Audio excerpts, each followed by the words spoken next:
and friend. We've worked together on matters of foreign policy, national security.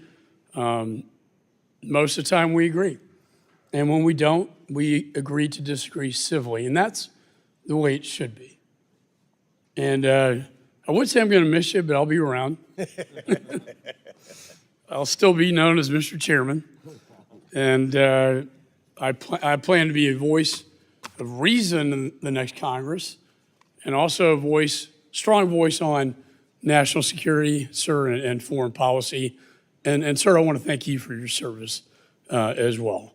And I know you're getting ready to go to the Middle East with the fall of Assad in Syria, which I believe brings great opportunities to the United States, but also our allies around the world for freedom and democracy. I also want to congratulate the incoming chair, the subcommittee chair of Oversight and Accountability, Chairman Brian Mast, who was selected as the next chair by the steering committee. Mr. Mast, thank you for your service, not only to this committee,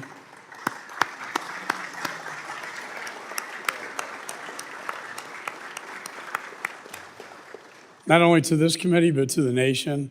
Your service in Afghanistan, your sacrifice that we all know every time we see you. I pledge my support to you, and I hope we're going to work hand in glove in the next Congress to do good things.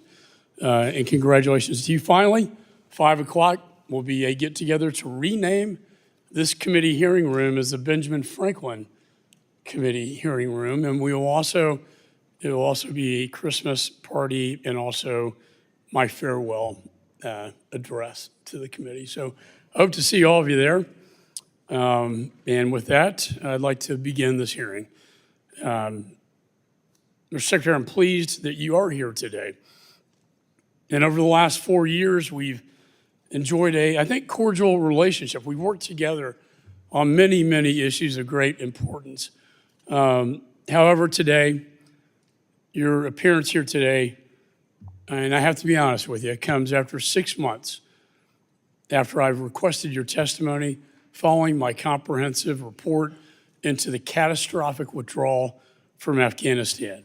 I have constitutional authority, and I have that constitutional authority that I, as chairman, am responsible for. And I also have a responsibility to the American people and to the 13 servicemen and women who died, and all the many other service members who died, and the Afghan allies left behind who died, and the women who were left behind. This, under Article 1 of the Constitution, is Congress's greatest role of oversight and transparency. I would have to say I've been disappointed that you've ignored my request for your testimony, forcing me to subpoena you not once, but twice. And rather than accept my good faith efforts to accommodate your schedule, you failed to show up for your September hearing. And I don't like this probably any more than you do, but while your presence here is duly noted, you are showing up only after violating a congressional subpoena, triggering consideration of a resolution holding you in contempt of Congress. I've been more than accommodating during the process, but you and your staff have fought this committee every step of the way. The fact that you're here today on one of the last weeks of the 118th Congress clearly demonstrates my commitment to this critical issue, even in the face of persistent delays. You insist you have appeared before Congress 14 times, but the truth be told, that number is really misleading. You've not appeared once during my chairmanship to testify about the disastrous Afghanistan withdrawal before this committee. Twice you have appeared on the budget. And as the head of the State Department, it was your duty to appear before this committee to inform us about legislative solutions to the issues outlined in my Afghanistan report so that this never happens again. My only goal has been to work together with you, sir, to help prevent that such another catastrophic event, to prevent that from ever happening again. Instead, You prioritized this administration's political agenda, touting the failed withdrawal as a success.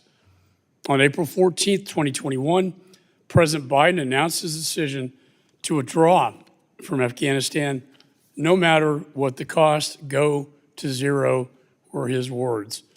As Secretary of State, you were entrusted with the protection of American interests and citizens overseas.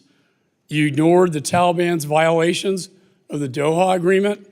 You ignored objections by our NATO and Afghan allies. You ignored the security risk in keeping the U.S. Embassy in Kabul open, despite warnings from our top military advisors.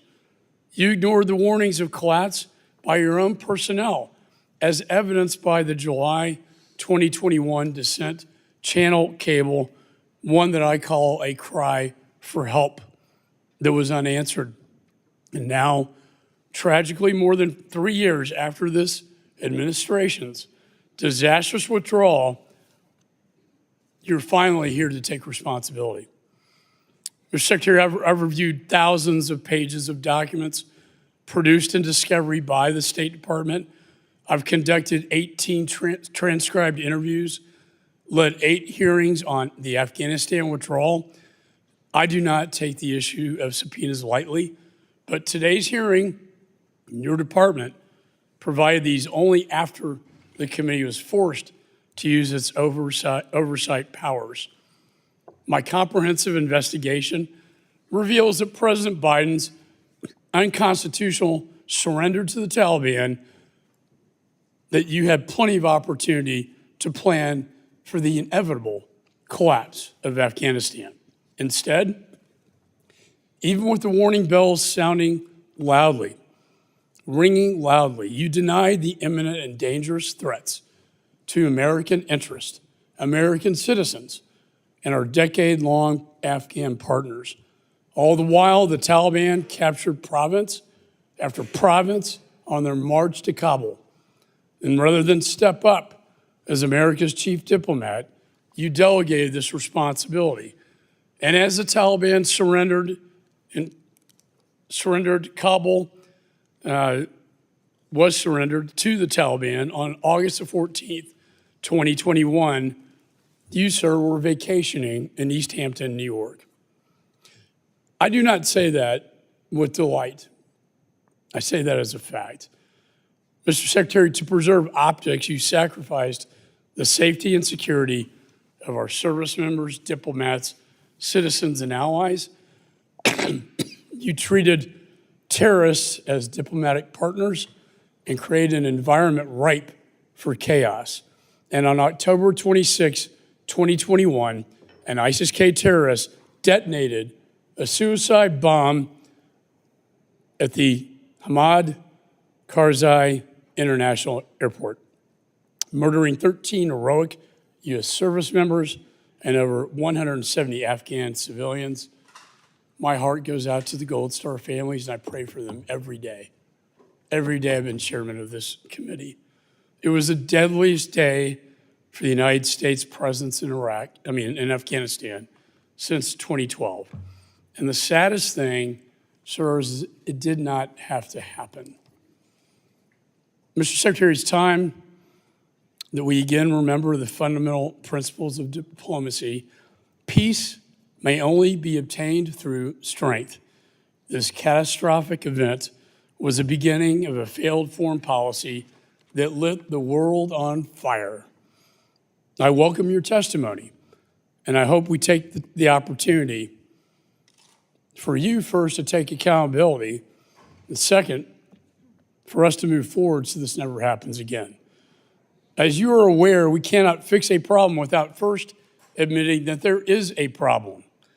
I've dedicated my tenure as chairman of this important committee on this very important issue, and your testimony here today will help guide the work of the next Congress and the incoming administration. The American people, the U.S. service members, the veterans, and most importantly, our Gold Star families who are present here today deserve better.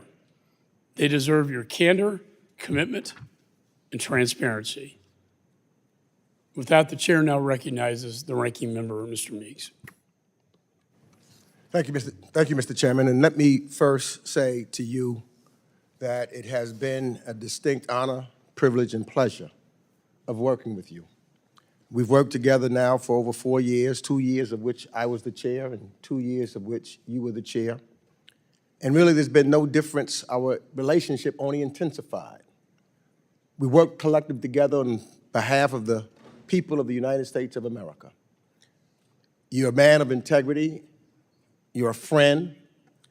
It has been an honor and a privilege to serve with you and to continue to serve with you because we know, as you've stated, you're not going anywhere. You will still be here as a member of the United States House of Representatives. I appreciate the fact that we've always, even when we disagree, as we will disagree on this hearing, but we've always been able to talk about it, be honest with one another, and that's what's really important. You know, when you have honesty and truth and can talk, you can disagree, but it never becomes personal because of you and the character that you have. So I just have to say for the record that it's been an honor. You have been a fair chair, as well as when you were the ranking member, you have been a fair ranking member because you are a fair individual. That's who you are at the essence. And I want to also congratulate Mr. Mass, the incoming chair. And I look forward to working with you. There's no question in anyone's mind that you're loyal to the United States of America. You have done everything in the military and otherwise to represent this country. And I look forward to working with you come January 3rd or 4th when this committee resumes as the next chair of this committee, and look forward to working with you in the same manner that I've worked with Mr. McCall. Now, Thank you for those yes, kind words. yes. I appreciate that. Now I want to thank you, Secretary Blinken, for being here today, and I know that we want to get you out. There's a lot that's going on in Syria and around the world, and you will be leaving here or on a plane immediately post this here, so your departure will take you straight to the Middle East, where there's dealing with the related situations of Syria. But thank you for being here. And for me, Mr. Secretary, this will be, if I recall correctly, your 6th time being that you've joined us to provide testimony, including your appearance in September of 2021. You were the very first cabinet official from the Biden administration to testify to Congress immediately after our withdrawal from Afghanistan. And I will, even before you testified before the Senate, you were right here in the House to testify about that. And despite insisting that they needed to hear answers from you and repeatedly accused you of stonewalling, my Republican colleagues nevertheless released what I see as a partisan and misleading report on the U.S. withdrawal from Afghanistan in September that distorts the facts received in their own investigation from 16 State Department witnesses and thousands of pages of documents that you made available to us. Sadly, on this brand, as I have pointed out at every term and every hearing, the Republicans' so-called investigation has been nothing but a cudgel aimed at partisan politics, in my opinion, to claim now that it's aimed at a real and legislative purpose when I don't see any tangible. They have not introduced a single bill. There's not been a bill at all introduced from this investigation. But there is perhaps no better example on how dishonest and how, well, I would say politically motivated this exercise has been than how the Republicans misled the public on the ISIS attack at Abbey Gate. For months, Republicans publicly suggested the Abbey Gate bombing could have been prevented and that a Marine had a bomber in his sights. Privately, however, they received information from the Department of Defense's investigation dating back as far as February of 2022 and again reinforced in April of 2024, findings that the bomber and the person the Marine identified were two different people and that the attack was not preventable. Because the GOP had this information, you would think it would be logical to assume that the GOP's report would make those facts crystal clear. So does a report do that? No.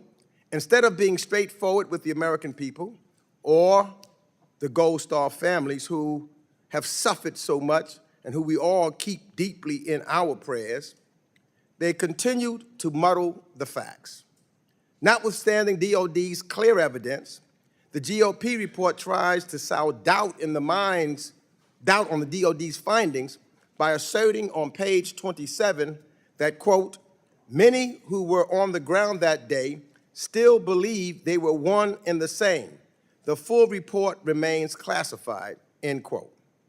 To my colleagues across the aisle, beliefs are not facts. Information that the Department of Defense publicly reported, for which I ask unanimous consent to submit for the record, Without objection, so ordered. is not classified. The two men were not the same. So changing or twisting the truth seems to me only happens for political gain. And that not only hurts the integrity of this committee, it hurts the families of the 13 service members who lost their lives during the horrific terrorist attack, who have been led to believe that there are some greater truth to unearth that when in reality there just is not. So I also ask unanimous consent to submit for the record the minority memorandum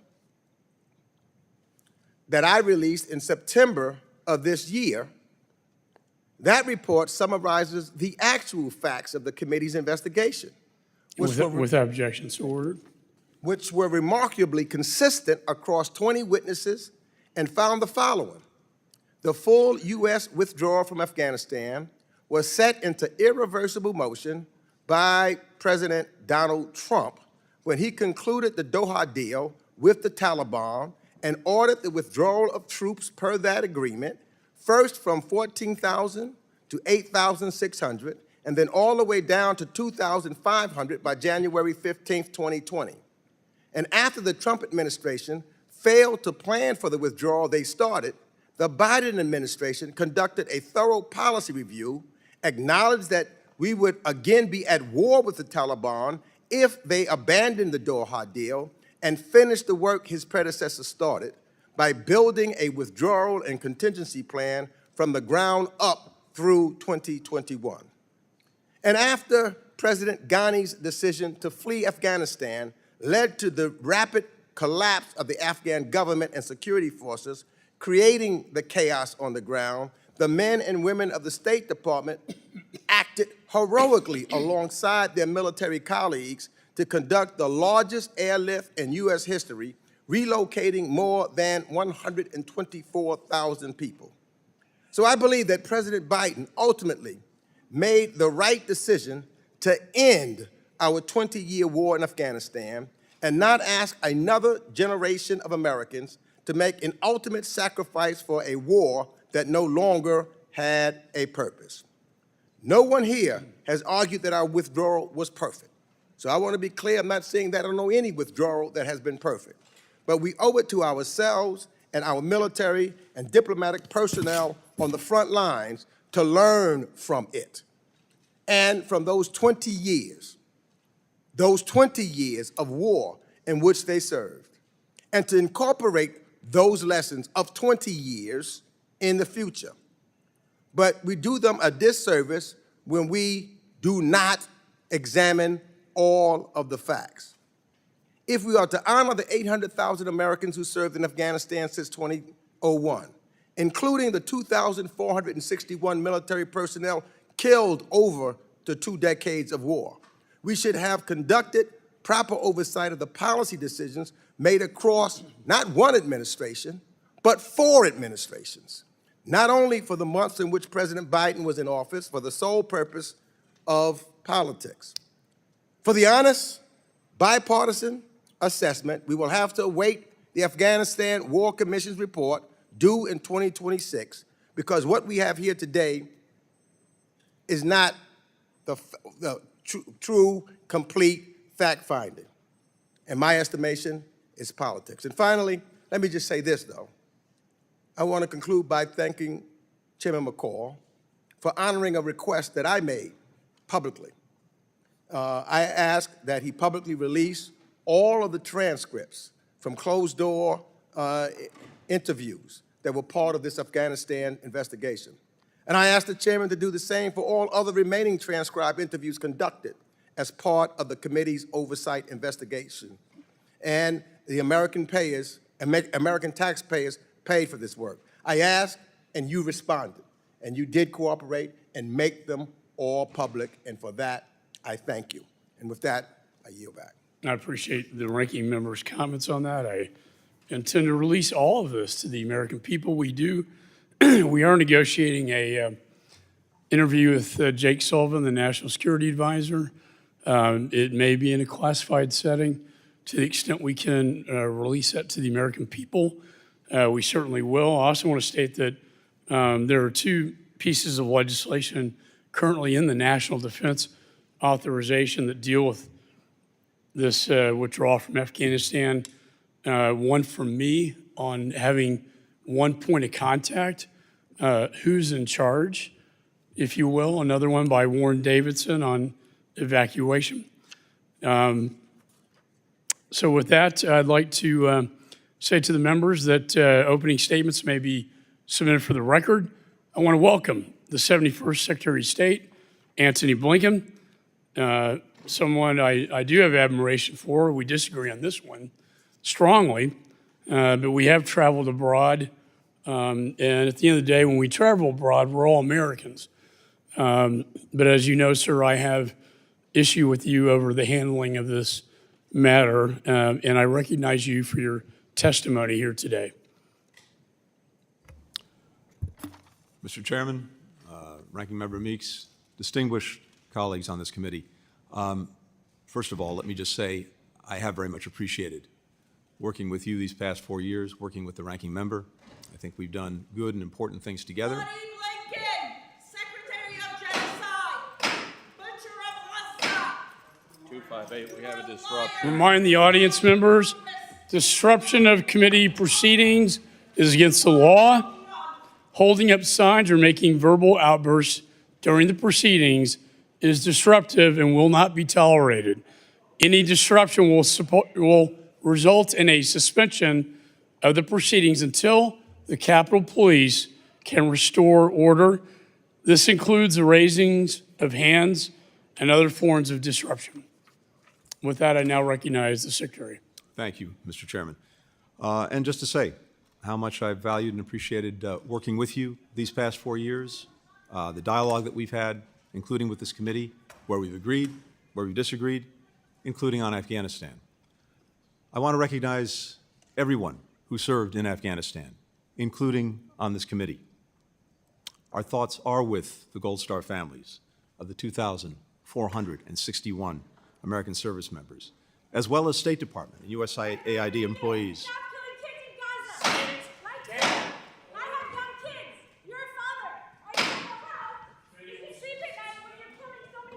Committee will suspend while the Capitol Police restore order to this committee. The gentleman will continue. As I said, our thoughts are with all of the Gold Star families. They're with the State Department and USAID employees who lost their lives over the course of 20 years of our military involvement in Afghanistan. And I think today especially of the 13 heroes that we lost at Abbey Gate, and I deeply regret that we did not do more and could not do more to protect them. And to those families who are here with us today, you're in my thoughts, in my prayers. I wish that Nicole was here with us today. I'm deeply sorry that she's not. I'm also deeply grateful to the dedicated professionals from the State Department, from the Defense Department, from across the government, from civil society, other partners who did so much to support the people of Afghanistan over those 2 decades. You scum! The blood of your victims will spill. Committee will come to order. We will never let you forget. Committee will suspend while the Capitol Police restore order. Fucking slander! Committee will come to order.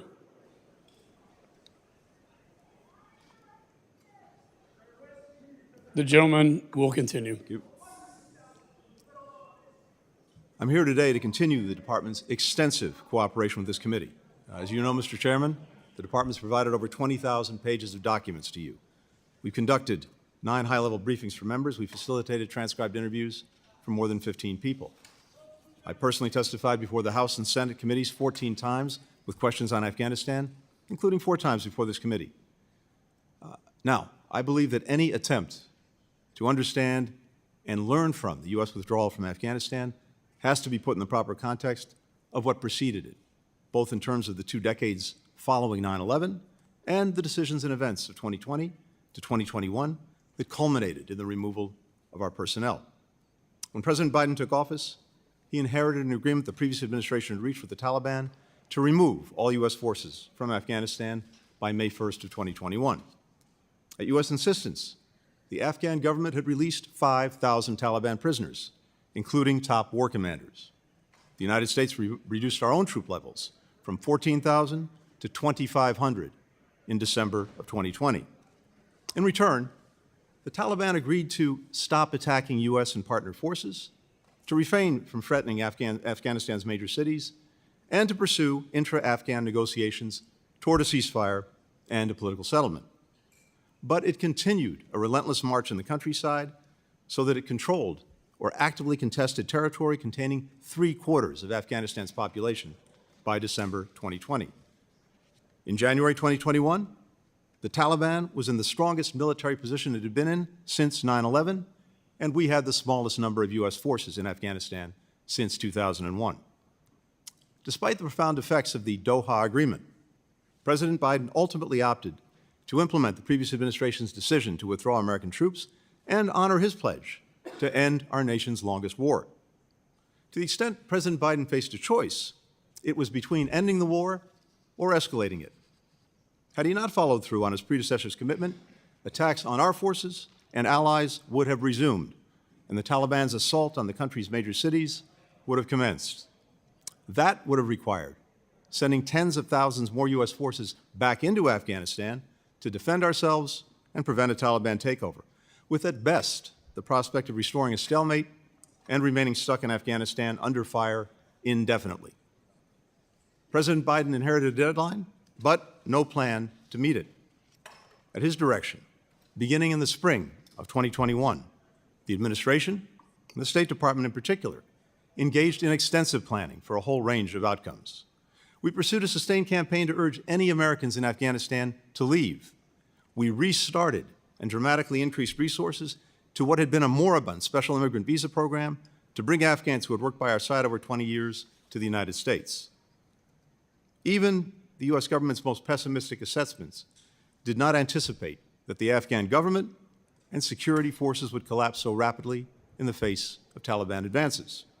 Nevertheless, because of the administration's extensive interagency planning and coordination, when Kabul fell on August 15th, the United States was able to evacuate our embassy and relocate our diplomats to the airport within 48 hours, and then conduct the largest airlift in U.S. history, helping approximately 120,000 Americans, Afghans, and citizens of allied nations depart Afghanistan in just 2 weeks. In the 3 years since the end of our country's longest war, all of us, including myself, have wrestled with what we could have done differently during that period and over the preceding 2 decades. I asked retired Ambassador Dan Smith, one of our most senior diplomats, to lead an after-action review of the State Department's actions between January 2020 and August 2021.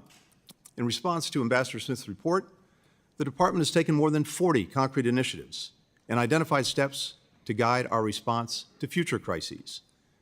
The actions we've taken have already made a difference in subsequent emergencies, including in Sudan, in Israel, in Lebanon. Even as we work to address the places where we fell short, I firmly believe the President's decision to withdraw from Afghanistan was the right one. American troops are no longer fighting and dying in Afghanistan. The American people are safer and more secure. In fact, many of the most pessimistic predictions have been thoroughly disproven.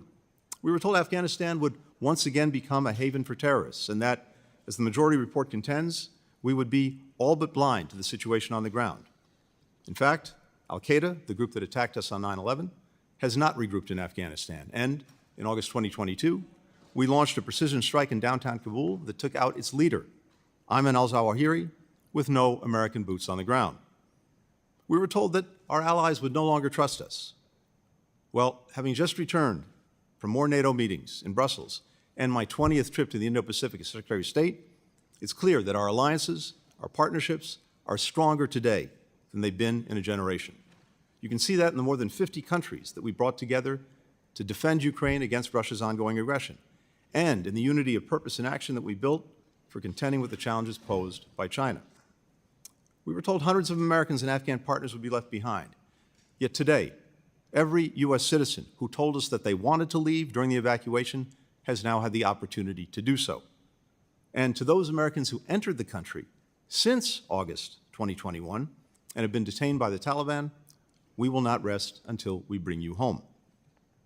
Since September 2021, the administration has resettled more than 185,000 Afghans. We've approved or welcomed to the United States more than 68,000 Afghans under the Special Immigrant Visa Program. That is nearly half of all of the SIVs issued since the program's inception in 2009. This is a profoundly difficult period for the Afghan people, especially Afghanistan's women and girls. But I believe the final chapter has not been written on Afghanistan. Just last week, I had the chance to be with many partners who supported the evacuation effort, including members of Congress. We were joined by a resilient and resourceful young woman who left Afghanistan in August 2021 and is now an aerospace engineering student at MIT. She aspires to be the first Afghan woman astronaut. In part because of our two-decade commitment to Afghanistan, there are many more women who have the opportunity to go to school, to connect with the wider world, to imagine a different life for themselves. And these women, their experiences, their hopes, will, I know, one day help pave a path to an Afghanistan where all people can actually choose their own futures. Thank you. Thank you, Mr. Secretary. I personally, and other members, we got 4 busloads of girls at the American School of Music out after Abbeygate, who are now in Portugal. They performed at Carnegie Hall and the Kennedy Center.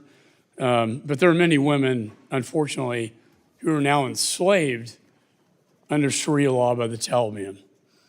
I now recognize myself for questions. Mr. Secretary, in September of this year, your State Department's Inspector General revealed that Embassy Kabul, under your leadership, abandoned, quote, sensitive security assets, unquote, during the deadly Afghanistan evacuation. Those lethal assets included firearms, armored vehicles, and other weapons. Your IG concluded the embassy left them intact for the Taliban. And if that wasn't bad enough, documents, classified documents, many that I subpoenaed, also reveal that you left behind droves of the embassy's, again, classified documents to the Taliban.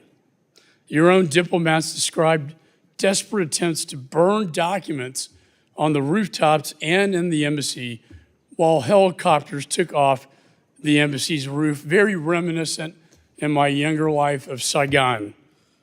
All because the administration failed to prepare. Finally, your chief of mission kicked out the embassy's Afghan employees from HKIA, telling them to come back later, leaving them to the Taliban, who never made it back, who never survived, who we gave our trust to that we would protect them. You left weapons behind to the Taliban, classified documents to the Taliban. You left behind embassy employees to the Taliban. And now 3 years later, your own IG, Inspector General, concluded that your State Department has been unwilling and unable to learn from its mistakes. My question is, have you read the IG report and have you held your own State Department accountable?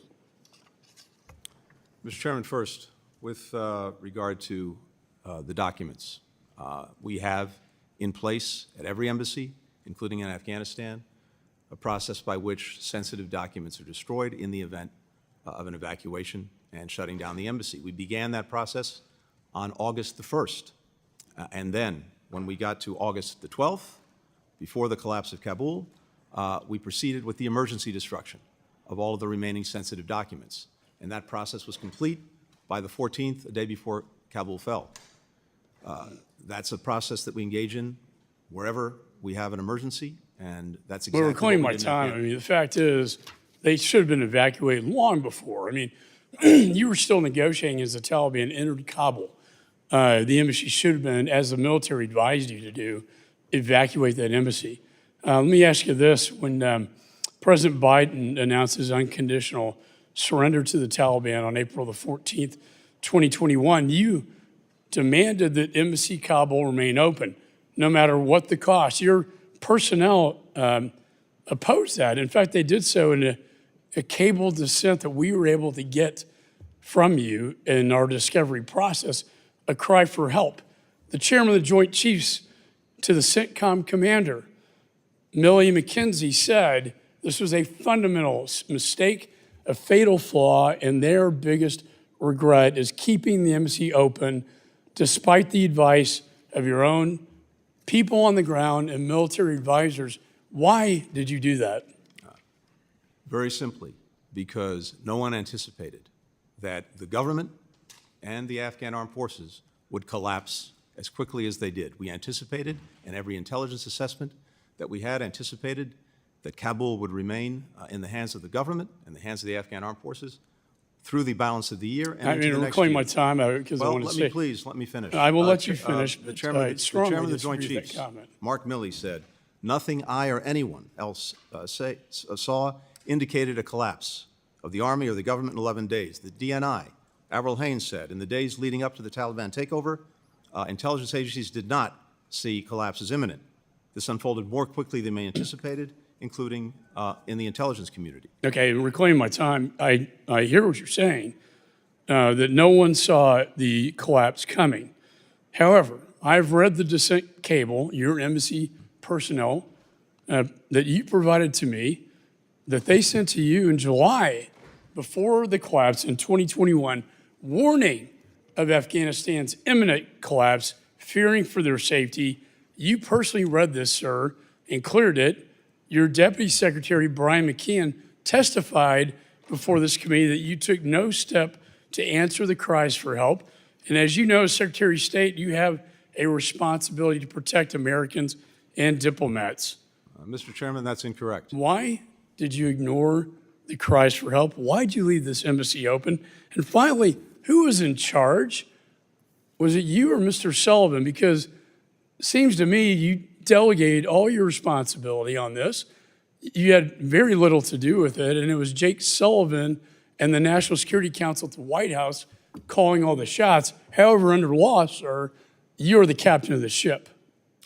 Mr. Chairman, that's incorrect on a number of counts, as is the report that I've read. First, when it comes to a NEO, the evacuation, that is a decision that's reached by the entire interagency and ultimately by the President. The State Department initiates it by asking the Department of Defense to proceed with it, but the decision itself is reached as a result of interagency deliberations. And we did not, as an interagency, and that includes the Secretary of Defense, the Chairman of the Joint Chiefs, the National Security Advisor, Who's in the charge? President. This is going to help us So, legislate, no, this is sir. important. Were you in charge of this evacuation? I was in charge of the State Department. The government, the administration, was in charge of the evacuation. Specifically, the State Department and the Department of Defense together on any NEO work closely together with clearly assigned responsibilities, and that's exactly And what it we did. is the And statutory no one called for that NEO responsibility, until sir, it was for you to actually issued. execute the plan, correct? The NEO, The the NEO plan. is executed by the State Department and the Defense Department together. And I would have to say, sir, waiting till the last minute is not executing a plan at all. And it led to the deaths of many Again, Mr. Americans Chairman, and Afghan people and Afghan allies. Mr. Chairman, the record reflects that, again, this decision was reached collectively. No one urged initiating the NEO until we decided to do it on the 14th. I think in my review of our investigation, there was so much confusion coming out of your embassy, coming from the top military advisors who told me, testified that they told you to close down that embassy in advance to protect Americans and American assets and classified That is not documents. correct. They were left to the Taliban. You were in charge by law. You may have delegated this. I don't know. But to legislate moving forward, I need to know who was in charge. And that's why it is so important that Mr. Sullivan, the National Security Advisor, come before this committee and give his testimony about what the hell was going on during this disastrous evacuation. With that, I now recognize the ranking member. Thank you, Mr. Chairman. You know, I do recall a meeting here in the Capitol, bipartisan, downstairs, and we were meeting with President Ghani of Afghanistan. And we had talked to some folks, and President Ghani was very vehement that he was not going to leave Afghanistan. He was vehement that the Afghan troops were there and he would stay there, to all these members of Congress. And to everyone that I talked to from almost anywhere was clear that that was his position. No one knew that 1 week later, not 1 month, 1 week later, he would get on a plane and get out and all the troops were gone. Everybody at that moment in time was surprised. And that's a fact. Let me ask some yes or no questions real quick, because I believe that you got to look at this whole thing you talk about. So, Mr. Secretary, President Trump's Doha deal explicitly committed to the United States to withdraw all U.S. and allied troops, as well as contractors, by May 2021. Yes or no? That's correct. But the speed of that withdrawal, outside of an initial reduction to 8,600 troops, was not specified by the deal. Is that correct? That's correct. And despite that, President Trump unilaterally reduced the U.S. presence twice beyond that, leaving just 2,500 troops when President Biden took office. Is that correct? That is correct. So, and we've seen that President Trump was prepared to go to zero. In fact, Ambassador Khalilzad testified to the committee that the messages coming out of the Trump White House led the Taliban to conclude that Trump was getting out regardless of what was agreed in the Doha deal. So let's be clear about the conditions. If we're going to be factual about this, you've got to consider the conditions that Trump handed over to you in the Biden administration. A firm commitment for a total withdrawal with no allowance for a residual force or contractors, a limited number of troops on the ground, and no real prohibition or attacks on our Afghan allies. We've heard testimony from General Milley, Ambassador Khalilzad, and others that if we had tried to reopen the Doha deal, the Taliban would have resumed attacks against us. Do you agree, Mr. Secretary, with that assessment? Yes or no? I do. So that was the fundamental choice facing President Biden, to complete the withdrawal that was initiated by President Trump, or re-escalate the conflict. Is that correct? That is correct. So what do you think President Biden's decision to complete the withdrawal and end this so-called forever war gained us? It gained us an end to America's longest war. It gained us not having another generation of Americans going off to fight and die in Afghanistan. It gained us the opportunity to refocus and rededicate our resources to the challenges of this moment, from the Russian aggression against Ukraine, to the many challenges posed by China, to many other issues around the world where we were able to free up resources, free up focus, free up time. You just hit something, because just months after the withdrawal from Afghanistan, we did face a new threat, and that was Putin's illegal and unjustified renewed invasion of Ukraine in February of 2022. So yes or no, do you see any connection between Putin's re-invasion of Ukraine and the United States withdrawal from Afghanistan? No, on the contrary.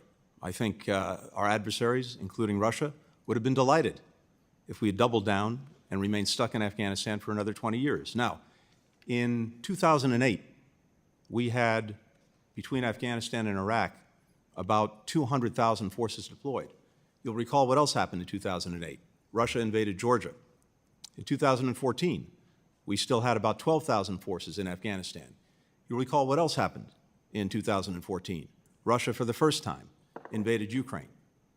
Because we were able to refocus our time, our resources, our efforts, we were able to build this coalition of more than 50 countries that has stood up to Russia's aggression. And I must say, the chairman has done a remarkable job over these last 3 I years. agree. We work very closely, in that coalition. the chairman and I, in making sure Ukraine has everything that it needs. In fact, you know, sometimes he was in front of me, and other times we went together, but he has been a champion on Ukraine.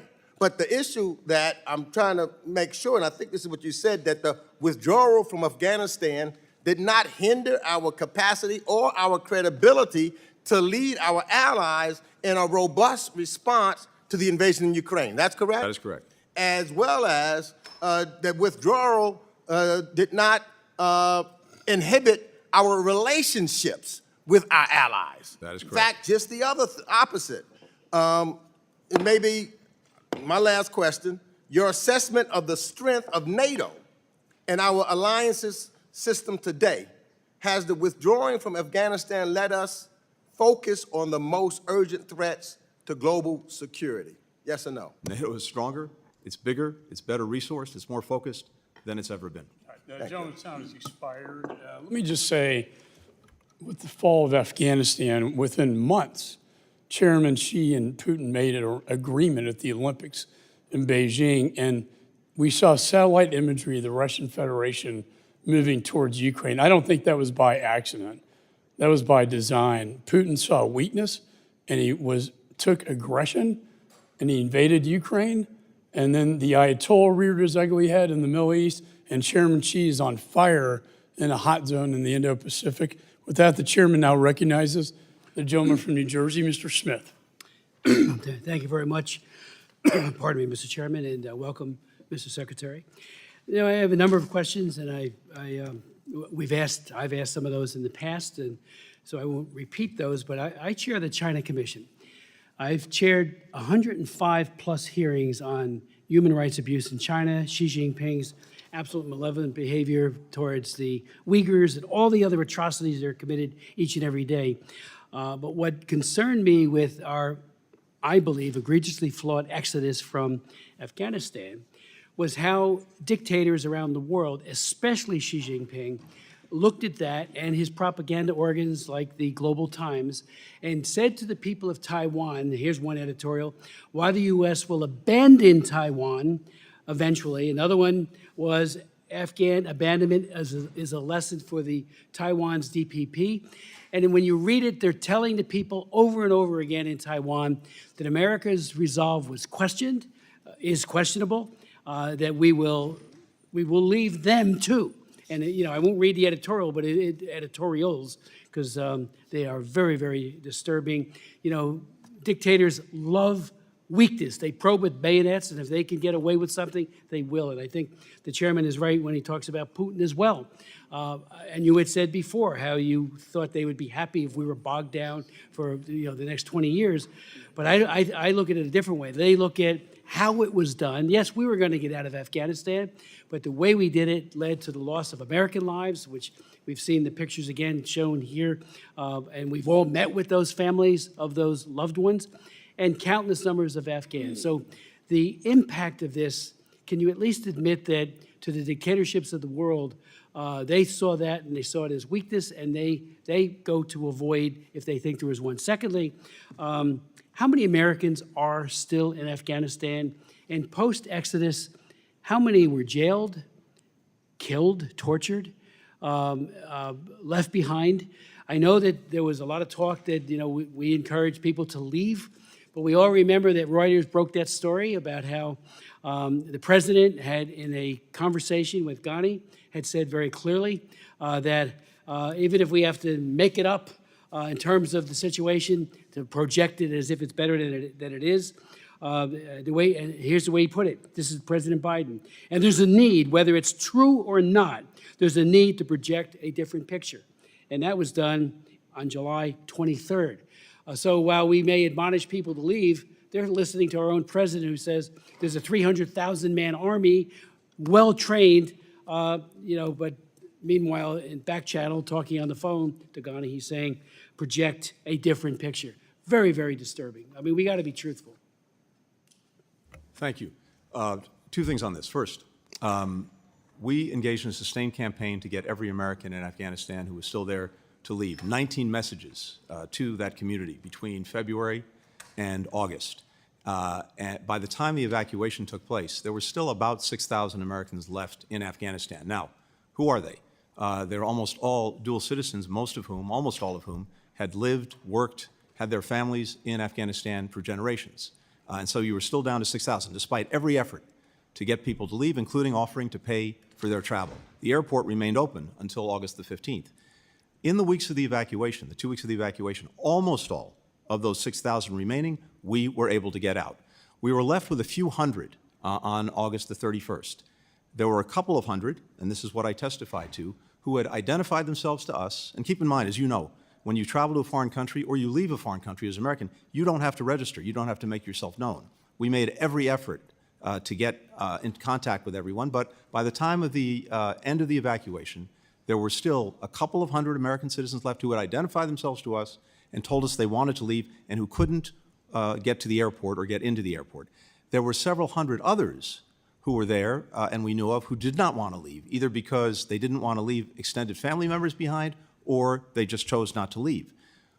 So after August 31st, as I said and committed to this committee and to this country, there is no deadline on getting Americans out of Afghanistan who want to leave. In the ensuing 3 months, till the end of the year, we got 500 American citizens out of Afghanistan who had identified themselves to us and said they wanted to leave. To my knowledge, every American who identified themselves and said that they wanted to leave has been given an opportunity to do so, and we've carried that out every single day. As to those who went back and some who got detained, we are working every day to get them out, to get them back, and we will not stop for the duration of this administration, and I know that the incoming Trump administration will carry that on if we're not successful in getting them back. Amount of time. Are any in jail today? Yes, They are. they are. These are Americans who went after the evacuation for a variety of reasons. We're talking Gentleman's time about has 7 expired. people. I am going to keep the 5-minute rule to strictly because I want every member to be able to have time to ask questions. Chair now recognizes Mr. Sherman. Mr. Secretary, thank you for your service to our country. You bring up the fact that Americans in a war zone don't have to register with the embassy. I think we've talked in the past about requiring Americans in designated dangerous countries to register, and I look forward to working with your successor to do that, because you point out how difficult it is for the embassy and to deal with these situations. Before I get to Afghanistan, back in May, you agreed that you would look at designating the Popular Resistance Committees, the third biggest terrorist group operating in Gaza, as a terrorist organization. They are responsible for so many deaths, including 3 Americans. This committee voted for my bill to so designate them. Do I have your commitment that in the next 2 weeks your department will make a decision as to whether to designate the Popular Resistance Committees a terrorist organization. If we can complete the work necessary to go into that, yes. I don't know if we'll Well, I complete it in asked you to time. do it in May. How many years does it take? Well, as you know, there's a lot that goes into these designations. I making sure that do. we meet the law, and if we can complete that work, we will. When you were here in the past, I think you correctly told us you inherited a deadline. You did not inherit a plan. The gentleman from New Jersey argues that we should have stayed. But that's after Trump released 5,000 bloodthirsty terrorists. Had we stayed, would those terrorists, including the current head of Afghanistan, who was also released by Trump, been able to, would they have been willing to risk the lives, every one of those 5,000, risk their lives in order to kill as many Americans as possible? That seems highly likely. I can't speak to every one of the 5,000, but certainly many of them went back to the fight.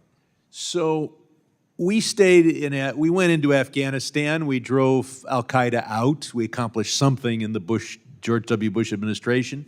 In Obama administration, we killed bin Laden. We stayed in Afghanistan for the whole Trump administration. 63 of our best and died. 57 came back without the president bothering to be at the ceremony with their return. The question is, did we accomplish anything during the Trump administration?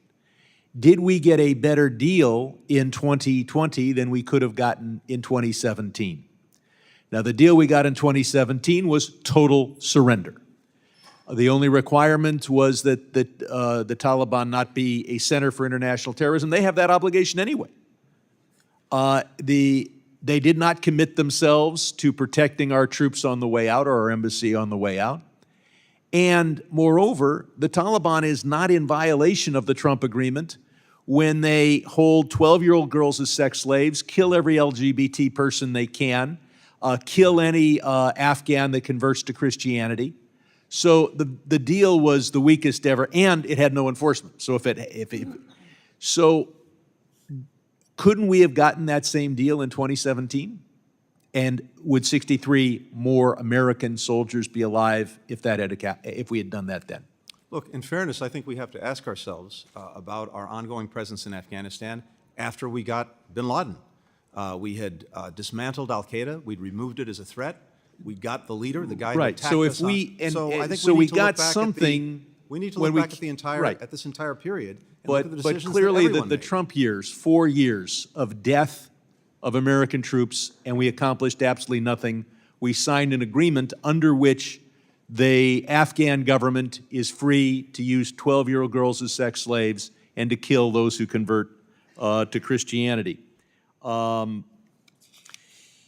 11 to $13 billion of U.S. weapons were sent by Trump and scattered all over Afghanistan.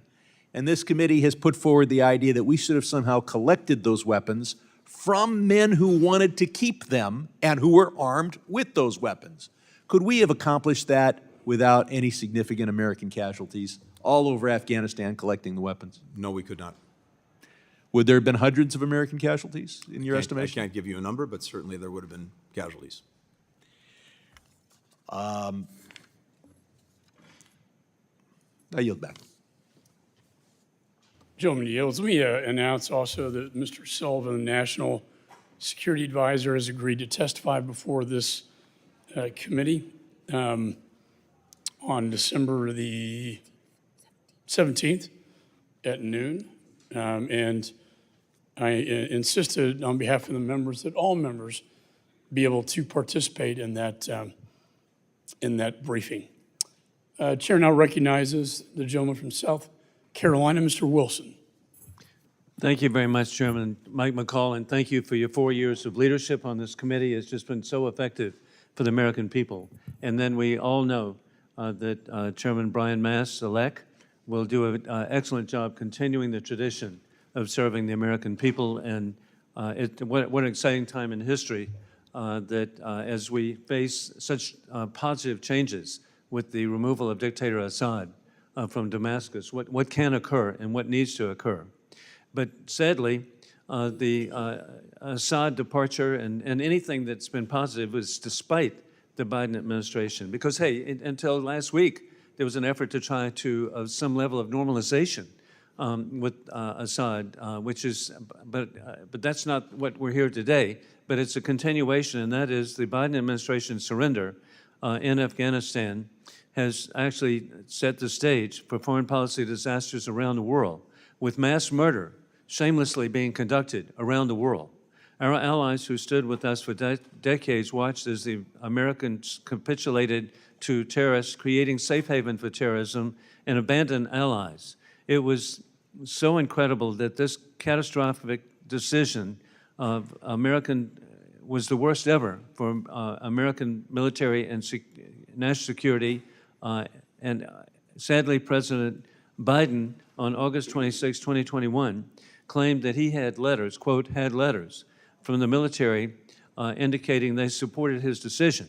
And Mr. Secretary, I'll be giving you copies that evening. I sent a letter respectfully to the President asking for copies of the letters, and every couple of months I've sent letters to the President respectfully asking for copies of the letters of where the military, he alleged, supported his decision. With the Doha agreement, President Trump stated from day one that any withdrawal would be conditions-based and would actually maintain control of Bagram Airfield, which is so critical.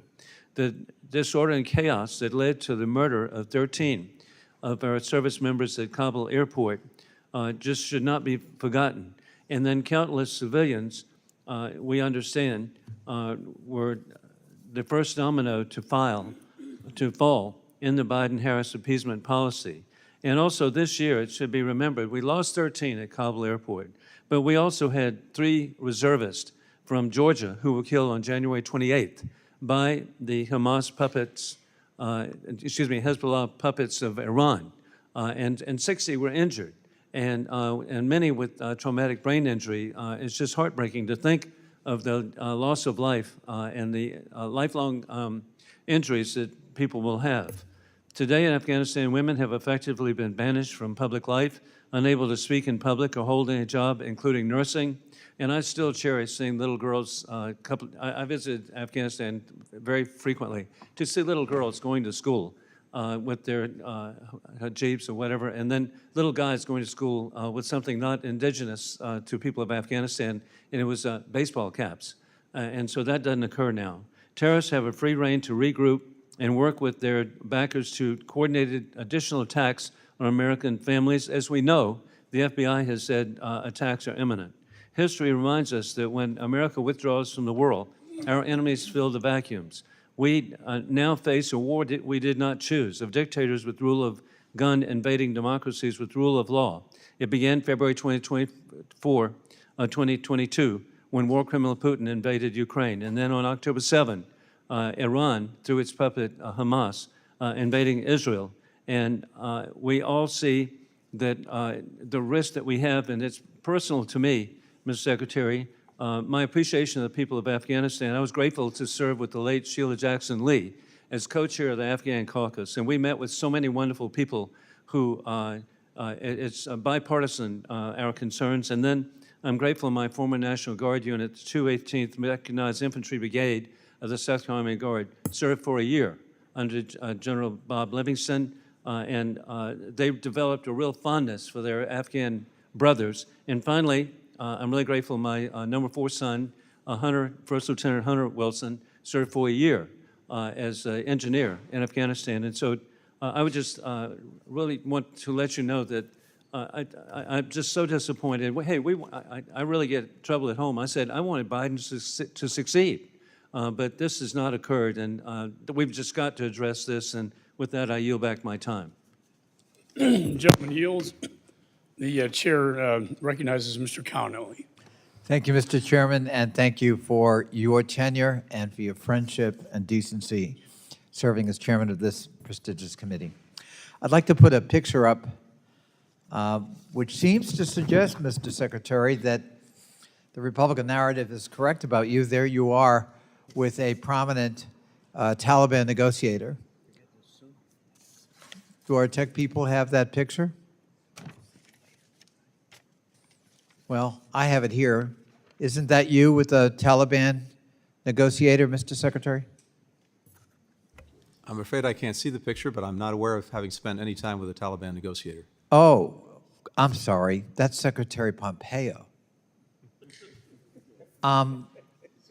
Was he your predecessor in the Biden administration as Secretary of State? In the Biden administration? No, he was my predecessor in the previous administration, the Trump administration. The Trump administration. And there he is in Doha with the chief Taliban negotiator. I guess I got that wrong. Well, Mr. Secretary, all things seem to flow from Doha. Secretary Pompeo and President Trump appointed a chief negotiator on behalf of the United States for the negotiations in Doha. What was his name? Zal Khalilzad. Ambassador Khalilzad, and he, of course, testified before this committee, and I can remember an exchange with him in which I expressed deep concern about the direction of the U.S. posture and the ramifications with allied Afghans who would work for us or work with us, and women. And he kind of brushed them off at the time. Tell us about the details of the agreement he forged in Doha. What were the chief elements of that? Concisely, if you would. Yeah. In essence, the agreement provided for this. It provided that the Taliban would not use Afghan soil to attack us or our interests. Right. No. It would start an intra-Afghan negotiation, and as part of that negotiation, there would be discussion of a ceasefire and a political roadmap for the future of Afghanistan. And during the time between the agreement and the commitment that we made as part of the agreement to leave Afghanistan by May 31st. So a firm date was set Yes. for all U.S. troops to get out. Is that All correct? U.S. troops were to be out by May 31st. In the meantime, And- 5,000 prisoners were released from Taliban prisoners. And were as released Mr. from Sherman Afghan points out, among those 5,000 were terrorists, fighters, and people who returned to the battlefield against the Afghan government, which That's correct. allegedly we were supporting at the time. Now, speaking of that Afghan government, were they in Doha at the negotiating table as equal partners? They were not. They were not? They were not. Why were they excluded? That's the government we were supporting. I can't answer that. I wasn't there at the time, but they were not. Well, if the government we're supporting is not allowed to have a voice at the peace negotiations where a deal was in fact agreed to by the United States, could that conceivably undermine confidence in that government and by that government in itself in terms of its future? Yes, and indeed, I think General McKenzie has testified to exactly that point, that Doha created a tremendous crisis in confidence and about the future for the Afghan government and presumably to some extent for the Afghan security forces themselves. Could it also have a morale effect on the Afghan military that we were training and equipping to, in fact, fight the Taliban? Yes, it could. So here we are cutting a deal with Taliban while at the same time asking the Afghan military and the Afghan government to resist. Is that correct? Correct. That sounds like a contradiction in diplomatic policy to me. That's kind of hard to follow, and it seems to me that we, by agreeing to that in the Trump years with Secretary Pompeo, your predecessor, and Ambassador Khalilzad, we actually set in motion an untenable but probably irrevocable kind of, folding of events. Is that a fair statement, do you think? Once the deadline was there, all troops out by May 31st of 2021, and as part of that, an agreement from the signing of Doha to that date not to attack U.S. forces, but with the obvious conclusion to be drawn from that, that if that deadline was not respected, the Taliban would resume its attacks on U.S. forces, on partner forces, and its attacks on the cities. So in other words, Mr. Secretary, we cut a deal to get out and cut our losses at the expense of the Afghan government, the Afghan military, and ultimately the Afghan people. And that was all set in motion before you took the oath of office or President Biden took the oath of office. Well, Is that a fair statement? I think that's where the Doha agreement led. I thank you, and I yield back. Don't yield. Let me just state that the Taliban was not in compliance with the Doha agreement when the evacuation was ordered, and your own senior advisor, Ned Price, said that the Doha conditions were quote unquote immaterial to the evacuation. That speaks volumes. I now recognize Mr. Perry. Thank you, Mr. Chairman, Mr. Secretary. Thanks for being here.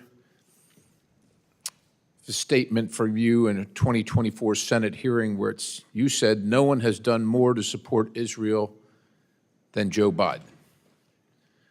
Now, during the Obama term, Joe Biden was the vice president, so I understand it's difficult. It was difficult to say something, but he didn't say anything about the U.S. funding the campaign to oust Netanyahu.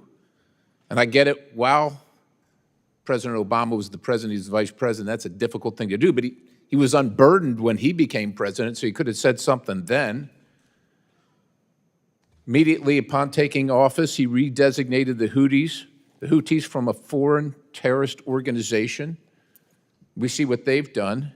That hasn't been helpful to Israel. He restored the sanctions waiver. I remind everybody that Iran exports are at a 5-year high with 3.4 million barrels being sold every day, funding their terrorist activities all across the globe. The president made a red line for Israel going into Rafah to defend itself, withheld arms shipments to Israel so it couldn't defend itself, continually called and calls for Israel to lay down its defenses in demanding a ceasefire, continues at this time to undermine Netanyahu in this time of war.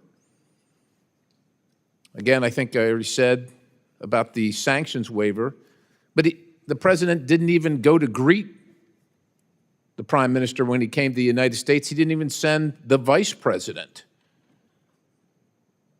Actually used Israel funding to get Ukraine funding, used Israel.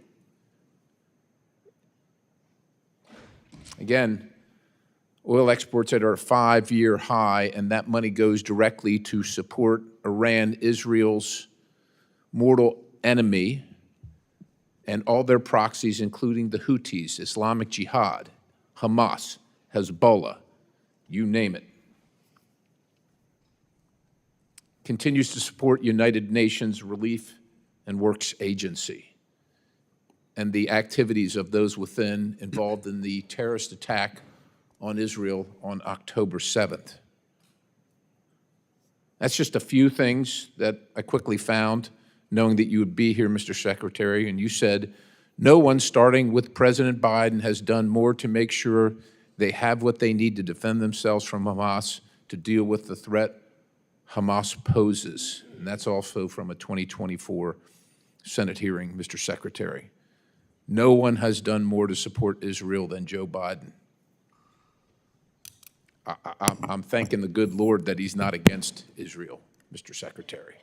I don't know if you have anything to say. I'm sure you're going to have a list of all the wonderful things that he's done to support Israel, but you can't support Israel while you're at the same time supporting their mortal enemy. You can't support Israel at the same time demanding that Israel support Hamas.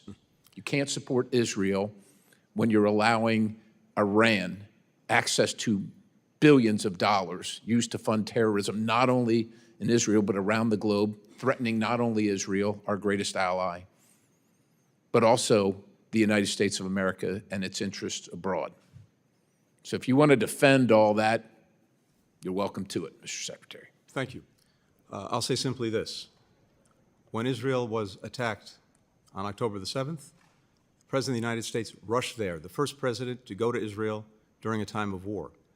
When Iran mounted attacks, unprecedented attacks on Israel, not once, but twice, the first time we've seen direct attacks by Iran on Israel, the United States, for the first time ever, actively participated in Israel's defense and rallied other countries to do the same, making sure that those attacks couldn't succeed and enabling Israel to take the strikes that it took to debilitate Iran's air defenses.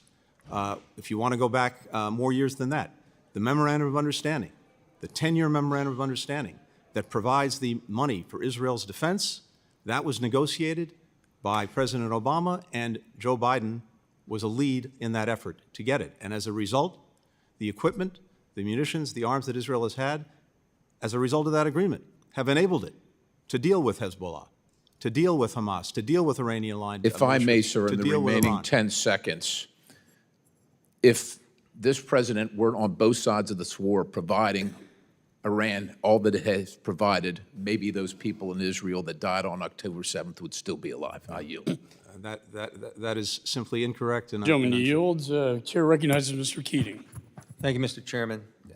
First, to Gold Star families that are here, I appreciate your being here.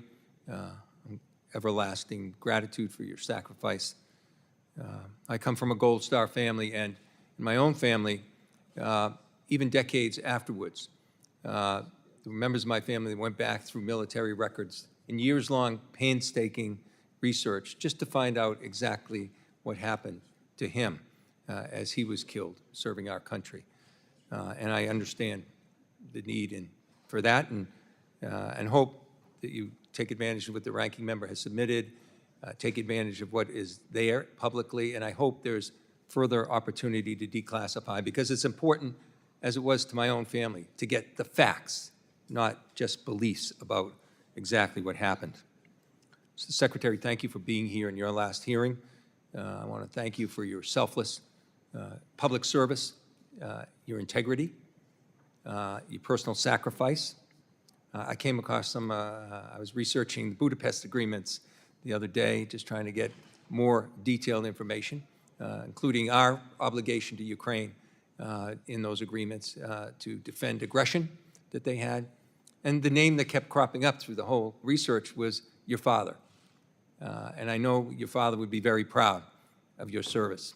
And I want to thank you for that. I want to congratulate Mr. Mast, and I want to thank my colleague, Chairman McCall, for working together. When I first came into Congress, he was the chairman, I was the ranking member of a subcommittee. We worked together on investigating the Boston Marathon bombing, finding out what happened, what mistakes were made.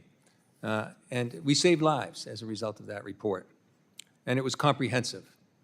I dare say, though, that the particular report that he issued here had things in it, but it was certainly not comprehensive. In fact, it was really, the report was painstaking in avoiding facts that involved, that are integral to seeing what happened here, why we got to the point we got to. The involvement of President Trump. He had committed the United States to a full, date-certain withdrawal in a deal he negotiated with the Taliban, as we've heard, without the Afghan government even being part of that, without discussion of rights of women or children in Afghanistan, forcing the Afghan government to release 5,000 Taliban fighters back into the battlefield before a final withdrawal. These are the things that should be looked at in a comprehensive report if we really want to get to the answers. And sadly, it's lacking here.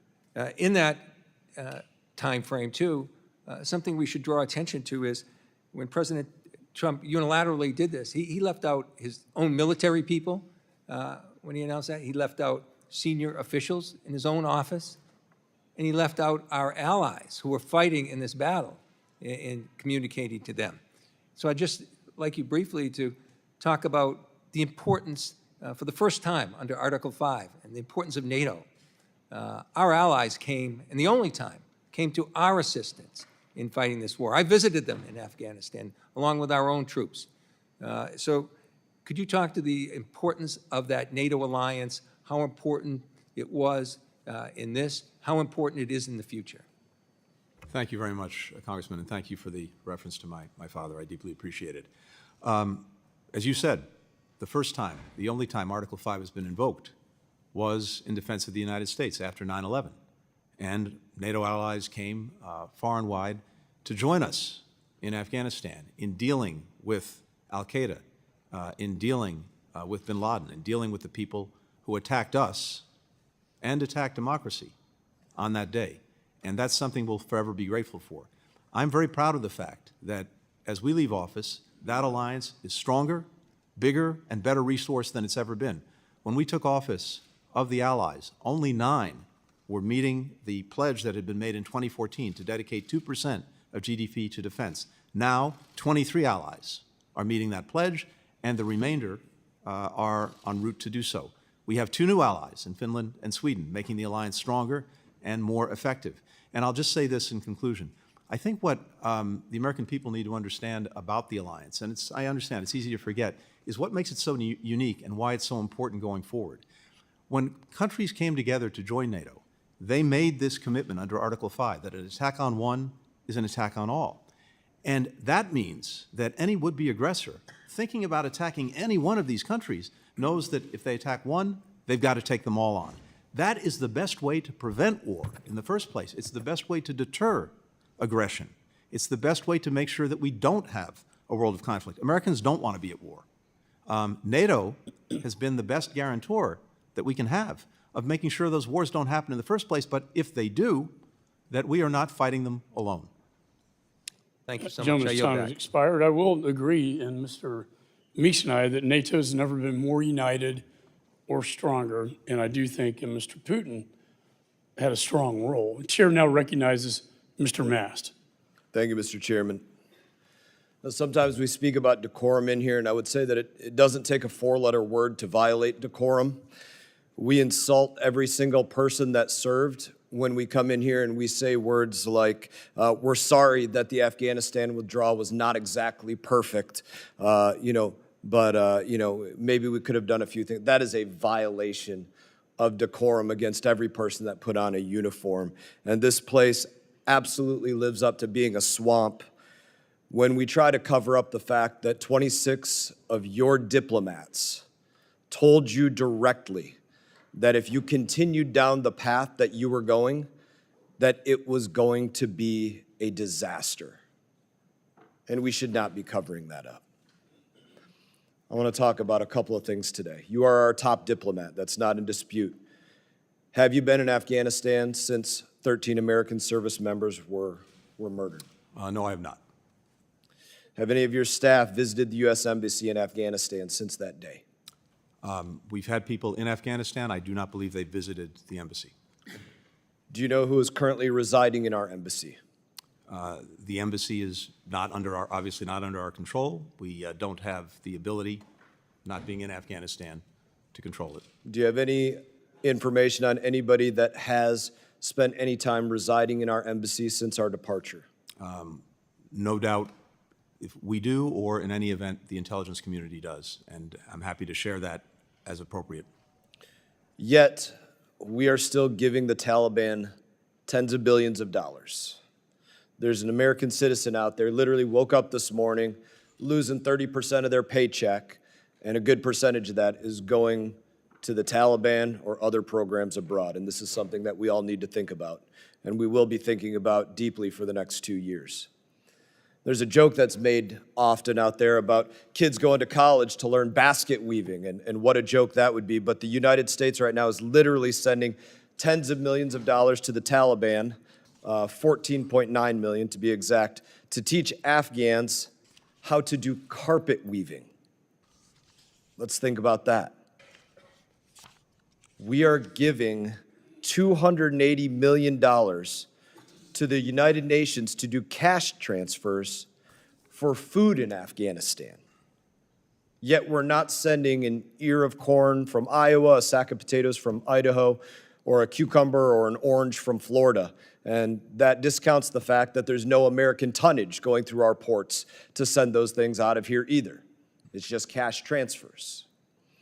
Another line item, these are directly from CIGAR reports. $75 million to teach Afghan women to be farmers. I don't believe that we spend $30 million in the United States of America to teach women to be farmers. My colleague, Mr. Wilson, brought up that they can't even dance in the streets or speak to one another or go to school. I'm not sure that we can trust that that $75 million is being used to teach them agriculture. And as you pointed out, we don't have any diplomats on the ground to confirm the validity of these programs. Here's one that I was entirely curious about, and maybe you could explain it to me. $3.5 billion transferred to the Afghan fund that is tended to protect the macro financial stability on behalf of the Afghan people. What the hell does that mean? Can you tell me? I don't know. That's a bunch of gibberish to me. Happy to address all of this, Congressman. Thank you. I'll give you one more. Okay. Before you address it. Please. Even worse, by the numbers, we've spent $9 billion to resettle 90,000 roughly Afghan refugees here since the fall of Afghanistan. My simple Army math tells me that's about $100,000 a person. That's absurd. So my question for you, we do not even have an embassy in Afghanistan. We have no diplomats there. What are we doing giving them $1?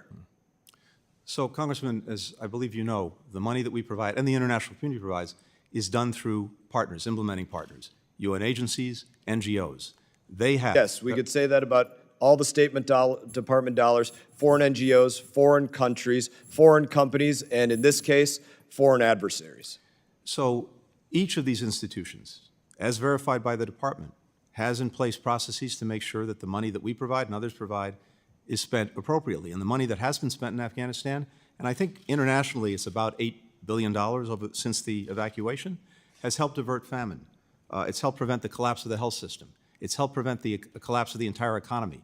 It's helped avoid bringing even more disaster Mr. on Secretary, people who are suffering. you know for a fact that people literally, especially outside of this country, they directly lie to us. Your people had to come back and correct, hey, it turns out we were in fact spending $500,000 to expand atheism in Nepal through the third-party implementer of Humanist International. They were lying to us. They didn't show us the exact slideshow that they put together for $500,000 and all this. They lied to us. We have no eyes on the ground, and I would simply close with this.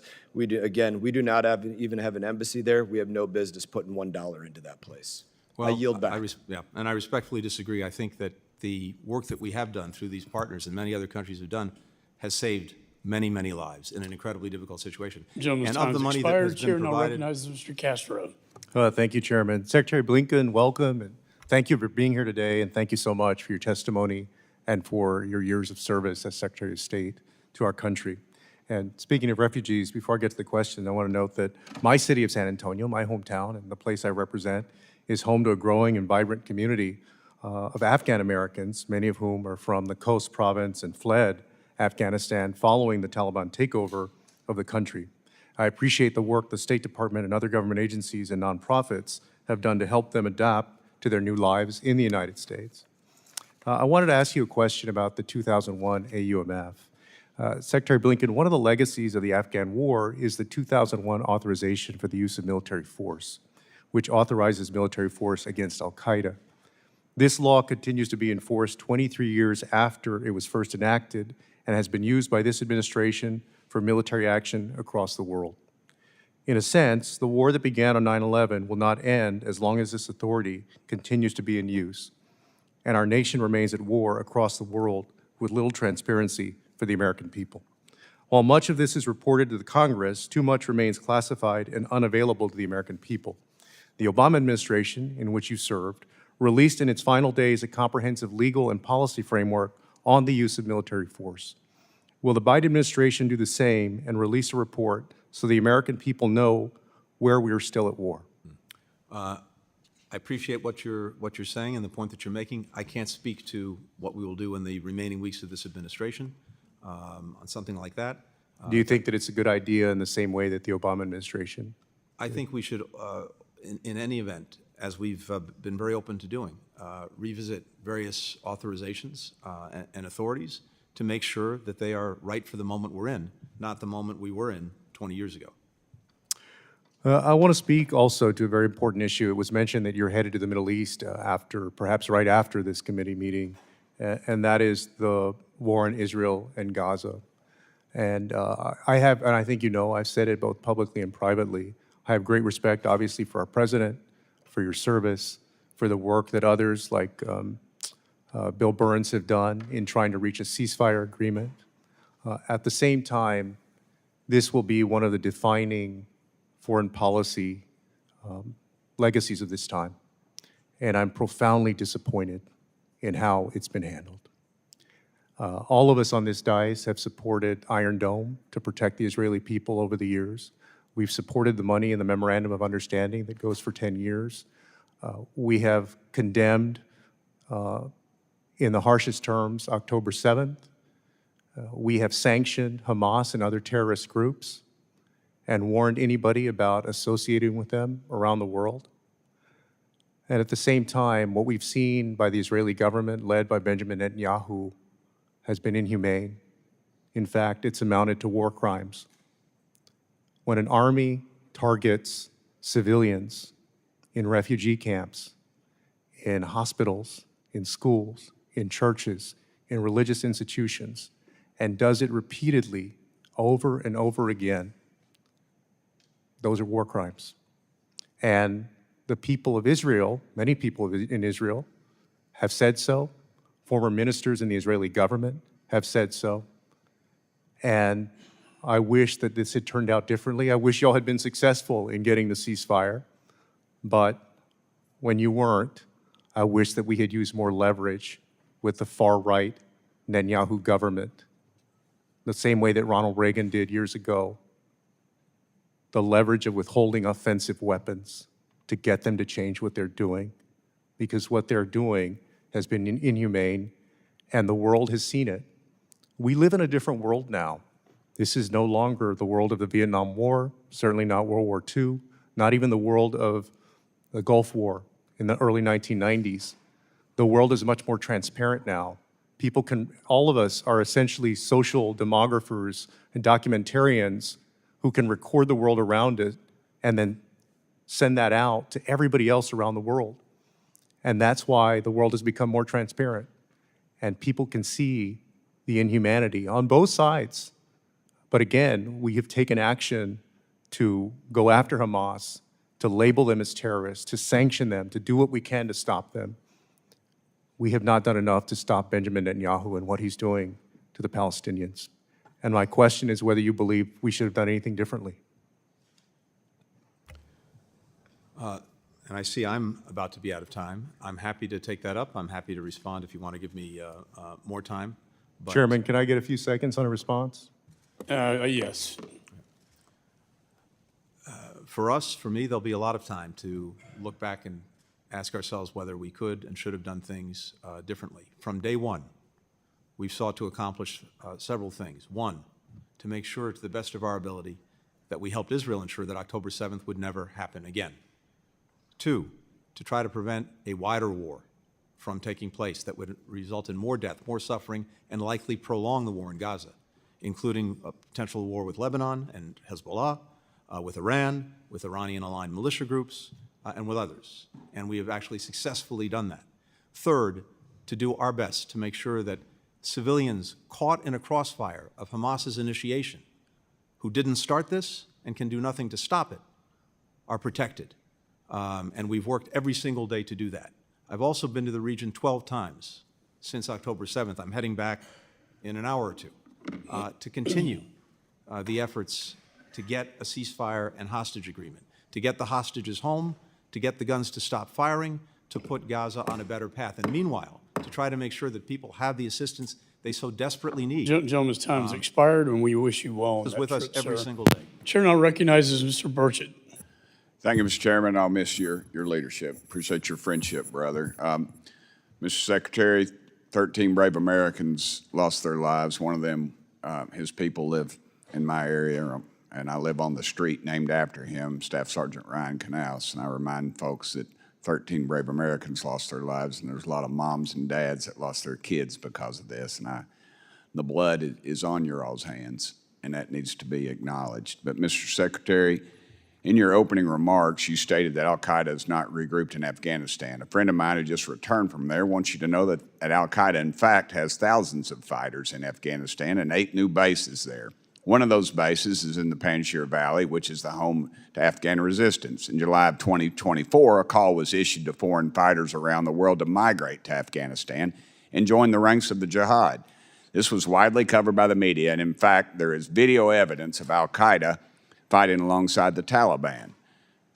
Knowing all that, is Hamza bin Laden still alive?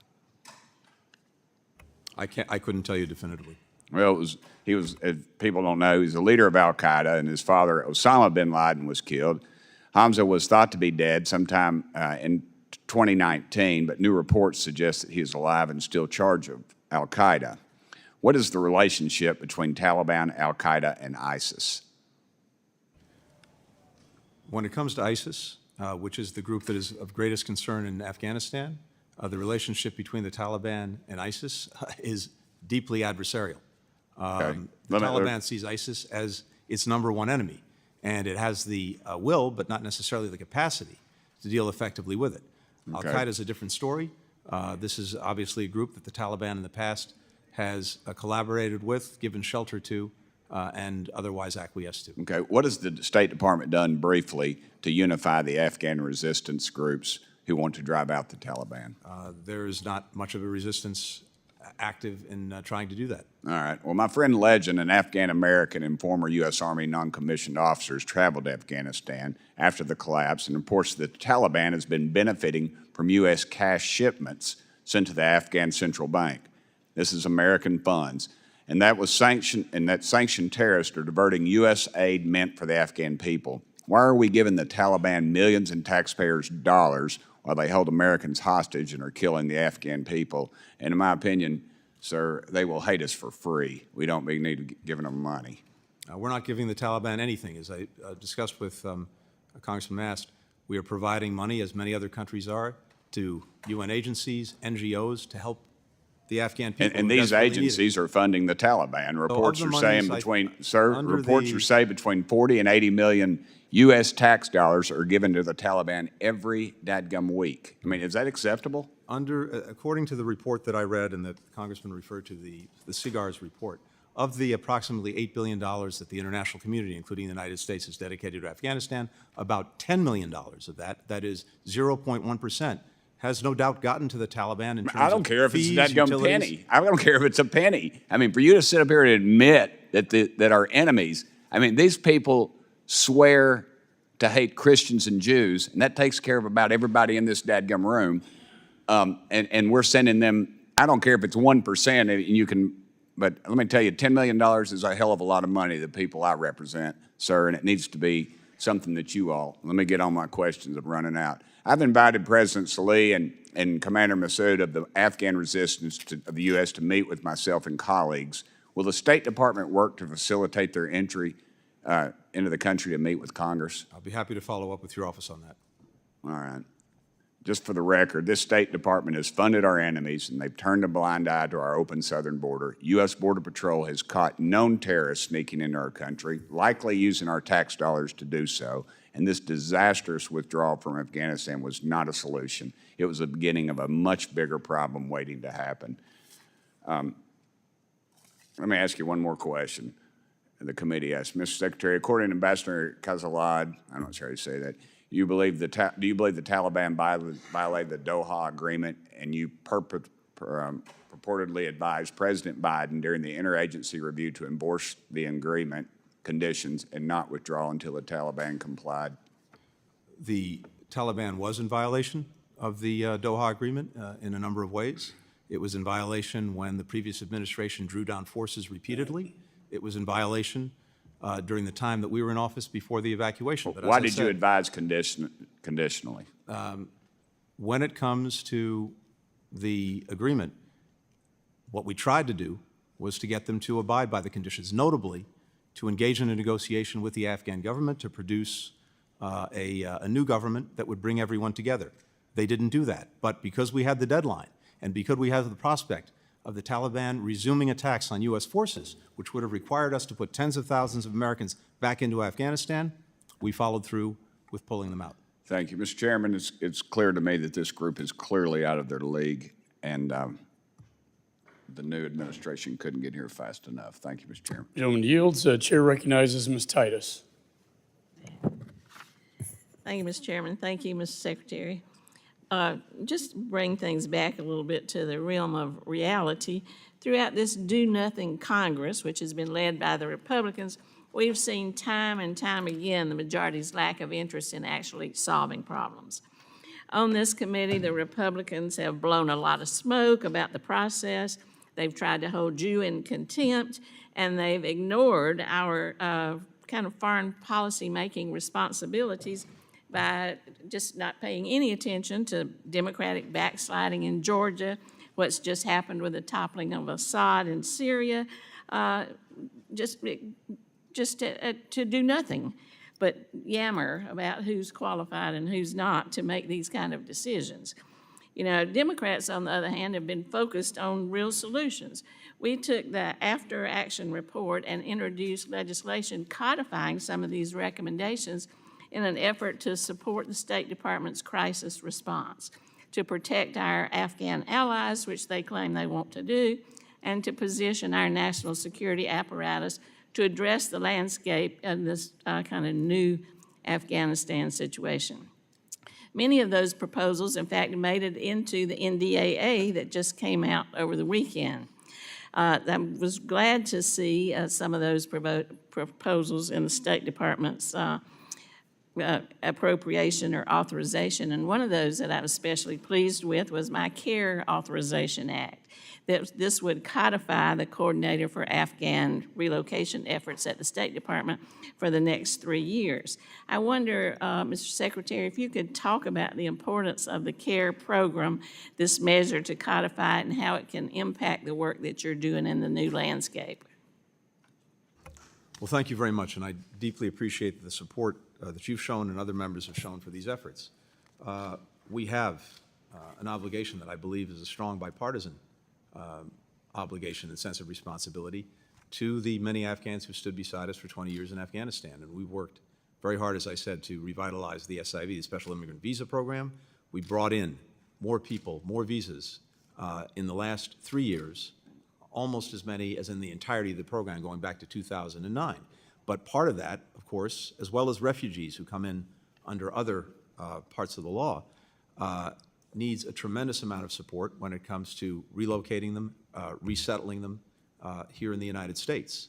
And the department established this effort in this office to do just that, to work to make sure that we could bring Afghans out, get them to so-called lily pad countries where we could finish processing them, then to bring them to the United States, and then to work with resettlement agencies to make sure that they could be resettled and integrated into communities. And we've also seen an incredible outpouring from Americans all across this country through a sponsorship program we set up so that private individuals and groups could also welcome Afghans to this country. And we've seen tens of thousands of people stand up to do that. But we do need the, I think, ongoing support from the department to make sure that we have the people in place to continue this effort, and so we welcome congressional efforts to support that. Thank you. I'd like to follow up about the SIVs. You know, the report from the majority said that, or alleged that President Biden abandoned our allies, but the numbers tell an entirely different story. As you referenced, during Trump's time in office, the SIV coordinator role was vacant for the entire time. Trump, just to give the numbers to the point you make, Trump only issued 7,116 SIVs in a 3-year period, and processing time increased from 480 days in January of 2017 to 996 days in January of 2021. When you were here in 2021, you spoke to us about this immense backlog, that the administration had inherited of more than 17,000 applications of SIVs. Ambassador Smith affirmed that the Trump administration had taken, this is a quote, taken no steps to reduce the backlog. In just his first 8 months of the administration, however, President Biden issued 8,760 Afghan SIVs and halved the processing time. So, you know, the success is in those numbers, and it's very clear what the emphasis has been under the previous administration, not what's been alleged. And can you just talk a little bit about how you were able to accomplish this? Well, I think you covered it very well, but simply to say that, yes, we inherited a program that was basically stuck. Nothing was happening. There hadn't been an interview for someone to get their visa. Going back to March of 2020, we had a backlog of about 18,000 people. And as soon as we came in, we restarted the interviews. The president issued an executive order, one of the very first, instructing us to look at what we could do to cut the delays, to beef up the staffing. We cut the time in half for processing SIVs. I quintupled the resources at the State Department, going to look at the applications so that we could get people through the system. And as a result, I won't repeat the numbers that you cited. We rebooted a program that had been moribund, and we brought many, many, many Afghans here. But that didn't stop after the evacuation. And as I noted, since then, almost 70,000 Afghan SIVs, and that was as many in 3 years With as all the due respect, entirety of Secretary, the the program. gentleman's very time much, has and thank you expired. for Chair doing that. recognizes Mr. Baird. Thank you, Mr. Chairman. And I'd like to start my comments. I appreciate you being here, Mr. Secretary, but I want to express my appreciation to the Gold Star families that are here today. And I also want to express my sorrow for your loss. And one of those was Corporal Humberto Sanchez from my area, Logansport, Indiana. So I just want to make that on the record because of their sacrifice. But, Mr. Secretary, I have questions about whether or not you've expressed opposition to the unconditional withdrawal to the President or Mr. Sullivan or to NATO, because on April 21st, you made a visit to Brussels to talk with NATO, and after your visit, you made an unannounced visit to Afghanistan on April 15th, 2021. Could you give us some idea what the purpose of that visit? And then what information did you bring back and share with the President from this unannounced visit? Thank you. The purpose of the visit was to see for myself the situation on the ground in Afghanistan, to hear directly from our embassy how they were pursuing the mission, our diplomatic mission, our mission to bring more SIVs out, and also to talk to Afghans, not just from the government, but from across society, which I did on that trip, to hear from them how they saw the situation as it was evolving. And that was a very informative trip, as were my many discussions at NATO with our allies and partners throughout that period. Now, I'm not going to share the advice or counsel that I gave to the President. That's between me and him. Having said that, I think what we were looking to do was to see if we could get the Taliban to meet its requirements under the agreement, particularly to engage in a negotiation with the Afghan government, to have not only an enduring ceasefire, but also to have a political transition in Afghanistan. We worked on that until the day that the Afghan president, Ghani, fled. In fact, I was on the phone to him the night before he fled, on August the 14th, in which he told me that he wanted to continue working on getting an agreement with the Taliban, but if he couldn't, he would stay and fight to the death. And he left the next day. So that my trip back then obviously helped to inform our diplomacy, our approach to what we were trying to do, and I wish we could have gotten, obviously, the Taliban to agree to meet its commitments, but we didn't. So thank you. The thing I'm also interested in, do you feel that the President acted on any of the information that you brought back to him from that meeting? And was it any coincidence that the President announced an unconditional withdrawal just 6 days after you had that meeting with him? The President absolutely factors in, and I know for firsthand, the information, the ideas, the recommendations that I bring to him, that many others in the administration bring to him, and we have a very deliberate process for working through all of these issues. And he's insisted from day one on hearing from everyone, on making sure that we're all questioning our assumptions, our biases going in. That's the way he operates. But ultimately, he has to make the decisions. We can all give our recommendations and advice. He's the one who has to make the judgments. He's the one that makes the final call. Again, it was our effort and our policy to see the Taliban meet its obligations. It didn't. But I remind, again, that we had a deadline that was bequeathed to us, and during that period, from the Doha Agreement to the evacuation, the Taliban agreed that it would not attack our forces or partner forces. It would stay away from the cities. Had we not fulfilled the Doha Agreement in terms of removing our forces from Afghanistan, those attacks would have resumed on us, on our partners, on the cities, and as I said, it would have required sending in thousands more Americans to defend against those attacks and to try to hold on to Afghanistan. Thank you. I yield back. Gentleman yields. Chair recognizes Ms. Jacobs. Thank you, Mr. Chairman. Thank you, Mr. Secretary, for being here. Thank you to the Gold Star families who are here for your sacrifice and for representing the Gold Star families that we know have sacrificed so much over the last 20 years. I represent San Diego, the largest military community in the country, and my community has borne the cost of this 20-year war.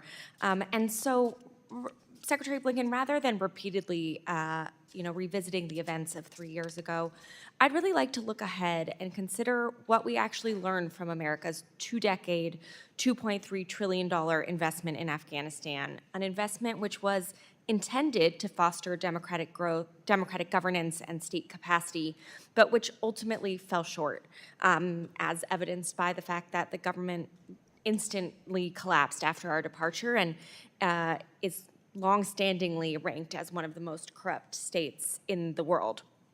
So the Global Fragility Act, a law which was signed by President Trump, was designed to incorporate some of these lessons from Afghanistan and to pilot a more integrated strategic approach to how we deal with fragile and conflict-affected regions. Reflecting on the shortcomings of our 20-year war and the withdrawal's aftermath, what key insights have guided the department's evolving approach to conflict prevention and stabilization, and how have these lessons shaped the implementation of the Global Fragility Act to ensure that future engagements emphasize building resilient, accountable institutions rather than just propping up hollow, corrupt ones? Well, I think you said it very well. I think one of the lessons that I at least take away from the 20 years is that while very well-intentioned and noble in aspiration, the idea of nation building and trying to impose a democracy on a country by, in effect, by military means alone is simply not going to work. And that while security is necessary, it's not sufficient to getting the job done. And unless you have a whole of government and really a whole of society approach that looks at the various things that are likely to drive people apart and create conflict within a society, you're unlikely to stop it, and you're unlikely to see the emergence of a stable, never mind, democratic government. And I think what you and others have done in your work in support for the Global Fragility Act very well reflects that, that insight. Because if we're not operating across society and across the government, and not only us, NGOs, the private sector, and others, again, we're unlikely to actually prevent these countries from failing, never mind building something successful. So we've now had some beginnings of experience with the Global Fragility Act, but as you know very well, the other insight is that this doesn't happen overnight. It doesn't happen by flipping a light switch. These are engagements and investments that we have to sustain over a decade. So we're in the early years of this, but I think this is a much better approach to trying to get the results that, again, are extremely well-intentioned, but I think Afghanistan and in different ways Iraq shows us are unlikely to be achieved just by focusing on security in the military. Well, I couldn't agree with you more. And, I know one of the other things that the Afghanistan withdrawal revealed was a sort of systemic vulnerability in the department's ability to manage urgent, high-risk situations. So I was also wondering if you could talk about what sort of organizational measures you've implemented to streamline decision-making authority, improve interagency coordination, ensure rapid, accurate communication during future emergencies, and how these reforms address some of the issues identified in the after-action review. Yeah, thank you very much. This is something we've taken very seriously, and as you know, I think as the chairman knows very well, members of the committee know, we undertook an after-action review. I brought back very senior retired member of the department, Ambassador Dan Smith. He conducted interviews of 150 current and former State Department officials, myself included, on this period, basically from January of 2020 through the evacuation, to look at the State Department, what we did right, what we did wrong. And as I mentioned earlier, a number of important recommendations came out of that to strengthen us going forward. We had 34 recommendations in 11 categories. We've taken 40 actions since then. And just very quickly, one was to the need to strengthen our overall crisis preparedness and our response capabilities. we didn't have before this a common operating picture of what was going on in a given emergency situation. We stood up something called the Orion platform. We bring together everything in one place: the cable traffic, news sources, intelligence, risk indicators, accountability for our engagement with U.S. citizens, all in one place. Before, we had a dispersed staff. We didn't have the proper capacity to surge our people during a crisis. We opened a new modernized operations center with that capacity, with the flexible spaces to have task forces develop overnight. We had before no comprehensive system for tracking or deconflicting the status of American citizens who were caught in the middle of a conflict. So we stood up a streamlined and cloud-based system to track, to communicate with American citizens in real time to avoid duplication, overlap. There are a number of things. I'd really commend to you. General A's time has expired. Chair now recognizes Mr. Barr. Thank you, Mr. Chairman. Thank you for your service as chairman of this committee, and thanks for the great job you've done for us as chairman. Secretary Blinken, thank you for your service. In this, your last appearance before this committee as Secretary of State, I do want to ask you some tough questions, though, about what I see as not only a chaotic retreat from Afghanistan, but probably the biggest foreign policy blunder of the administration over the last 4 years, but I would argue maybe even the last generation. The failure was not the 20-year fight against terrorism in Afghanistan. That was not the failure. In fact, that was a success, where the brave men and women of this country who wear our uniform kept the homeland safe because they took the fight to the terrorists. And in fact, we eliminated terrorists like Osama bin Laden because of their valor and their bravery. That was not the failure. The failure that dishonored their 20-year service was the chaotic and disastrous retreat. And so from your opening statements, you said it's important to put it in context, the events of August of 2021. Important, I agree. So let's talk about the Doha Agreement, Mr. Secretary. According to Ambassador Khalilzad, you believed the Taliban violated the Doha Agreement, and you purportedly advised President Biden during the interagency review to enforce the agreement's conditions that Secretary Pompeo, your predecessor, and Secretary Trump had entered into, and not withdraw until the Taliban complied. Why did you advise on this conditionality? To be very clear, and again, I'm not going to get into my advice to the President. I can tell you what our policy was. The policy was to seek compliance with the agreement and to get the Taliban to live up to what it had promised to do. Right, and I'm going to reclaim my time. Yes, I agree with that. But the Taliban failed to live up to the agreement. The Taliban failed to engage in intra-Afghan negotiations, correct? That is correct. The Taliban was inflicting violence on Afghan forces, correct? That's correct. And the Taliban conducted indirect fire attacks against American forces.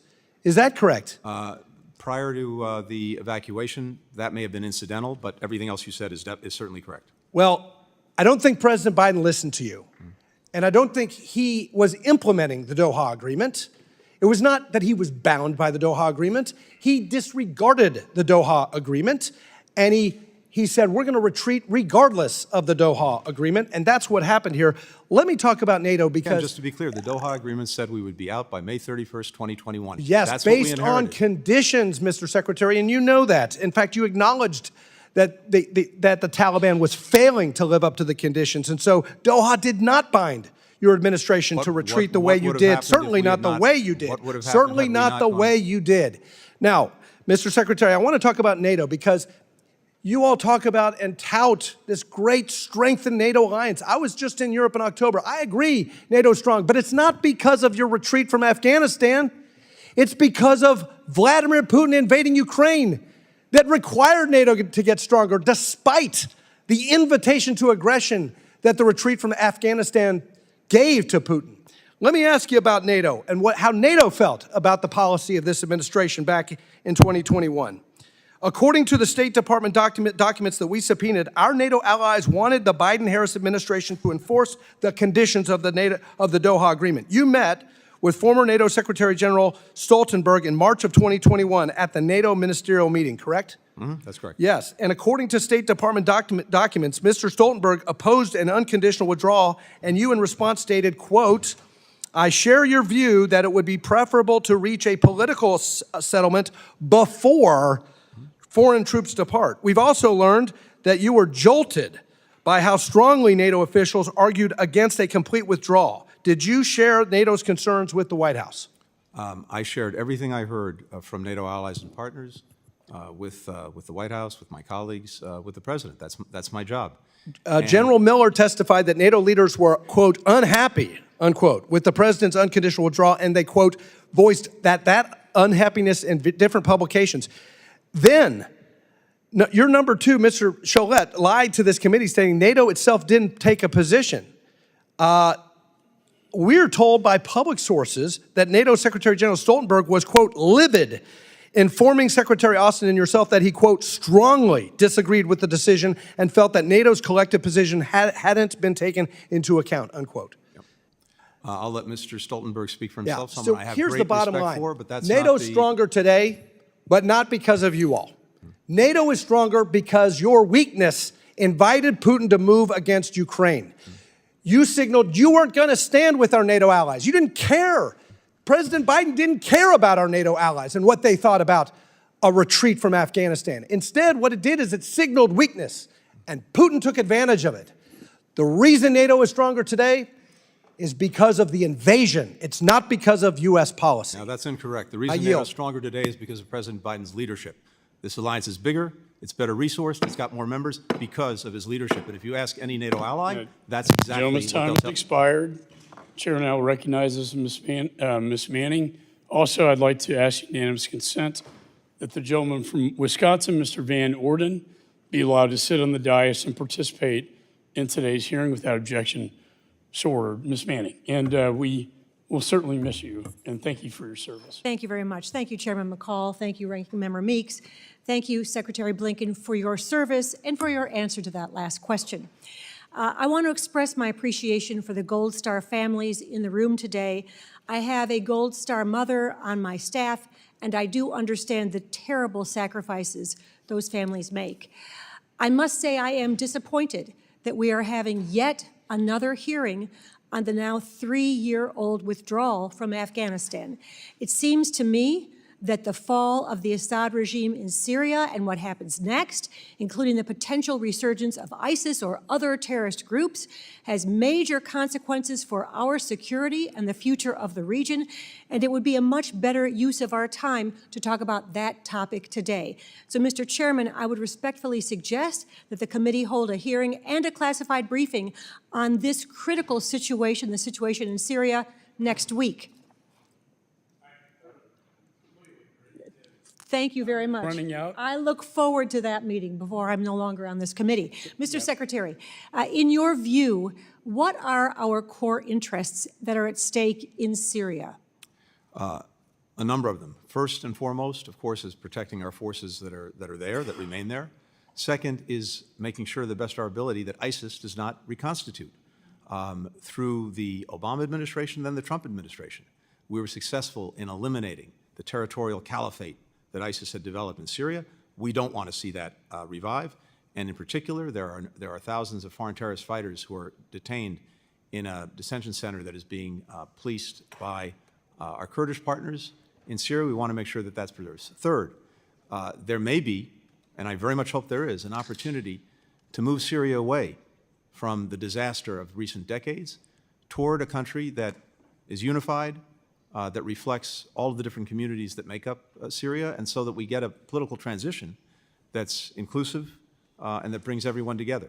We have an interest in seeing that because if Syria goes the other way, if it fragments, then we're likely to see more mass migrations. We're likely to see more places in Syria that become centers for terrorism and extremism, none of which is in our interest.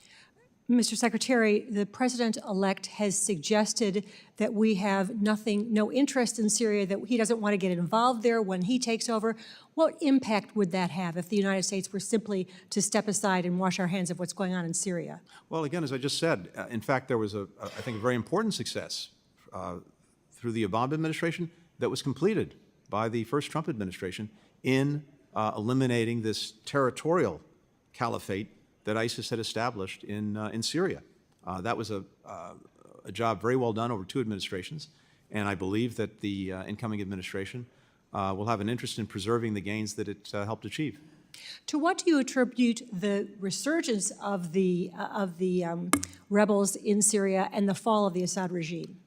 I think what we're seeing is a result of a number of factors, but first, all of the outside patrons of the regime, Hezbollah, Iran, Russia, were at the very least distracted and in some cases on the ropes because of problems of their own making and problems that we helped exacerbate for them.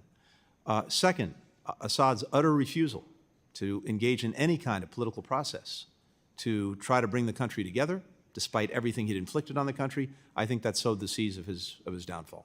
I do want to address one thing that we're seeing happen in Afghanistan. And since the fall of Kabul in 2021, we've witnessed the tragic consequences of the takeover of the Taliban, particularly on the Afghan women and girls. Women who had high-ranking positions, who had good productive jobs, are no longer able to work. Girls who were attending school are no longer able to attend school. When I read the Trump-Doha agreement, I was shocked by how few conditions there were in there for the Taliban. There were no protections requested for Afghan women and girls. Since the withdrawal, we've seen the Taliban issue more than 100 edicts targeting women and girls, restricting not just their education and their ability to work, but also their ability to leave their homes, their ability to seek health care services from male providers. And just recently, the Taliban issued an edict suspending medical education for women. We know what this means. Afghan women will eventually be unable to get medical care that they need. This will be a disaster not just for the women of Afghanistan, but for the country. What steps have you taken to push back on those edicts and help the vulnerable Afghan women and girls? These edicts are abhorrent, and they would take Afghanistan back to the dark ages. From day one, we've worked to do everything we can to defend, support, and where we can empower women and girls in Afghanistan, including having senior officials whose mission is to do just that, including setting up different mechanisms so that their voices can be heard in our policy deliberations and in the international policy deliberations, including when it comes, for example, to recognizing the Taliban. We've sanctioned many members of the Generally, Taliban. time's expired. Chair I'm happy to recognizes follow up. Ms. Salazar. Thank you. Thank you, Mr. Chairman, and thank you, Mr. Blinken, for being here with us. And you know, the disastrous withdrawal from Afghanistan had ramifications around the world, not only in the Middle East and only including the messages to dictators just like the Taliban, but to other people, specifically the Western Hemisphere. And I just want to concentrate my time on 3 countries that are highly important for my constituents, starting with Venezuela. Sir, I hear that you're planning to cancel the oil licenses to actors like Chevron and Repsol and others. And my question is, are you planning to cancel those oil contracts before or after January 10th, which is when Maduro is supposed to be assuming the presidency? I can't speak to the actions that we'll take in terms of when we'll take them. I'm happy to follow up with your office.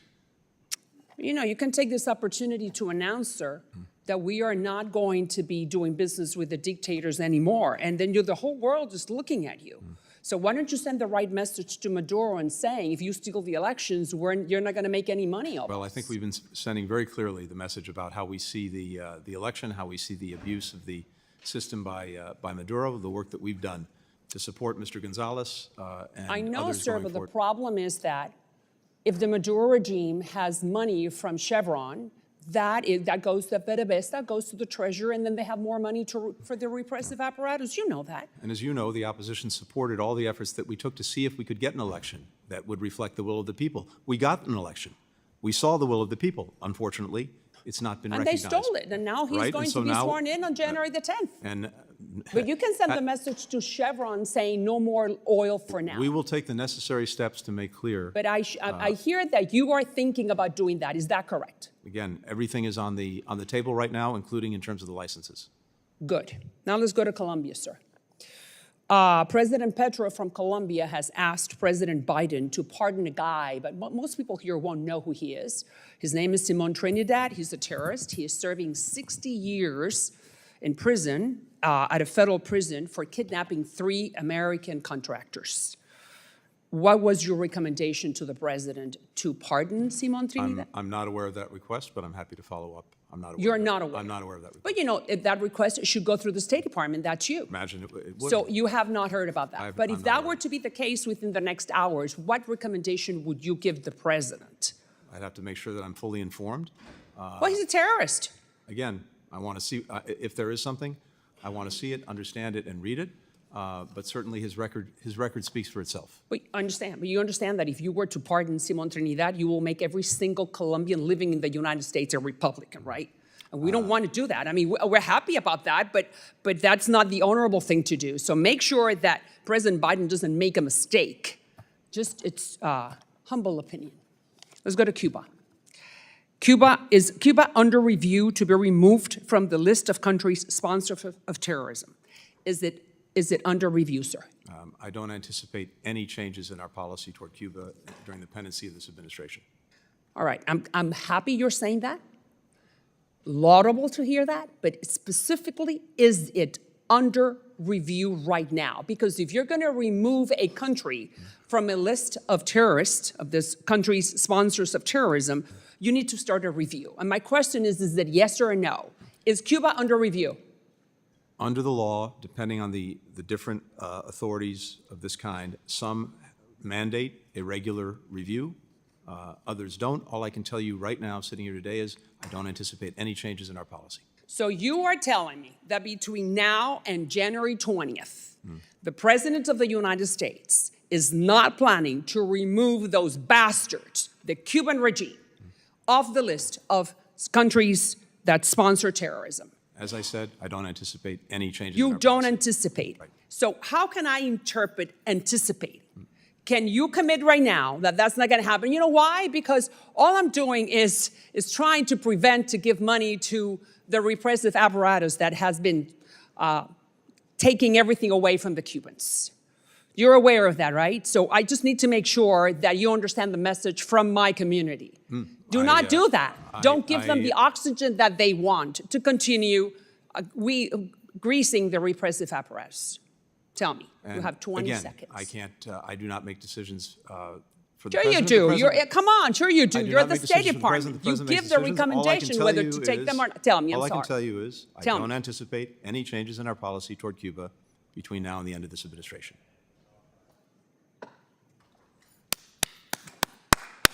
Thank you.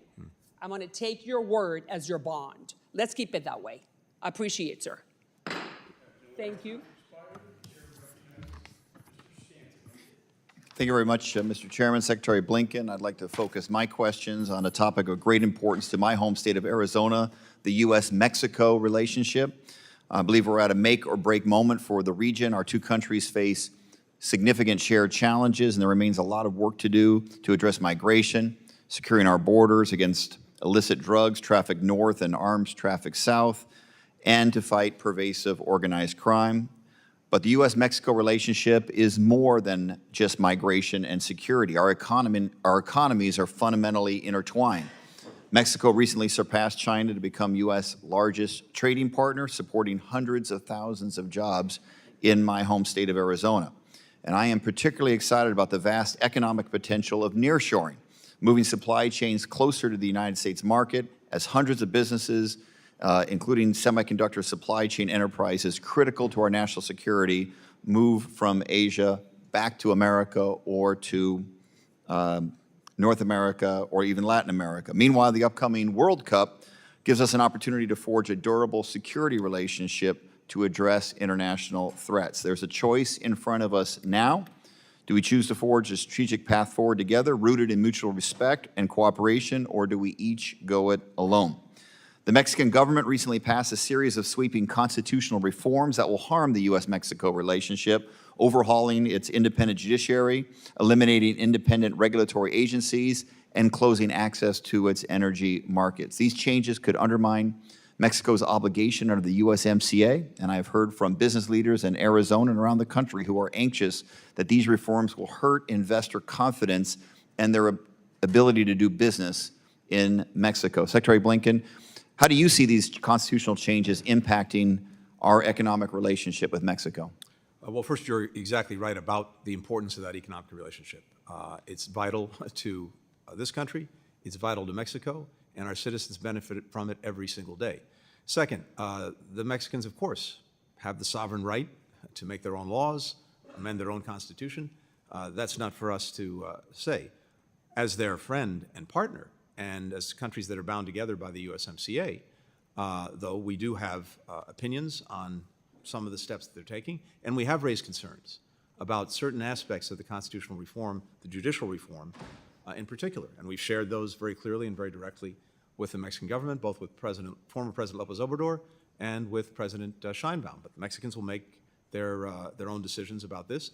But the concerns that we've underscored are exactly what you just cited, which is what effect does this actually have on private sector and investment that's so critical to actually meeting the full potential of this relationship, including things like nearshoring, including having a supply chain where Mexico and the United States are joined in the most critical things necessary to our economies and even to our security.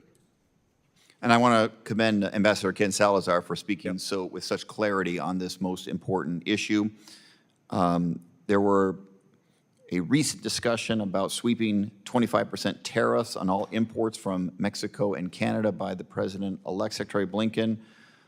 In your opinion, how would these proposed tariffs impact U.S. and diplomatic interests in Mexico? Look, I don't want to speculate on what the incoming administration will do or not do. That's really not my place. I think what I can say is just to underscore what you said a few minutes ago, which is this economic partnership is so vital, and we want to maximize it, not minimize it. Mexico's now the U.S., it's our top trade partner for goods. We've got $800 billion traded in the last year we have accounting for, 2023. That's more than $1 million every single minute of every single day.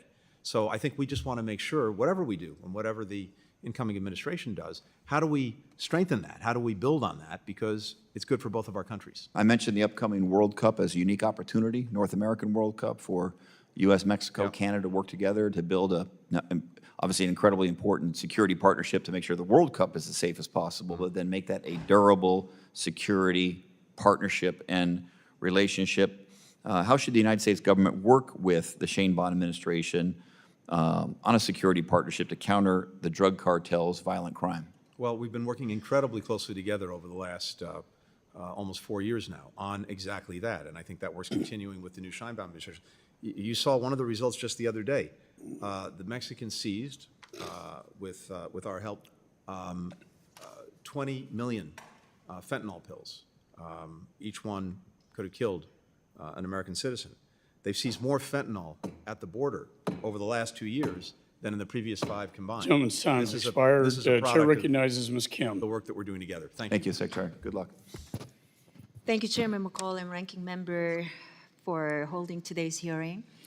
The American people and the families of our 13 fallen service members and the Afghan allies are demanding answers.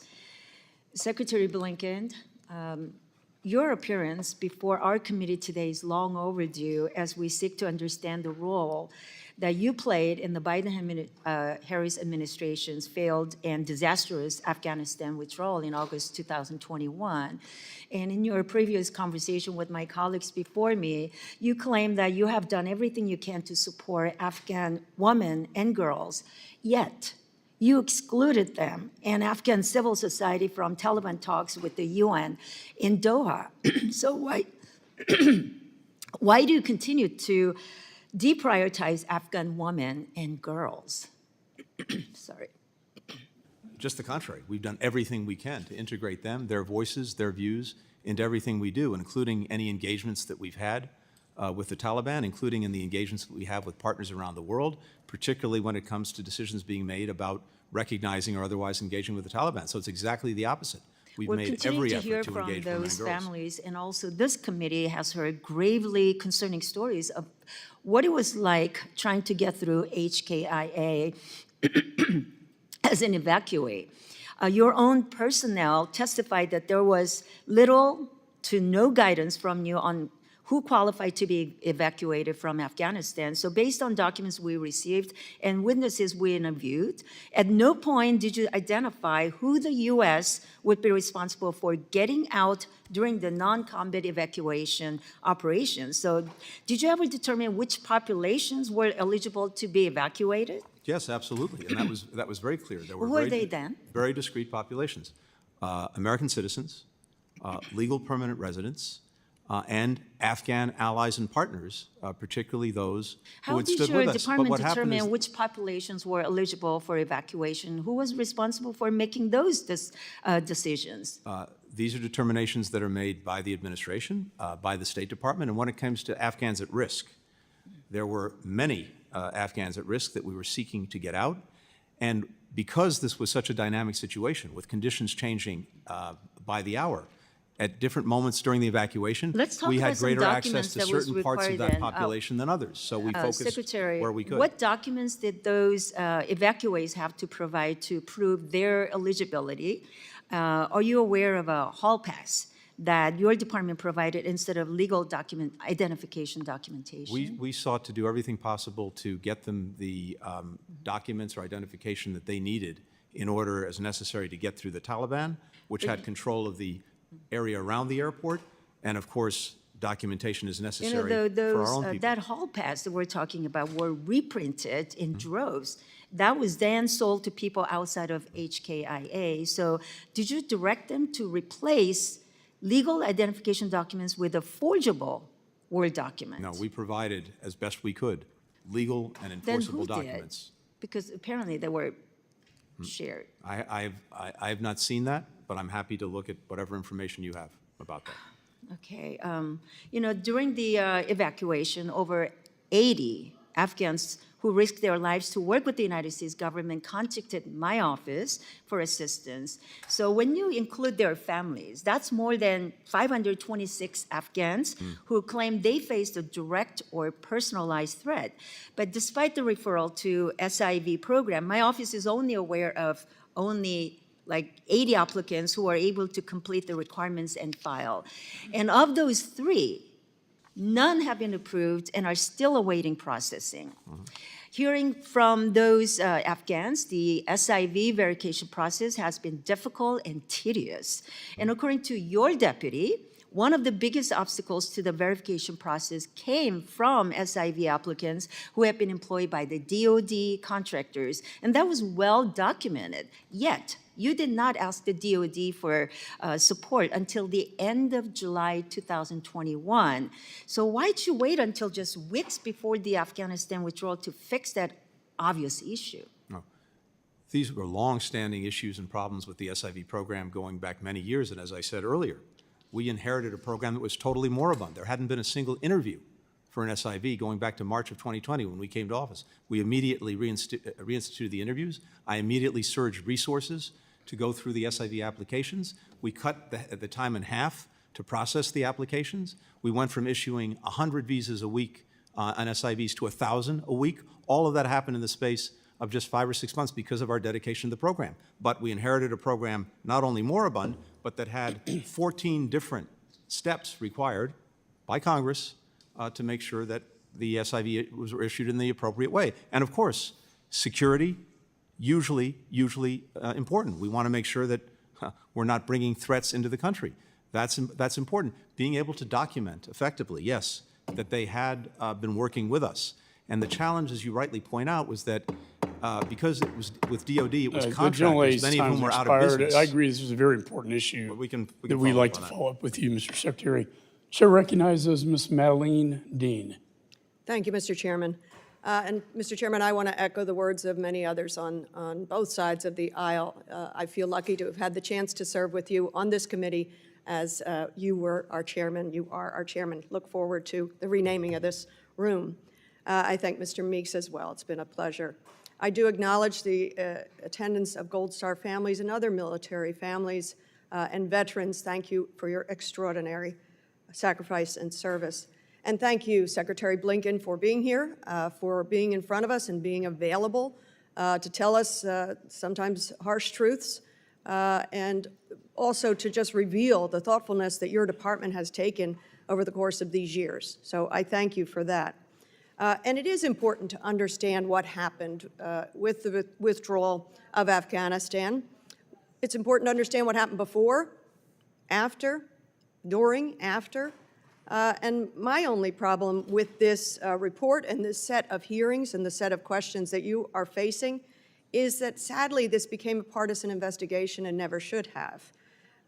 This committee sadly came up with a report digging into evidence that would only focus on the Biden administration, a 20-year war, a withdrawal set in place by the previous administration. The cherry picking was clear. The report's own methodology says, quote, the U.S. withdrawal from Afghanistan is understood to encompass the U.S. military retrograde beginning with the Go to Zero order officially announced by President Biden on April 14th, 2021. That's a strange, very narrow window if we really want to understand what happened, what went wrong, what went right. So Secretary Blinken, just to set the record straight, the Doha agreement was entered into under the Trump administration, is that correct? That is correct. Signed on February 29th, 2020. The agreement included a commitment to reduce U.S. forces in Afghanistan to 8,600 troops in 135 days. Is that correct? It is, yes. The only other force reduction commitment in the agreement was complete withdrawal of U.S. forces within 14 months. Is that correct? That's correct. Then President Trump, despite not being required by the agreement, ordered more troop drawdowns as he was eligible to do as President of the United States, those being in September of 2020, reduction to 4,500 troops. Am I right? That's correct. And then, strangely to me, in January of 2021, on the administration's way out the door, a reduction to 2,500 troops. Is that correct? It is. Puzzling, absolutely puzzling. So those were all actions taken before Mr. Biden was even sworn into office, January of 21. What effect did the significant reductions have on the administration and on the withdrawal?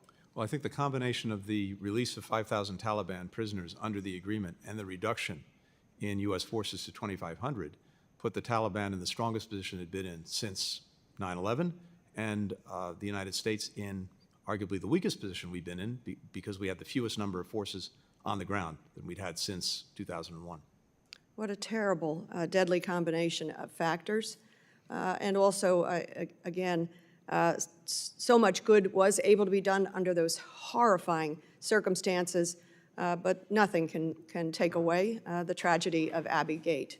I'd like to move, just as Ms. Manning did, to other issues of the day, very critical issues of the day. Ukraine. I have always believed that the United States must do everything in our power to be sure that Ukraine has everything it needs to win. What is going on in these last few weeks of the administration, lifting of any more restrictions, imposing any more sanctions on Russia or Russian banks, what is the administration able to do?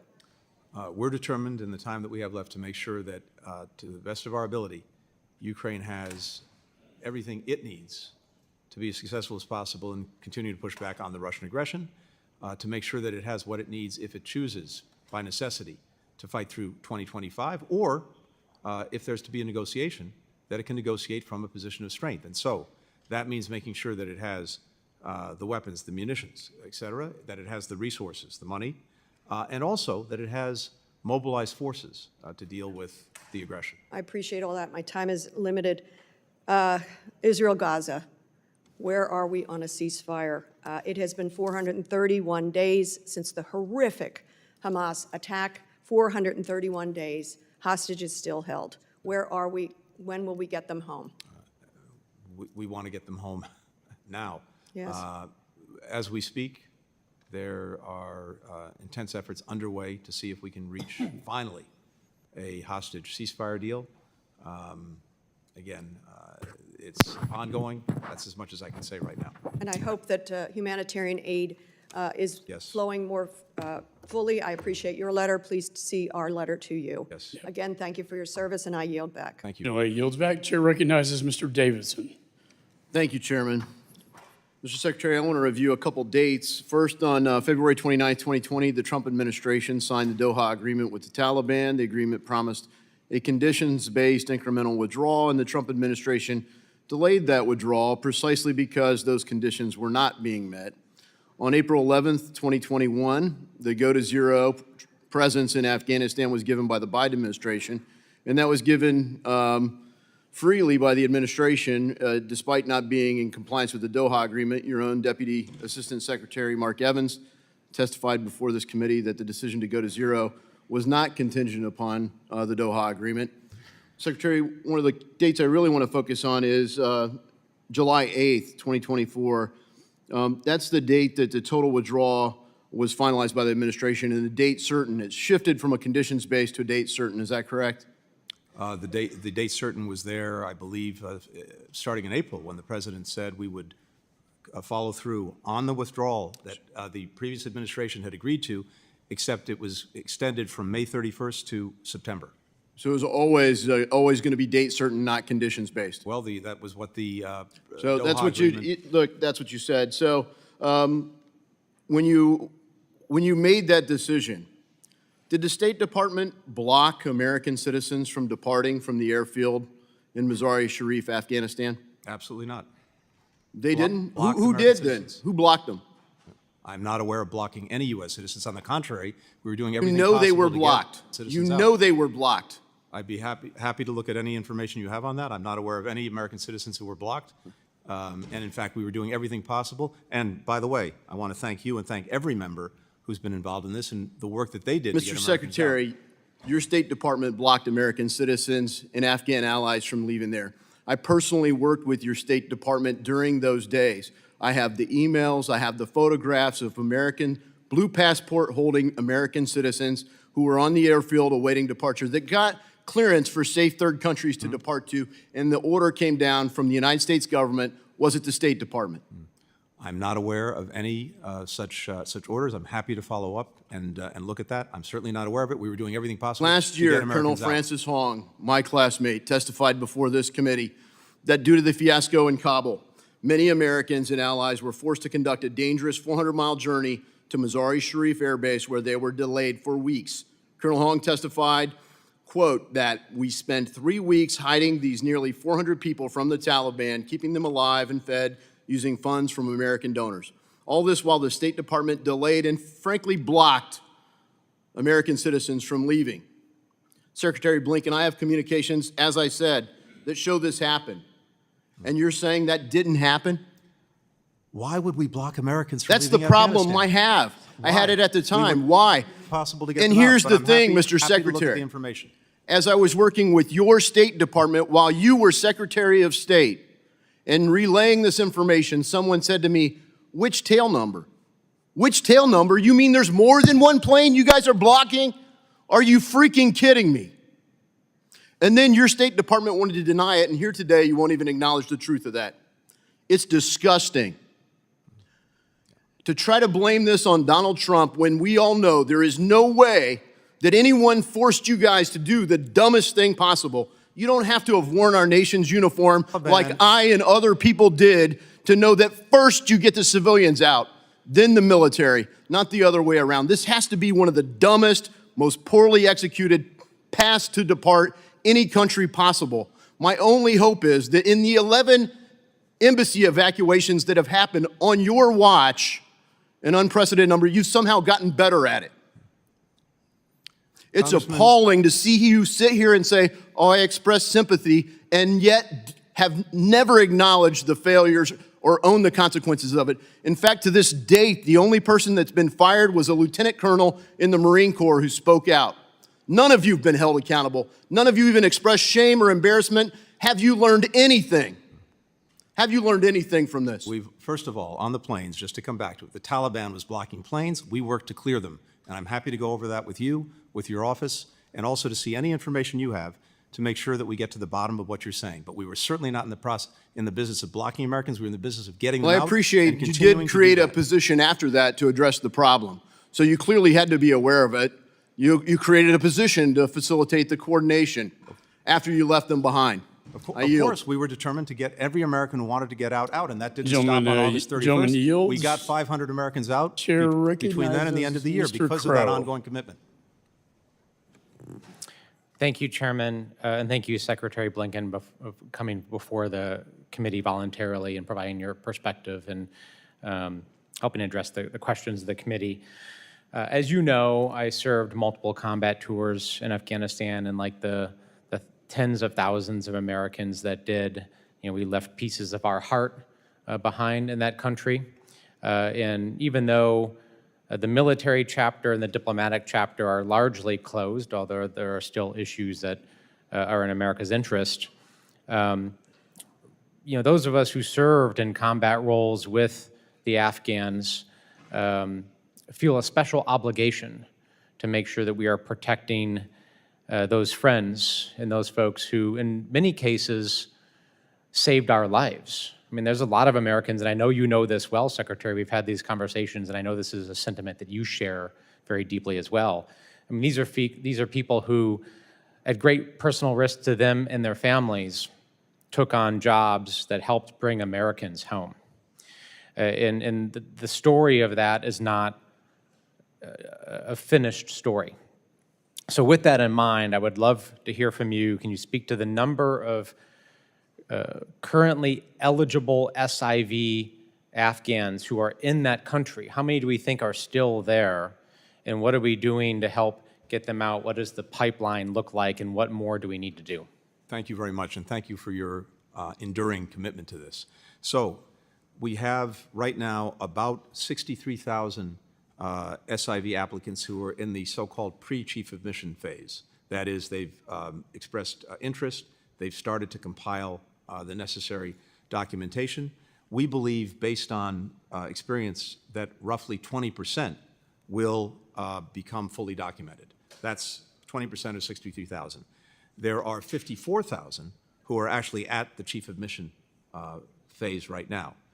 Again, based on our analysis, we believe roughly 35% of those will likely be approved because, as you know, unfortunately, many people wash out either because they simply don't qualify or because of documentation issues, which we've tried to remedy over the last couple of years. Finally, we have right now 10,000 who have chief of mission approval. The only thing they're waiting for is their interview, which they need to do out of country.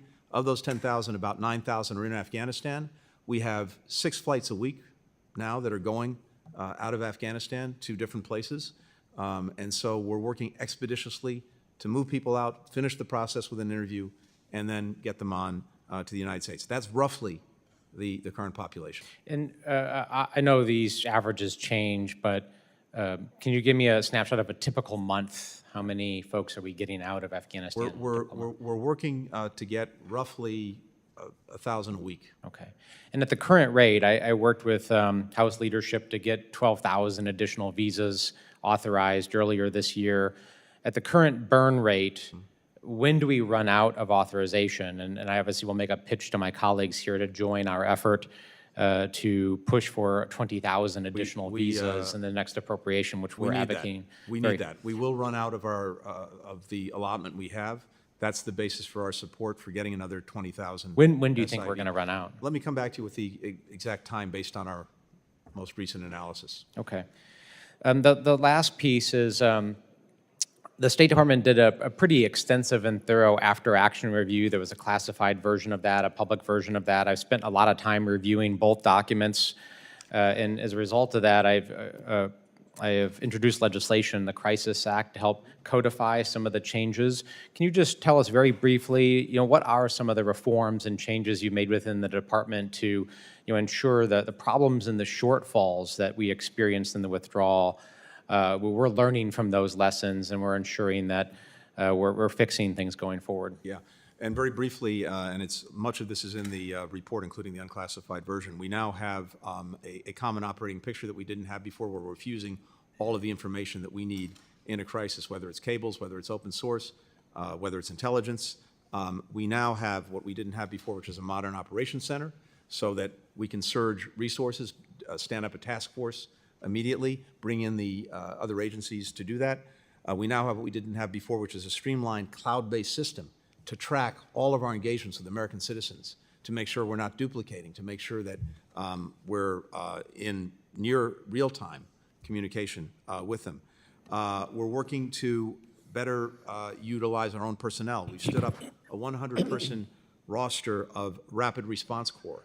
People sign up for 6 months. That means that they're ready on a moment's notice to become part of a task force. They get training throughout that period on what they'll need to know if there's an emergency. We've stood that up. I see my time is up. I'm happy to go over. I'm just trying to make sure you stay on schedule for your Thank you, flight. Mr. Chairman. Your flight to the Middle East. I don't want you to miss that. Appreciate that, Secretary. Thank you, Chairman. I yield back. Gentleman's time has expired. Mr. Green is recognized. Thank you, Mr. Chairman, and thank you for your leadership on investigating this. I'm over here, Secretary. Thank you. This catastrophic withdrawal, and I want to thank you, Secretary Blinken, for attending today. I'm going to preface my comments with something very similar to what the chairman prefaced his comments with. We've worked well together on nearshoring and stuff like that, getting the Tennessean out of Venezuela. Yep. Roger Carson's my classmate, did a fantastic job with that. But today, my comments are going to be, as a global war on terror veteran who served in Afghanistan, I want to once again recognize the sacrifice of all the Americans that fought for our country in Afghanistan. I lost friends there. But those of you who came home, your service was not in vain. Those of you who died there, your service was not in vain. You helped keep our country safe for 2 decades. And I am grateful for your sacrifice and the sacrifices of your families. As a Night Stalker flight surgeon and an Army Ranger infantry officer, I remember our most sacred creed, leave no man behind. Secretary Blinken, you and our Commander-in-Chief left people behind. You left those in your care behind. You left Americans and our allies behind. Your delayed appearance before this committee, I think, is a disgrace to those Americans who did die in Afghanistan, and your decisions or the absence of leadership on this issue during the withdrawal of 2021 are directly responsible for the disaster. Prior to President Biden's go-to-zero approach, the Taliban had ignored U.S. attempts for a smooth exit and shown themselves totally ignoble negotiators. We knew the dangers, and yet, as the military withdrew, you told U.S. Embassy Kabul to remain. Furthermore, you actually increased personnel. When senior security advisors and leaders at DOD and embassy staff said it was time to make a non-combatant evacuation operation plan, an EO plan, you said no. Instead, when the day came for the embassy to evacuate, there was no plan. You left your personnel high and dry to figure it out on their own. In fact, you never even issued the NEO. As Secretary of State, that is your responsibility, but instead the NSC had to make that call. Did you step in? No. The NSC continued to lead the initial response, including decision-making regarding Afghan population eligible for evacuation, which should have been states' responsibility. Because you weren't at the helm, there was little documentation or communication. State personnel had to rely on spur-of-the-moment decision-making just to get to the airport, and thousands of evacuees were left in limbo. Now, I also want to share a story, a conversation I had with the leader of one of our greatest allies, Britain. I had a conversation with Boris Johnson 6-8 months ago. I was at dinner with him, and I asked him, I said, hey, could you confirm a rumor, Mr. Prime Minister? Could you confirm the rumor that the Commander-in-Chief of the United States, Joe Biden, you called him and asked him to stay an extra 5 days, just 5 days, so that all the Brits could get out? And Boris Johnson told me, Chairman Green, I remember exactly where I was when I made the phone call. I asked for 5 more days, and President Biden told me no. This is our greatest ally on the planet, participating in the Red Sea with us against the Houthis when few others would. I pulled wounded British SAS guys off a target in Iraq. Their blood was on my hands.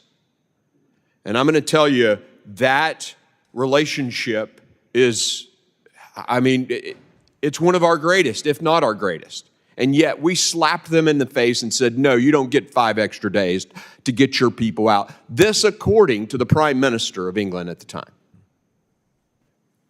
I find that unconscionable.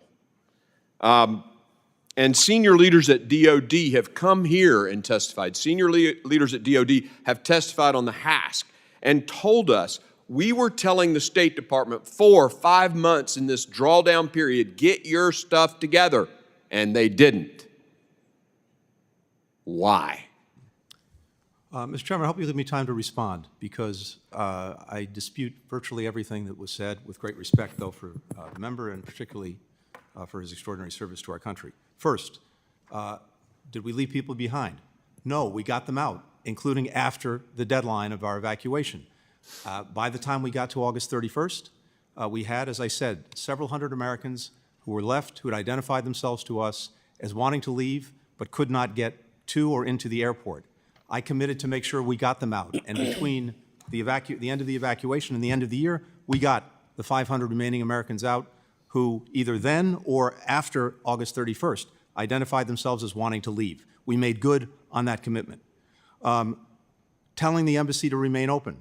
Yes, we all wanted the embassy to remain open. It was fully our expectation that the Afghan government and the Afghan military would not collapse. It was the desire of Congress to make sure that we remained engaged in Afghanistan, including to look out for our own citizens, including to make sure we were doing right by the SIVs. And it was fully our intention to continue to bring them out by keeping the embassy open. And as I've said earlier, and as many others have testified, no one anticipated the collapse of the forces. No one anticipated the collapse of the government. When it comes to the NEO, again, let me be very clear. The State Department initiated the NEO. We did. That's what the record reflects. But this is a collective decision. As a instrumental matter, the State Department initiates it by requesting it of DOD. The decision to initiate it was a decision taken by the NSC and ultimately by the President. Not once before we initiated the NEO did anyone say, you need to do this among the principals in the administration. It was a collective decision on the 14th of August. Those capitals, provincial capitals, started to fall on the 6th, and by the 14th, we decided that the NEO was imperative. Now, there's a reason, Congressman, that it was so important that we focus on this. The Ghani government was pleading with us throughout the summer, don't engage in an evacuation. That will actually precipitate exactly what we're trying to prevent, which is a collapse of the government, a collapse of confidence, people fleeing the countries in uncontrolled ways. So that was also part of our thinking. But in terms of preparing, yes, we started preparing intensely going back to April. Multiple exercises with different agencies, tabletop and otherwise, planning through different scenarios. We had tripwires, we had indicators, all of which came into effect. We moved the embassy in 48 hours to the airport. That wouldn't have happened without a plan. We got control of the airport because we had pre-positioned forces. We were able to start moving people out in 72 hours. We moved 120,000 people out, the largest evacuation in the history of this country. Mr. Secretary, I will tell you that your DOD colleagues don't remember it that way. And I remember your face when we got that secret briefing during the midst of this, during the height of it. We all gathered in HVC. And I'm going to tell you, I think our memory here isn't as accurate as it could be. And I'll just leave it at that, Mr. Chairman. I'll never forget the fear in your face and I don't have anything else to say. Gentlemen, let me just add, I think this is a very important issue the gentleman raised from Tennessee, and I appreciate your perspective, Mr. Secretary. I'll tell you what our investigation revealed, that Ambassador Wilson did not want a NEO. In fact, he punished his staff for even mentioning the word NEO. And it wasn't, we got from the DOD, as you indicated, on August 6, 2021, that the NSC said, National Security Council said, a NEO equates to failure, quote unquote. That is what was going on. A NEO equates to failure. Maybe that's because President Ghani, as you said, Mr. Secretary, but those are really the facts. And only until August 15th, the day that Kabul fell, think about that, the day that Kabul falls is the first time that Ambassador Wilson request a NEO, and by that time, sir, it was too late. With that, I recognize Ms. Kamlager Dev. Thank you, Mr. Chair, and thank you, Secretary Blinken, for gracing us with your presence again. I have actually some questions about the Sudan, but because we have continued to talk about NEO, I will also ask a question on this. So Ambassador Wilson testified to the committee during a transcribed interview about the specified reasoning for why he called the NEO on August 15th, describing the situation that included thousands of Talib fighters streaming directly into Kabul, a flow that contradicted assurances that we had received from the Talibs, and orders that we believed had been given for them to stop by Taliban senior leadership, the expected seizure of 2 prisons later that day, and the release of thousands of inmates. Talib fighters, ISIS fighters, common criminals, and the abandonment oversight of checkpoints into and within Kabul's green zone that were vital to our security. We had been striving to maintain embassy operations in accord with the direction given to us. This was no longer possible. And at that point, I recommended to Secretary Blinken our immediate evacuation. He agreed, and the White House subsequently approved a non-combatant evacuation. The majority has repeatedly pointed to the testimony of military leaders to argue that the State Department waited too long to initiate the NEO.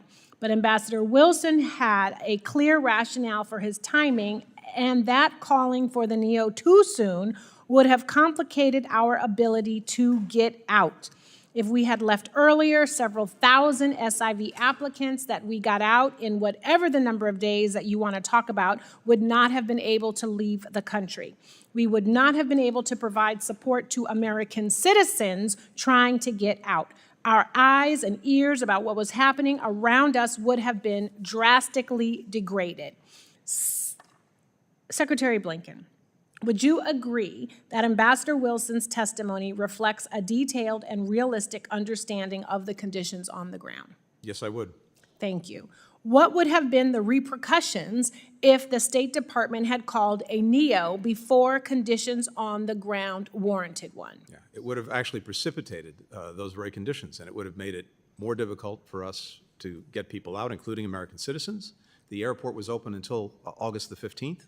We were trying to avail ourselves and push people out to take commercial flights. It would have made it much more difficult to get SIV-eligible people out of the country, other Afghans at risk.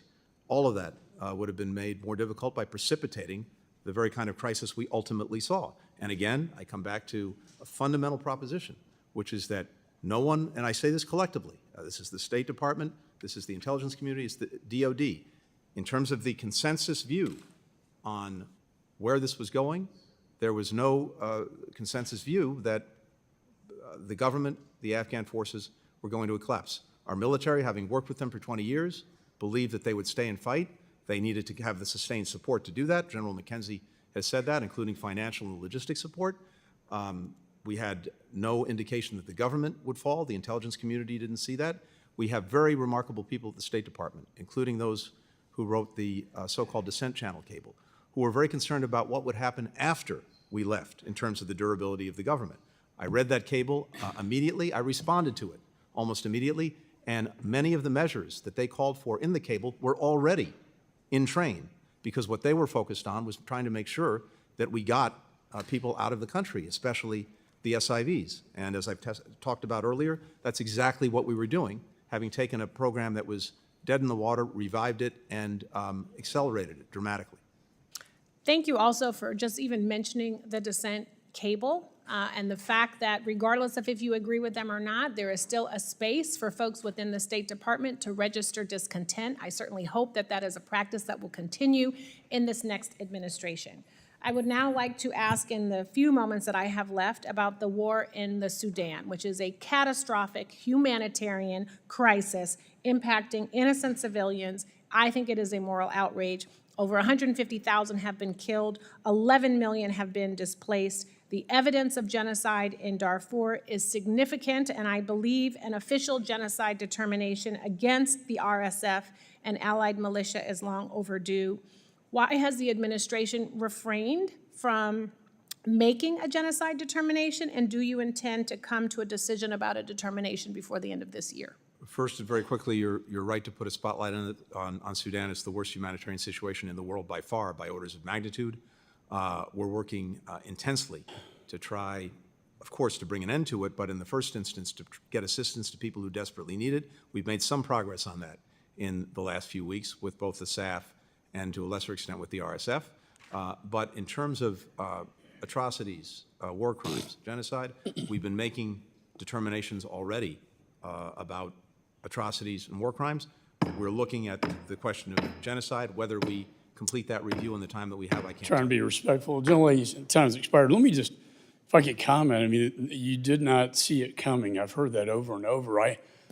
Perhaps we were getting different intelligence briefings, but I certainly saw it coming, and your own employees in the embassy saw it coming when they sent the descent cable to you, a cry for help that Kabul's falling and the embassy will fall soon. And I don't know how you can say that, honestly, sir, with a straight face. The chair recognizes Mr. Huizinga. Thank you, Mr. Chairman, and appreciate your work as leading this committee. But Secretary Blinken, how many U.S. citizens are still in Afghanistan? I can't give you an exact number because we never know for sure. There are several. Do you believe they're all voluntary? I think you're going to start to say there's several thousand. No, I believe that any American citizens who are left, there are several, as you know, as has noted before, who have actually been detained. These are people who went there after the evacuation for one reason or another, have been detained by the Taliban. We're working every day to get them out. Hold on a second. Are you saying that the only people detained are those who went after the evacuation? I'm saying the ones that we know of who are detained and that we're actively working. We can clue you in. I got to give you credit. You are successful in doing this. You have completely pulled me off of what I was going to ask you about, much to my staff and everybody else's chagrin. But the crap that you are throwing out here about this is unbelievable. I will tell you, I was in that same briefing when you said that you thought there was, quote, several hundred citizens who were staying in Afghanistan voluntarily. My caseworker had 185 individuals alone in my district, the 4th District of Michigan, that were asking us for help to get out, including those who did make it to Ichkaya and were beaten by the Taliban and were known by the U.S. troops. And the troops that are being shown up here, including one of my constituents who I've referred to as Jose and Carlos and Juan and various things, because I haven't wanted to use his real name at his request, who was blown up and injured and knew every single one of those Marines and those Navy corpsmen up there on that screen right now. They have not gotten satisfactory answers. And I will tell you, Secretary Blinken, that we have citizens there who are not there voluntarily, and they want to get out, and the State Department has utterly failed them.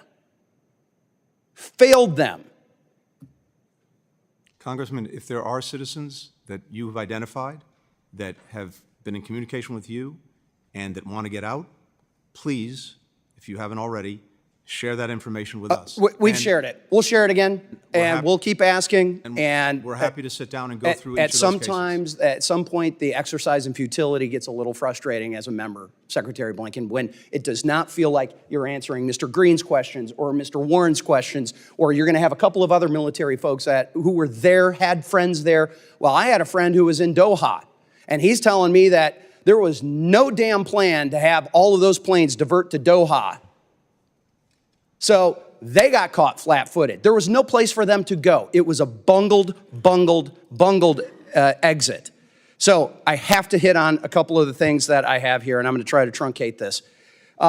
Recent report by Inspector General of Afghan Reconstruction, John Sepko, found since August of 2021, implementing partners of yours from the State Department have paid at least $10.9 million in U.S. taxpayer funds to the Taliban in form of taxes, fees, and duties. In fact, the SIGAR noted that while conducting its investigation, your State Department repeatedly refused to cooperate.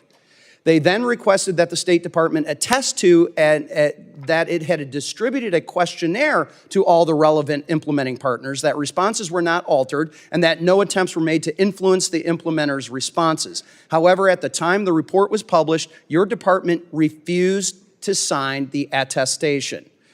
Mr. Secretary, did you instruct your employees to obstruct the SIGAR investigation of U.S. tax dollars going to the Taliban? And and then, since then, has that changed? To the contrary, we've done everything possible to cooperate with SIGAR. 13,000 staff hours dedicated to this. Why would the Inspector General say? Is the Inspector General lying? SIGAR, in its report of, I believe, in 2023, said that the department was cooperating with SIGAR.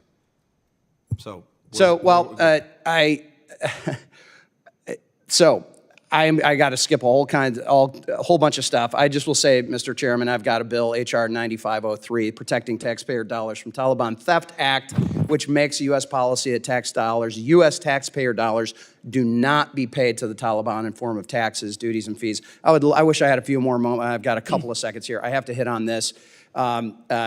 This is about Iran. Thanks to congressional notification, we know that on November 8, just days following the Democrats' election loss, you signed off on a sanction waiver providing the Tehran access to $10 billion in funds of Iraqi electricity payments. Last dated December 2023, Congress is aware of 2 releases of funds for humanitarian purposes to Iran. Have there been any other additional transactions since that period? So you have been allowing them access to the dollars. We know that there was 2 that got testimony, had problems. They asked for the explanation to be in behind closed doors. There was nothing that was top secret about that. It was just that egg was on their face. Have there been any more withdrawals? I assume you've asked the previous administration about the waivers that it issued. Oh, okay. Oh, complete? no? Yes, actually we did. Yes. Actually we did. Well, and the we explanation did of why this administration allowed Korean funds, the funds that were used, that were shipped to Korea, that were supposed to stay in Korea, why were they shipped to Oman? No. Why were they allowed to have given a Treasury license and the State Department license? Oh, now you're conflating what had been going on. I'm saying that the waivers that we issued were the same waivers issued. They were not. Absolutely 100% not. See, this is the thing. A group of us are actually on the Financial Services Committee. I'm one of them. You can't throw this crap out because we actually write the sanctions. We actually know what the law is. And when you and Treasury come in here and say, oh, don't worry your pretty little head about all these confusing sanctions things, guess what? We wrote the damn things. We understand. And here you are throwing these I wish I could curse more, Mr. Chairman, but I won't. This is so unbelievable. I am so glad to see this administration and you leaving because you have failed the American people with this. With that, I'm way over. And for the record, let me say that I personally, in the emergency wartime supplemental that dealt with Israel, that dealt with Indo-Pacific and Ukraine, put the sanctions that was waived or not enforced back into law.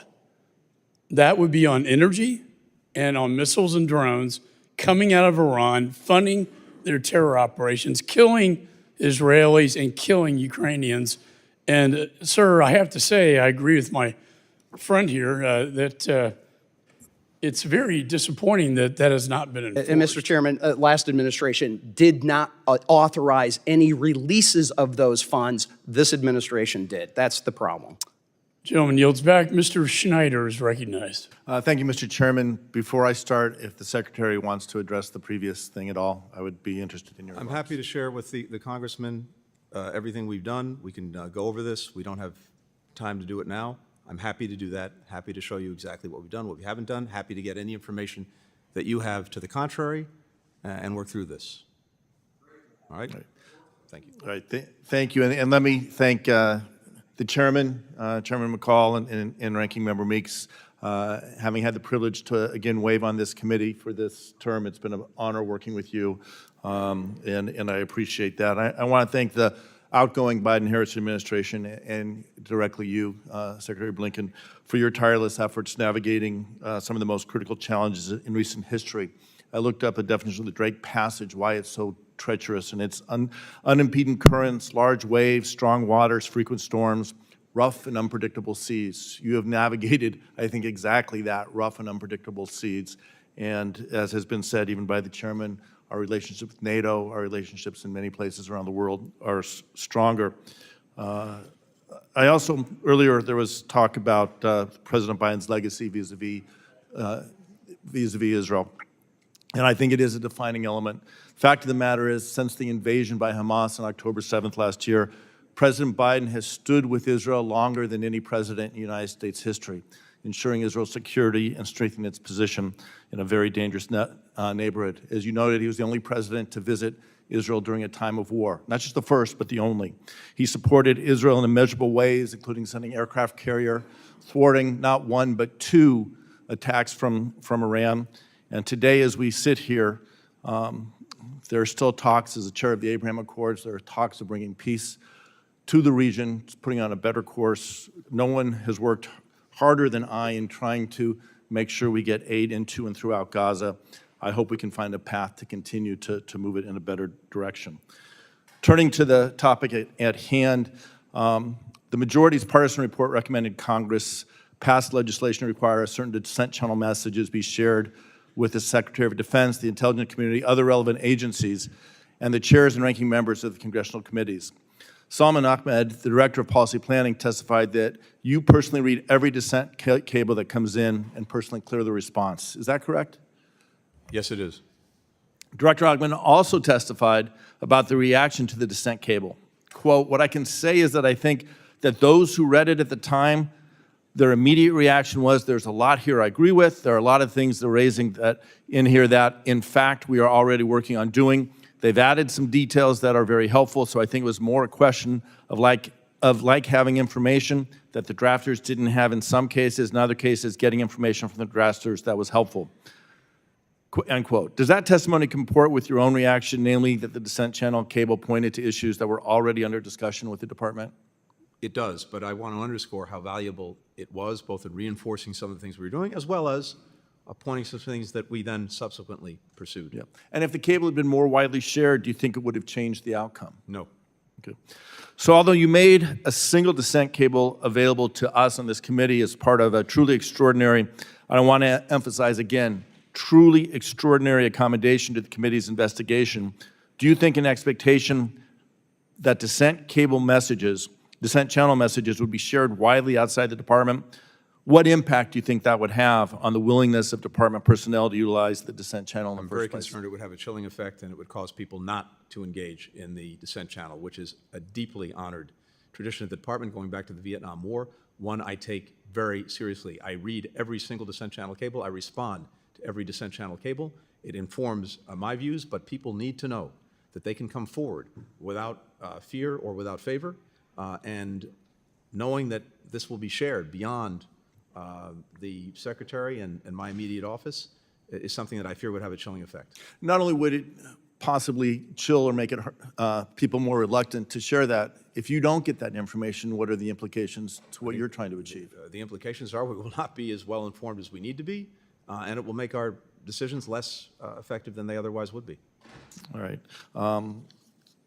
Thank you. And you know, if I expand, this hearing addresses one of the most significant and complex issues in recent memory. And I do want to recognize the families, the Gold Star families that are here, and all the Gold Star families of great Americans who made the ultimate sacrifice in Afghanistan and other conflicts defending our nation. The withdrawal was in no small part shaped by the 2020 Doha Agreement that, as we have discussed, was negotiated not by this administration, but the preceding administration and handed over. By the time you received it, the Biden administration received it, the Taliban had gained significant ground. Options were limited. The recommit to a conflict without clear goals or commit to a complete withdrawal. It was an extraordinary achievement. More than 124,000 people were airlifted in just 17 days. In keeping in time with the other members, gentleman's time has expired. Mr. Mills is recognized. Thank you, Mr. Chairman, and I want to thank you for your continued leadership throughout this entire time. It has been an honor to serve in this committee, so I want to continue to thank you for that.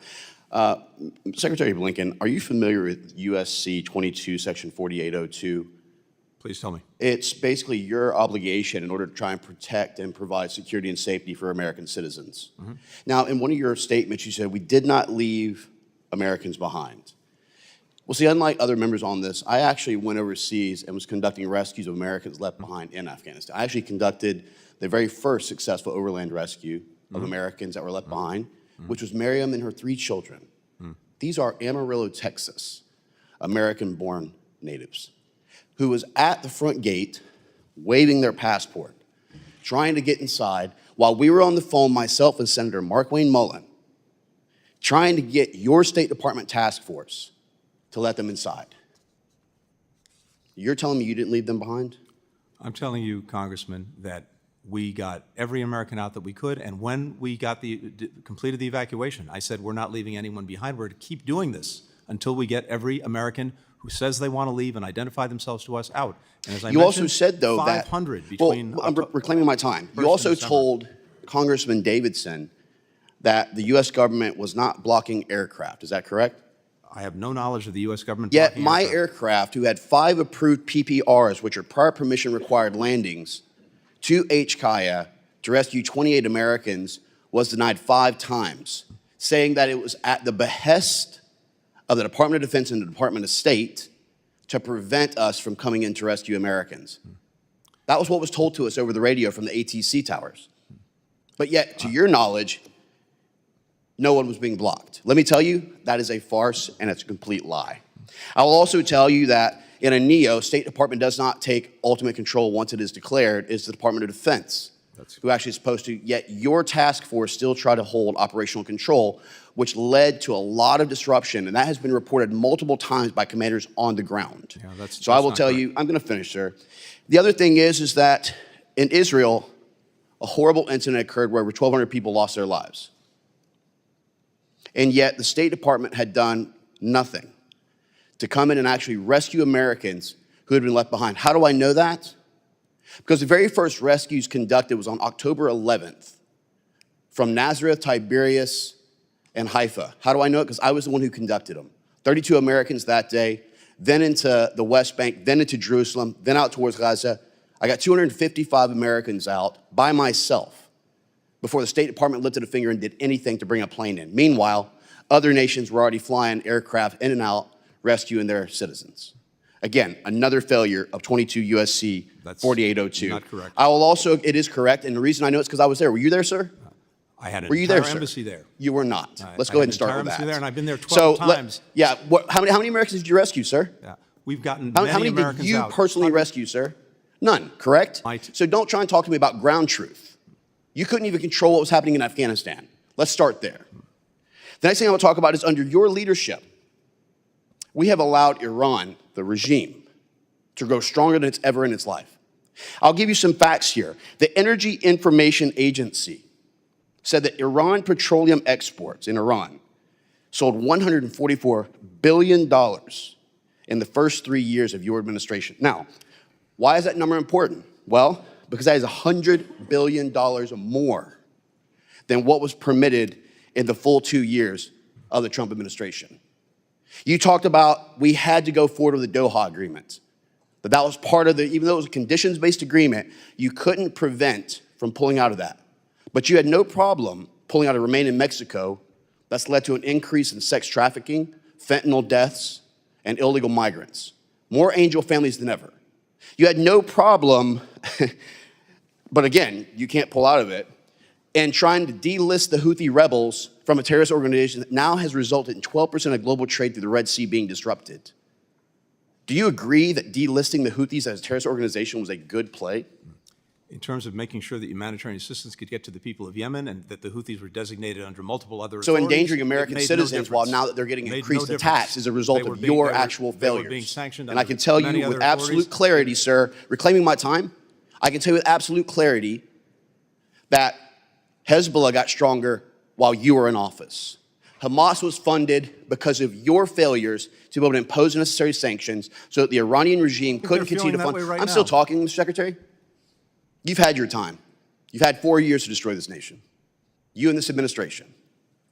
I will tell you with absolute certainty, sir, that America is better off with you not in office. that the Iranian regime will now finally start to weaken with stronger sanctions and with us being able to do our jobs for the Iranian people who are actually trying to lead a free democracy. I can tell you that Hezbollah, Hamas's leadership under Sinwar would not have been eliminated if they would have listened to Israel to what Biden had advised, which is ceasefire and stop. Hassan Nasrallah of Hezbollah would not have been eliminated if they would have listened to your leadership. And I can tell you right now that we are better off as a nation, we are safer as a nation, and our American citizens will be safer with you not sitting in that seat. With that, I yield back. Expired. Mr. Thank Costa you is for your judgment. I recognized. wish you very good luck. Mr. Costa is recognized. Thank you. Thank you very much, Mr. Chairman. I, first of all, like others, want to acknowledge the Gold Star mothers and families that are here. My grandmother was a Gold Star mother, and I have a bit of an understanding of the difficult situation that you've been through. And Mr. Chairman, I want to thank you for your tenure as the chair here. I've enjoyed serving with you and working with you. Mr. Secretary, you've done a good job, in my opinion, in the 4 years that you've been here under difficult challenges. We can all have different perspectives, but we're in a seminal moment in American and world history, I believe. And I want to talk about that as it relates to our efforts with Ukraine, clear and present. I know you're doing a lot of things, but I think that I want to have some assurance that in the remaining weeks allowed that we do everything possible to move the necessary military equipment, material, and authorizations that Ukraine needs to win this war. With that in mind, there's a transfer currently, and I think you have the information, your staff does, of a dozen Black Hawk helicopters from the United States. They're waiting approval from the State Department to complete this transfer. I'm going to add up a letter, but can you comment on that quickly? Congressman, I can't speak to a specific transfer. I can just tell you that we are trying to push out the door everything we possibly can to make sure the Ukrainians have everything they need to deal with the ongoing aggression. We continue to do drawdowns, and I signed off on another one as recently as a day ago. I can't speak to the specifics, but I can tell you we're making sure that Will you get back every to us dollar as it that has relates been to these- authorized and appropriated, we're using. These 12 Black Hawk helicopters, you have the information, I'm your happy to come office back to does, you on that. and please do. How about with other efforts in terms of the money that's been appropriated, that we ensure that Ukraine is in the strongest possible position? Yes. It's not clear to me what this next administration is going to do, and I think that it's incumbent upon us to keep our promises and also to maintain that leadership with our NATO allies. Yes, we're determined to do everything we can, and it's fully our intent. As I said, every dollar that's been appropriated, we want to see get out the door. As it relates to Afghanistan, and I was there numerous times, what would you say are the lessons that have been learned? I mean, it's easy to Monday morning quarterback this, I think, and obviously we have people with strong opinions, but you inherited a treaty that had already been signed by the previous administration. You talked in your opening comments about your efforts to try to implement it. It clearly didn't go the way all of us wanted it to. What are the lessons to have been learned? And most important, what changes would you make and why? I think there are lessons to be learned over the 20 years. There are lessons to be learned over the year preceding the evacuation. There are lessons to be learned from the evacuation itself.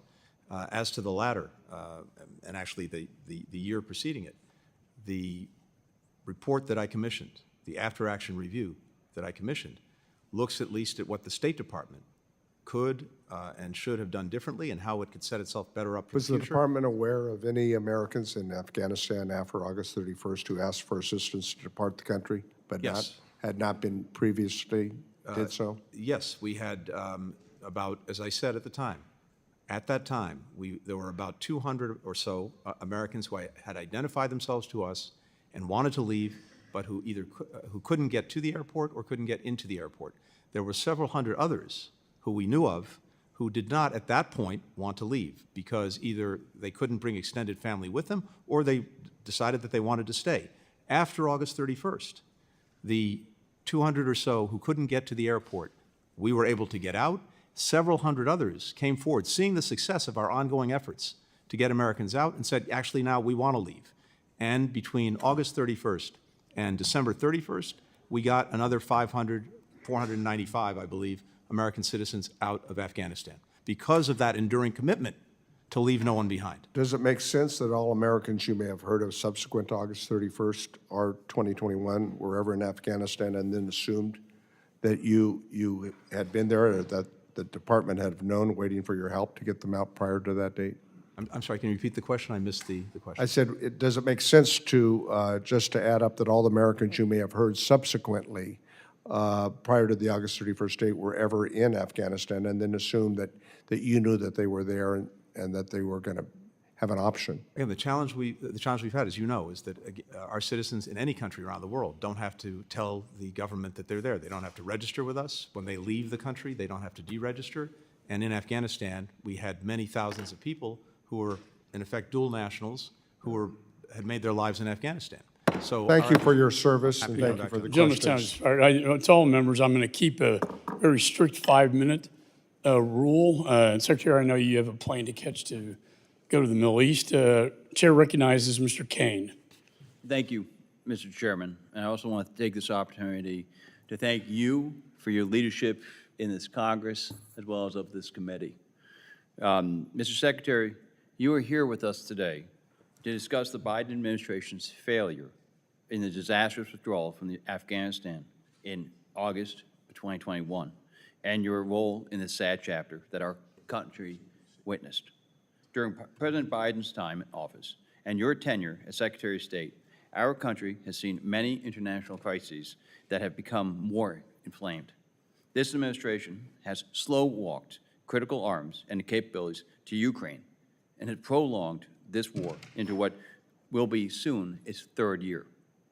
This administration has also intentionally delayed vital assistance to Israel, and that has eroded confidence around the world about American continued support for our strongest ally in the Middle East. We need to, and in addition, you and your president's lack of accountability and ownership for the withdrawal from Afghanistan is inexcusable.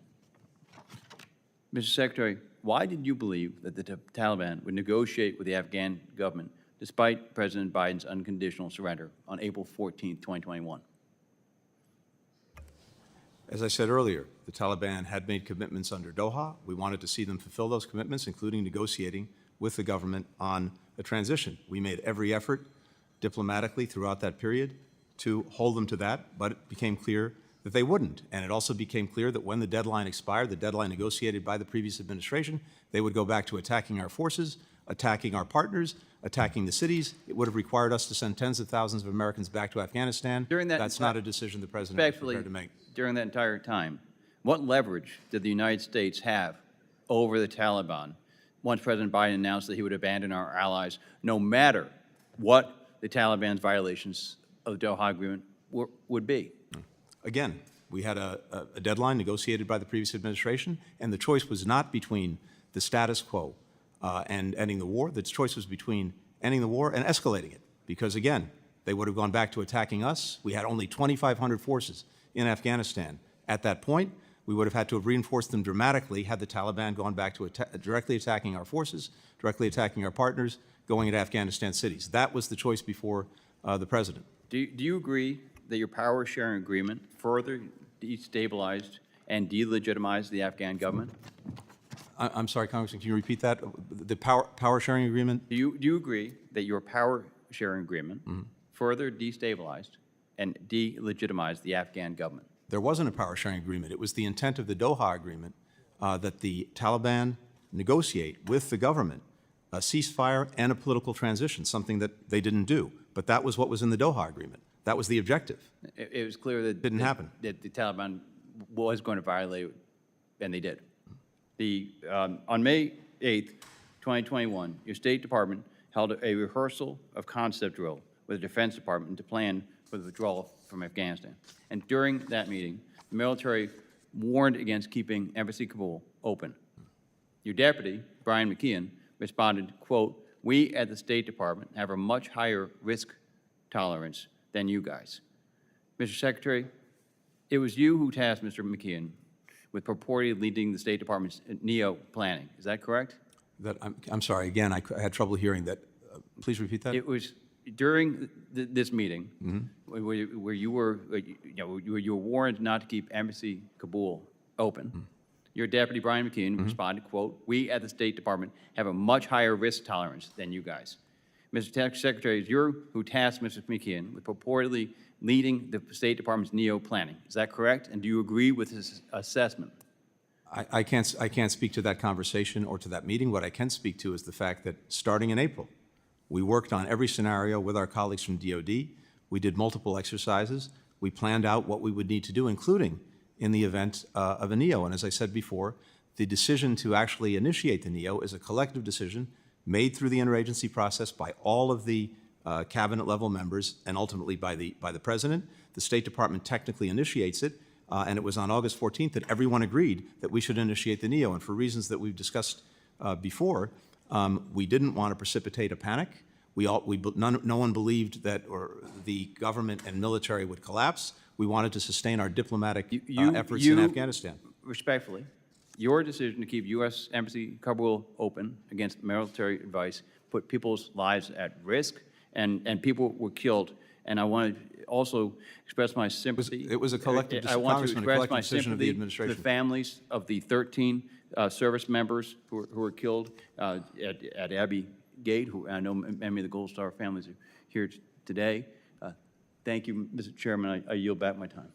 Gentleman yields. Chair recognizes Mr. Almo. Thank you, Mr. Chairman, and I certainly want to thank you for your leadership as I've started my time in Congress on this committee, and I certainly look forward to working with you in other ways in the future. I certainly also want to recognize the Gold Star families, adding to the comments of my colleagues. We are grateful to you. Thank you, Secretary Blinken, for being here today. And thank you for your extensive cooperation with our committee's oversight of the United States withdrawal from Afghanistan. Over the past 3 years, your State Department provided thousands of pages of documents and facilitated countless interviews with many career and political officials. I understand this is one of many appearances that you've had on this topic before our committee, and I can relate. Despite only being in Congress for just over a year, this is my third hearing on Afghanistan in this committee. Unfortunately, for my friends on the other side of the aisle, the quantity of these hearings is not really correlated with the quality of them. Their so-called investigation selectively airbrushed the full picture of what happened in Afghanistan. The report ignores any of the actions that Donald Trump took to negotiate the withdrawal. The report claims we abandoned our allies, but fails to mention how Trump folks left behind a backlog of more than 17,000 applications made by our Afghan allies for special immigrant visas. A backlog that forced President Biden's administration to speed up visa processing, bring in temporary help, and work around the clock to protect our allies during the withdrawal. Of all the errors in this flawed report, its worst sin is that it refuses to let facts get in the way of a good story. The report repeatedly claims the State Department waited too long to initiate the U.S. non-combatant evacuation operation. But the U.S. ambassador to Afghanistan at the time, Ross Wilson, has testified that initiating this evacuation operation too soon, quote, would have complicated our ability to get out. If we had left earlier, several thousand SIV applicants that we got out would not have been able to leave the country. We would have not been able to provide support to American citizens trying to get out. Our eyes and ears about what was happening around us would have been drastically degraded, unquote. Secretary Blinken, do you agree that Ambassador Wilson's testimony reflects the conditions on the ground at the time and after you initiated the non-combatant evacuation operation? Were there any additional steps that you personally took to ensure that our personnel and allies had the help and resources they needed? Yes, thank you. I agree with Ambassador Wilson's assessment. And once the evacuation was underway, the NEO was underway, we surged resources to the embassy, including dozens of consular officers, to make sure that we could process anyone getting to and into the airport, American citizens and others eligible to come to the United States. And I have to tell you, Congressman, I have immense pride in the people of my department. I had hundreds raise their hand and volunteer, including dozens who ran into the burning building of HKIA Airport during the evacuation to look out for their fellow citizens, to look out for our Afghan partners, and to do everything possible to bring them out of harm's way. Yeah. Well, Secretary, I'm grateful for your leadership, and I frankly just wanted to give you an opportunity to correct the record on any claims that we've heard today, and really just communicate some lasting thoughts about this as you depart the State Department. Look, all I can say is we don't have time to go through everything. I think we've addressed a number of these questions throughout this hearing, and I'm always happy to pursue these conversations. I just hope that somehow we can find ways to work effectively together to shed more light than heat on these very difficult issues. I think that's the spirit in which we should approach things. And for my part, I've been determined to learn the lessons from this experience, not only to learn them, but to act on them. And we've made the State Department stronger and better able to respond to crises than it was when we found it or it was during the Afghan evacuation. And I think that spirit is the one that I would hope would apply to everything we do. I've worked so well with so many members of this committee on both sides of the aisle. I hope that that continues even in places where we have deep disagreements. We can question each other's judgments. That's totally appropriate. I hope that we can get out of the business of questioning each other's motives. Thank you, Mr. Secretary, and with that, I yield back. Gentleman's time has expired. I recognize Mr. Lawler from New York. Thank you, Mr. Chairman. Mr. Secretary, have you read this report in full? I have read the executive summary of the report. I haven't read the entire report yet. Okay. I've read the executive summary. I hope that you will take this copy with you on your flight to the Middle East and read it, because this is your legacy. This is your legacy. Starting with the disastrous withdrawal in Afghanistan that resulted in the death of 13 U.S. service members, creating 13 Gold Star families. Families our Vice President hasn't even been bothered to meet with. Then the Russian invasion of Ukraine, the terrorist attack on Israel, the illicit oil trade between China and Iran to the tune of $200 billion under your watch. That is what is funding Hamas, Hezbollah, the Houthis, and other terror networks in the region. China threatening Taiwan. This is your legacy, and this stems from this disastrous withdrawal. So I hope you read the report in full and reflect upon that. You talk about the Doha agreement. It's conditions-based. This administration had no problem reversing policy decisions that it disagreed with President Trump on. In fact, Joe Biden revoked 94 executive orders to open up our southern border and create an absolute calamity. 70,000 Americans die every year from fentanyl overdose, as this administration has allowed fentanyl to pour into our country. Drug trafficking, gangs, human trafficking, women and children being sold into prostitution, not a care in the world. This is the legacy. So don't sit here and tell us, having not read the report, that you disagree with it or it's not true, saying to my colleague from Florida, oh, it's not true, we left people in Israel after October 7th. It most certainly is.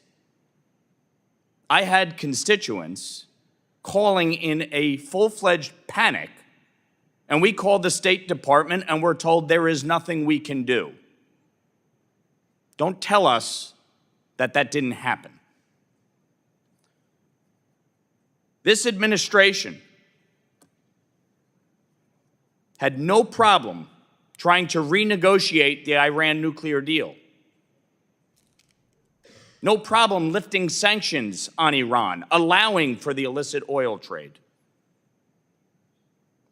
So when you say that the previous administration negotiated the Doha agreement and therefore we were bound by it, that is complete and utter bullshit.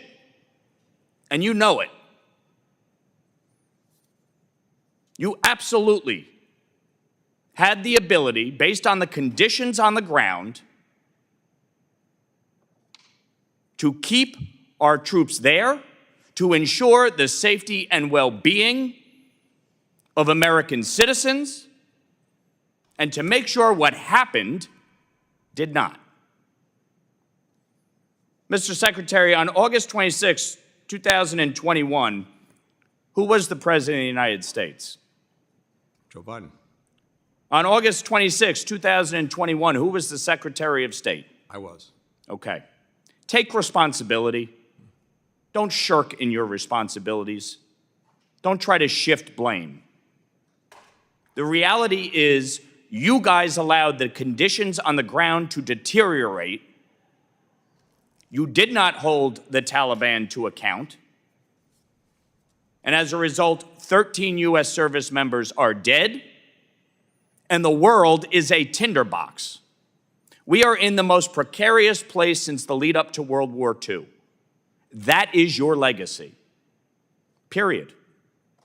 Full stop. And if Israel listened to this administration and didn't go into Gaza and didn't go into the south, Sinwar would still be alive. And if Israel listened to this administration, Nasrallah would still be alive. And Assad would still be in power in Syria. And Iran would be stronger than ever. That is your legacy.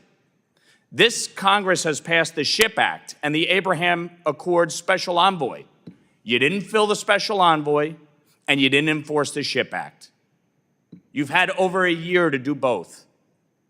That is your legacy.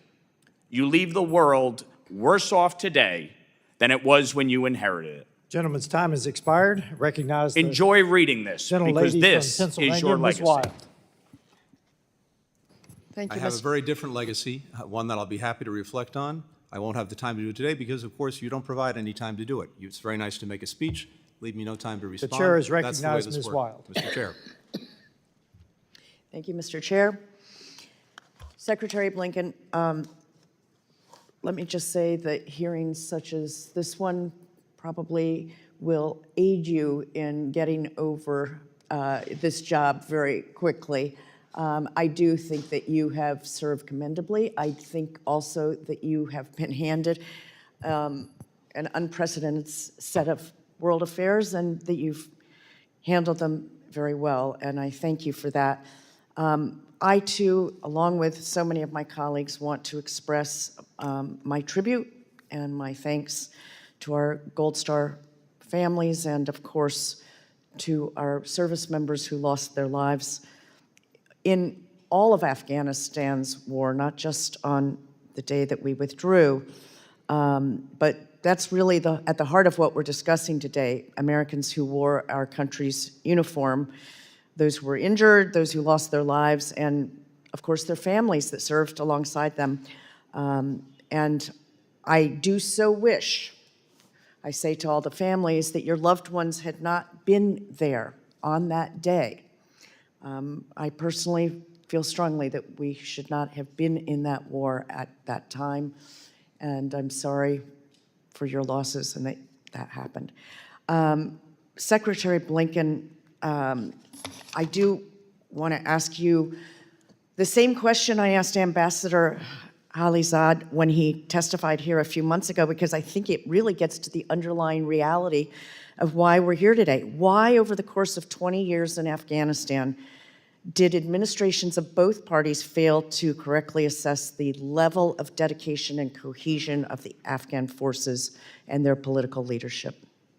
I think that's a critical question. I hope that the bipartisan commission that is looking into the 20 years of Afghanistan gets at exactly that. And as someone who served in several of those administrations, I also take responsibility for that we did not, I think, see with clarity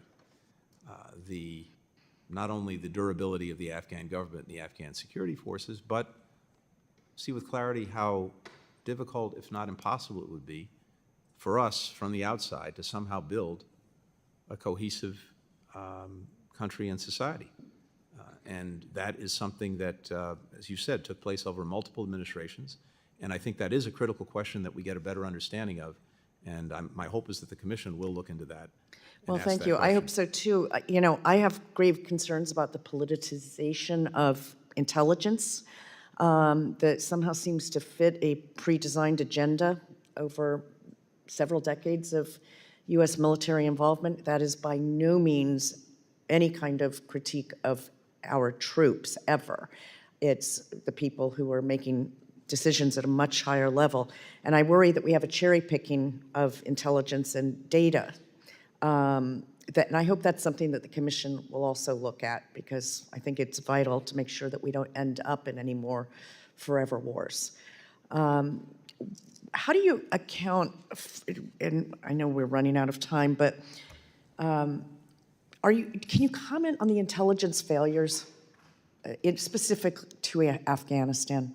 Look, I think this is collective, which is to say the State Department had knowledge and perspective on this. The Defense Department, having worked with the Afghan military for 20 years, had perspective and knowledge, and of course the intelligence community did. So the judgments that we reached, I would say, were collective judgments. And as I said before, and we've said repeatedly, as we looked at the preponderance of views, there was no one anticipated the collapse of the government, the collapse of the Afghan forces, when it happened or as quickly as it happened. Can I just stop you real quickly, because I wanted to ask you, were you personally surprised by President Ghani's decision to flee? I was, because I think, as I mentioned earlier, I was on the phone with him late at night on the 14th of August, and he told me we were working on trying to get an agreement to move forward between the Taliban and the government to negotiate some kind of transitional government as a way of averting all of this and moving Afghanistan to a better place. He told me that he was determined to try to do that, but if the Taliban refused, he was going to stay and fight. That was on August 14th. He was gone on August 15th. Well, thank you. I do hope we as a country learn from this experience. There's obviously a great deal of information to be gathered, and hopefully will be gathered in a nonpartisan or a bipartisan manner so that we can learn in the future. Thank you, Mr. Chairman. I yield back. The gentlelady yields. I recognize myself for 5 minutes. You've mentioned probably 5 times today the fact that your intel failure to know what was going to happen. There's an old book you need to read. It's called Groupthink. It examines disasters exactly like this in the past. It probably is worthwhile reading because that's what happened, Groupthink. Now, those of us on this committee who served in Afghanistan and Iraq understand that evil still stalks the world. We saw it. And many of my colleagues on this committee served far deeper into Afghanistan and Iraq than I did. But evil still stalks the world, and I've also heard you say several times here about humanitarian assistance. There is an old military, political concept that says military use is a failure of diplomacy. It's the last bastion of it. Well, as expected, Mr. Secretary, this has been an interesting back and forth, as I knew it would be. And since I'm fairly low on the totem pole here, we've plowed that ground well. I want to talk about the consequences of this in the world following the disastrous withdrawal from Afghanistan. I think one of my colleagues on the other side of the aisle talked about repercussions. There have been many. I'll just mention 2. Following this botched withdrawal and the Taliban takeover, our adversaries have been on the march around the world, encouraged by this error, this strategic error. Words fail to capture the magnitude of the consequences that have been suffered across the globe because of this withdrawal. Yet, according to President Biden himself, the emergency evacuation that cost 13 American service members' lives left behind $7 billion at the low end of military equipment was an extraordinary success. Yet our perceived weakness following Afghanistan, I think it was 2 months later, Putin started moving troops toward Ukraine, also set the scene for the horrific attacks on October 7th. Hamas terrorists and thugs obviously invaded Israel in an unprovoked assault that left Israeli men, women, and children dead, wounded, and hostage, and Americans as well, I might add. That was a critical, unforced error by Hamas. Since that day, Iranian hegemony has faltered. Hamas has lost its leaders and uncontested control over Gaza, while Hezbollah's senior leadership has been eradicated, setting their ambition back for decades. And I will stop here and say that both UNRWA and UNIFIL did not do their job in Gaza and in southern Lebanon, to disastrous consequences. We now find ourselves in the midst of yet another serious issue, which is Syria. The fall of Bashar al-Assad, both Russia and Iran have lost leverage in the Middle East, and while it's good that his reign of terror is over, gassing, torturing, slaughtering thousands, there's still looming questions like, who's keeping the lights on in Syria today, and who's going to control the levers of government tomorrow? Amid the chaos, our steadfast ally, Israel, remains strong. They have significantly weakened Hamas and Hezbollah, directly diminishing Iran's influence in this region. Without Israel's chutzpah and determination, the threats to the United States in the Middle East would be far greater.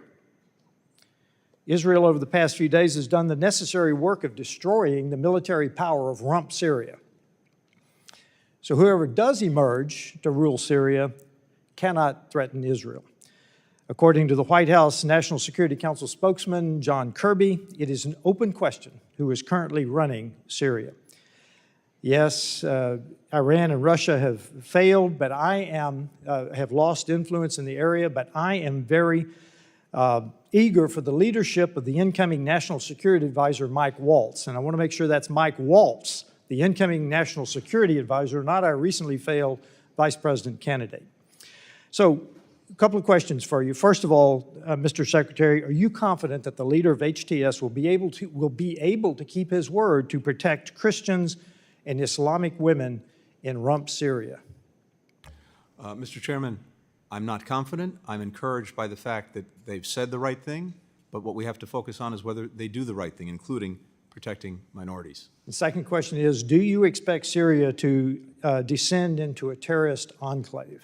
We certainly need to do everything possible to avoid that. And the coming days, the coming weeks will be critical to that. That's why, and by the way, I very much appreciate you keeping this hearing on time along with Chairman McCall. I need to leave to get on a plane to go to the region to see King Abdullah of Jordan. And I appreciate that there's some other members here who've not yet had a chance to ask questions. I'm happy to take those questions for the record and get back to you quickly. Mr. Secretary, I yield back to the chairman, and he will recess this. Thank you, sir. Chair recognizes Mr. Moshowitz. Mr. Chairman, thank you. I'll be quick, Mr. Secretary. First, let me thank the chairman, Chairman McCall, for his bipartisan work on this committee. This has been one of those bright spots of this Congress. I want to thank you, Mr. Secretary, for your sacrifice and your service to the country. These jobs are unforgiving and have deep impacts on everybody's individual families. And so I want to thank you for your service. I want to thank the Gold Star families for being here.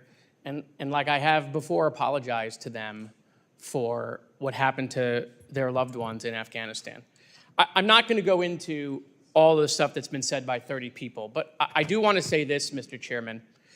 You know, the official Twitter account of this committee put out a tweet at 11:27, and it says, at this committee's final hearing this Congress, we brought in Secretary Blinken to testify on the disastrous Biden-Harris withdrawal from Afghanistan after months of stonewalling. Sadly, many of the Democratic seats are empty at this important hearing.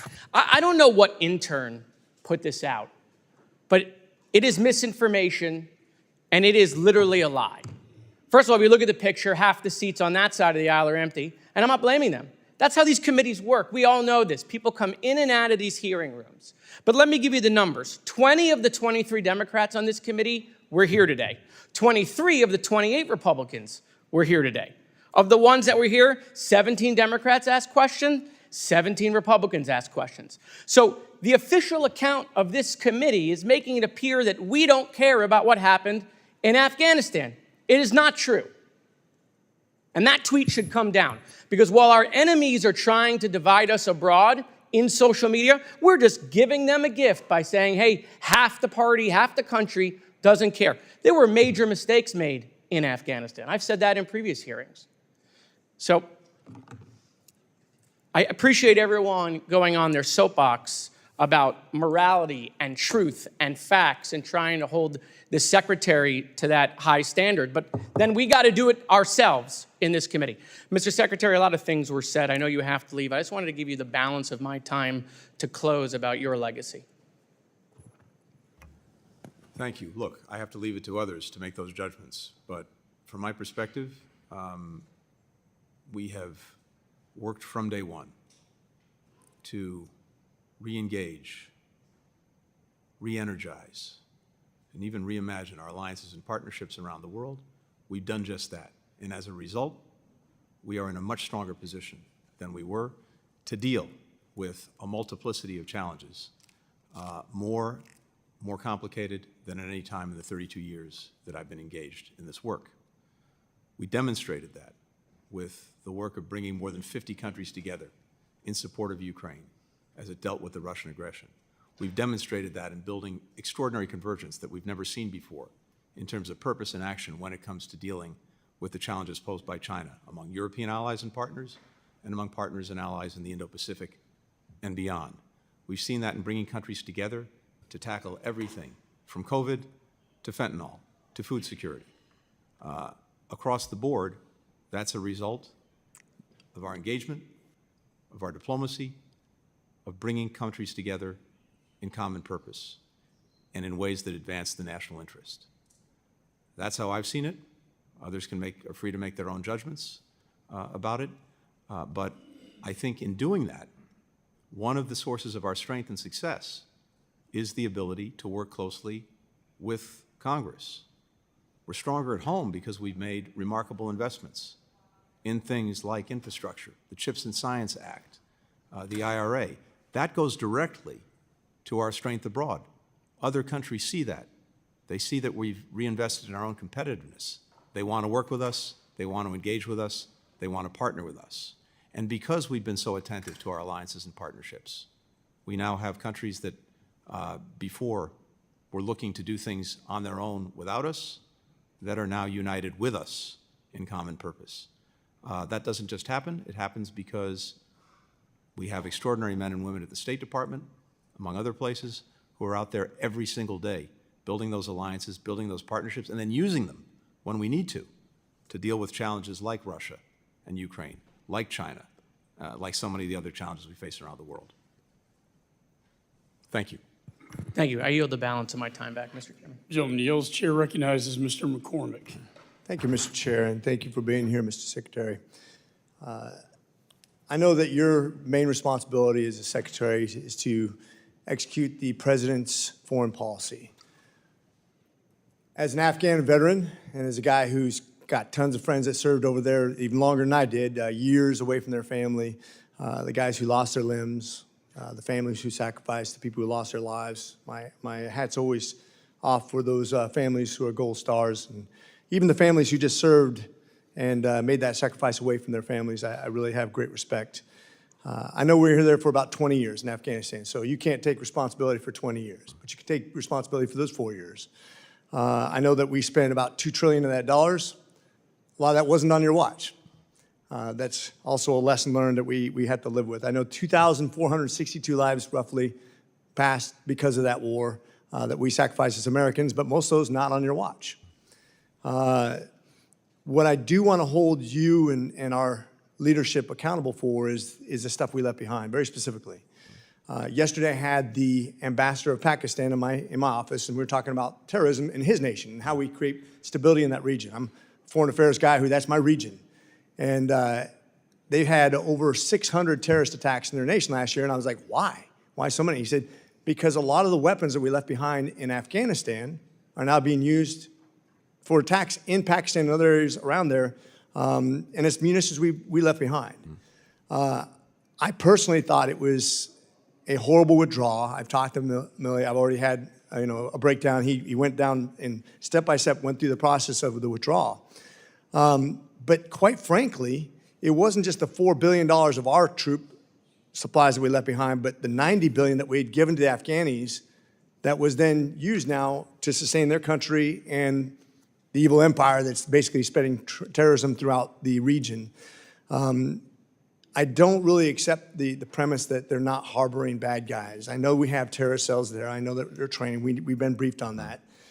We don't need to get into the specifics, but I quite frankly think in a real sort of way, the equivalent of equipment that we left over there, which is probably similar to what we just gave to Ukraine in aid. And then to fight a first world army, the Russians, is now being used to spread terrorism throughout the world, and that's on us. The United States is literally sponsoring terrorism around the world using the weapons that we gave to them we didn't hold accountable for. And one thing we learned in the military, whether it was 16 years in the Marine Corps, 4 years in the Navy, or training with the Army, accountability is our first step. We take responsibility for what we do. How would you answer to that? So two things, Congressman. I very much appreciate the question.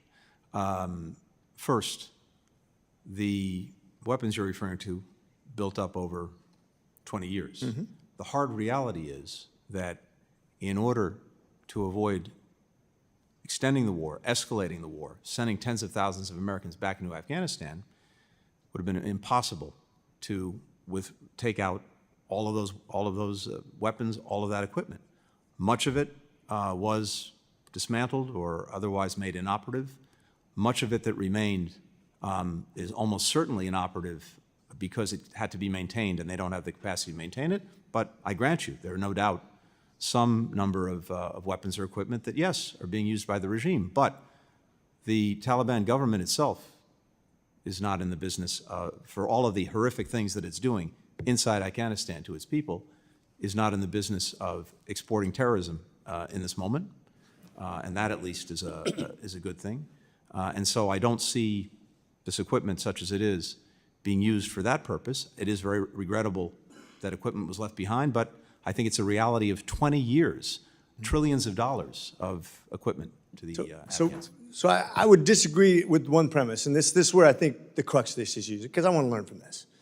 We should never set a date or a time to be political about anything we do. This is about the survival of our troops, what's best for our investment, return on investment. And I think we got locked into a date. If I could learn anything from this, we got locked into a date, let us make some really bad decisions planning-wise that left a lot of equipment behind. And quite frankly, when I was there, we had fewer people there than we have Spain. We never fought a war in Spain. And we're so in a hurry to say, I want this feather in my cap that I got out of Afghanistan, that we forgot to do it right. When you forget to do it right, shame on us. And I think we should never be locked into a date or a time or a situation where we're not in control, because we are the biggest, baddest country on the planet. And shame on us for not doing it right, because I think that costs us a lot of reputation. With that, I yield. Gentleman's time has expired. We're going to try to keep this brief. I know the Secretary has to go to the Middle East to meet with the King of Jordan. Mr. Moran from Texas is recognized. Thank you, Mr. Chairman. Mr. Secretary, thanks for being here today. I want to start where Mr. Moskowitz left off just a second ago. Speaking about the withdrawal, he said, and I quote, "There were major mistakes made in Afghanistan." First of all, do you agree with that statement by Mr. Moskowitz? I do. Could you specify the mistakes that you believe were made in the withdrawal from Afghanistan? Yeah. I think the most fundamental mistake was, again, not recognizing that the fragility of the Afghan government, the Afghan security forces, and not anticipating across the government, and I take responsibility for this along with the other departments of government, in recognizing that there was a potential, more than the potential, a likelihood of very quick collapse by both the government and the security forces. How would you advise a president in the future under similar circumstances to do something different? What different advice would you give to him or her? I think we have to do what we did, but obviously we didn't see this piece of it, which is to continuously question the assumptions, to continuously prod and push on any assumptions, including about the durability of a government, or the military forces. Do you think it was a mistake to withdraw, even though the conditions preceding in the Doha agreement had not been met by the factions in Afghanistan? I do not. I believe it was the right thing to do to end America's longest war. I believe that our country is actually better for it, stronger for it. I believe our adversaries have seen that we were not going to get bogged down into another decade of war in Afghanistan, and that has been a good thing. And again, I just remind you that the basic choice, to the extent there was a choice, was between ending the war and leaving or escalating it, because part of the Doha agreement was a commitment by the Taliban not to attack our forces between the time the agreement was signed and the withdrawal date that was set in the Doha agreement was reached. Once that was breached, they would go back to attacking us. They would, our partners, our military determined we would have to send tens of thousands of forces back to Afghanistan. I think I heard you say earlier that you didn't think there was a connection between the botched withdrawal and the aggression, the increased aggression by Russia as against Ukraine earlier. Did I hear you correctly say that? That's correct. When the withdrawal occurred, former U.S. Ambassador to NATO, Ivo Dalder, warned a few days after President Biden's unconditional surrender to the Taliban that, quote, Moscow and Beijing will look closely at how we react in one situation to set the stage for the other. So did you disagree with that then, or do you disagree with that now? So what we saw, first of all, is that, of course, Russia had massed all of these forces well before the withdrawal or the decision, actually, to go forward with it. We saw that take place in the spring. Second, Russia has a long experience with Afghanistan. It probably knows better than anyone the folly of getting bogged down in that country. And what we've seen since is the United States marshaling more than 50 countries, coming to the defense of Ukraine and doing tremendous damage to Russia's efforts in Ukraine. Let's look at what the Chinese said about this. On the second anniversary of the withdrawal, Chinese Foreign Ministry spokesman Wang Wenbin said, quote, on this date 2 years ago, the whole world witnessed the, quote, Kabul moment when the U.S. hastily withdrew its troops from Afghanistan. What happened in Afghanistan marked a military, political, and counterterrorism failure of the U.S. in Afghanistan. That's a quote by a Chinese government official. Do you think that our withdrawal from Afghanistan and the way that we handled it precipitated additional aggression by China towards Taiwan? I don't. In fact, we've seen this build up for more than a decade. And again, as I said earlier, in 2008, we had 200,000 troops between Afghanistan and Iraq. That's when the Russians invaded Georgia. In 2014, we still had 12,000 troops in Afghanistan. That's when the Russians first invaded Ukraine. These decisions are made for their own reasons, and with Russia and Ukraine, or with China and Taiwan. This long predated any things we decided or did in I want to ask real Afghanistan. quickly, as my time expires, about before and after our withdrawal. So if we're looking before and after the withdrawal, do you think that the situation in Afghanistan is better inside Afghanistan today or before withdrawal as it relates to, number one, the safety and security of women and young girls? I think the situation is worse for women and young girls. There's no question about that. What about the access and opportunities for education for women and young girls today or before withdrawal? Worse. No question And about that. the opportunities to enter the workforce for women today or before withdrawal? Worse. Do you think a leave-behind force, even a small force, may have created stability in the region, or would that not have been That was something not you the would agree? choice. The choice was not leaving 2,500 people there. The choice was whether we were going to send tens of thousands of Americans back indefinitely with no guarantee of better results. It's also important to remember that by December 2020, the Taliban either controlled or contested territory that had 75% of the population of Afghanistan. Life for them then, including women and girls, was not good. But I agree with you, it's gotten worse. Do you agree we need to take additional steps to protect the lives of women and young girls in Afghanistan? Yeah, I agree we need to maximize every effort to do that. Gentleman's time We've been working with you on expired. that. Chair recognizes Mr. Moylan. Thank you. Mr. Chairman, I'm very sorry to interrupt, but as we said before this hearing, I had a hard stop at 2 o'clock. I have to agree. get on a If we plane could to keep Syria. this limited, we have Mr. Moylan, Mr. Van I'm happy to Orden. take, I very and, much respect the members and their questions. I'm happy to take the questions and respond within the next week. Why to don't them. we ask both of you, I want to give you the opportunity to ask one question. One question. Thank you, Mr. Secretary. Thank you, Mr. Chairman. General Miller was our last commander of U.S. forces in Afghanistan, Mr. Secretary, and he came before this committee. And the important thing that General Miller wanted to relay to us was about the characterization of your State Department's attitude toward the military, Mr. Secretary. General Miller was saying to this committee that there was this assumption, the State Department's assumption, that we don't need the military. It was the State Department's assumption, according to General Miller, that why don't you know this, General? You're withdrawing. Why don't you get out of here? All of you, just go away. That's General Miller, our last commander of U.S. forces in Afghanistan, what he felt important to share with this committee.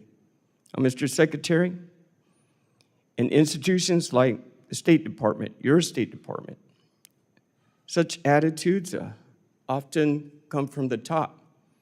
I'm an Army officer myself, and it's all up to the leadership. So is it your assumption, sir? Did you assume to your State Department that your embassy in Afghanistan did not need the military?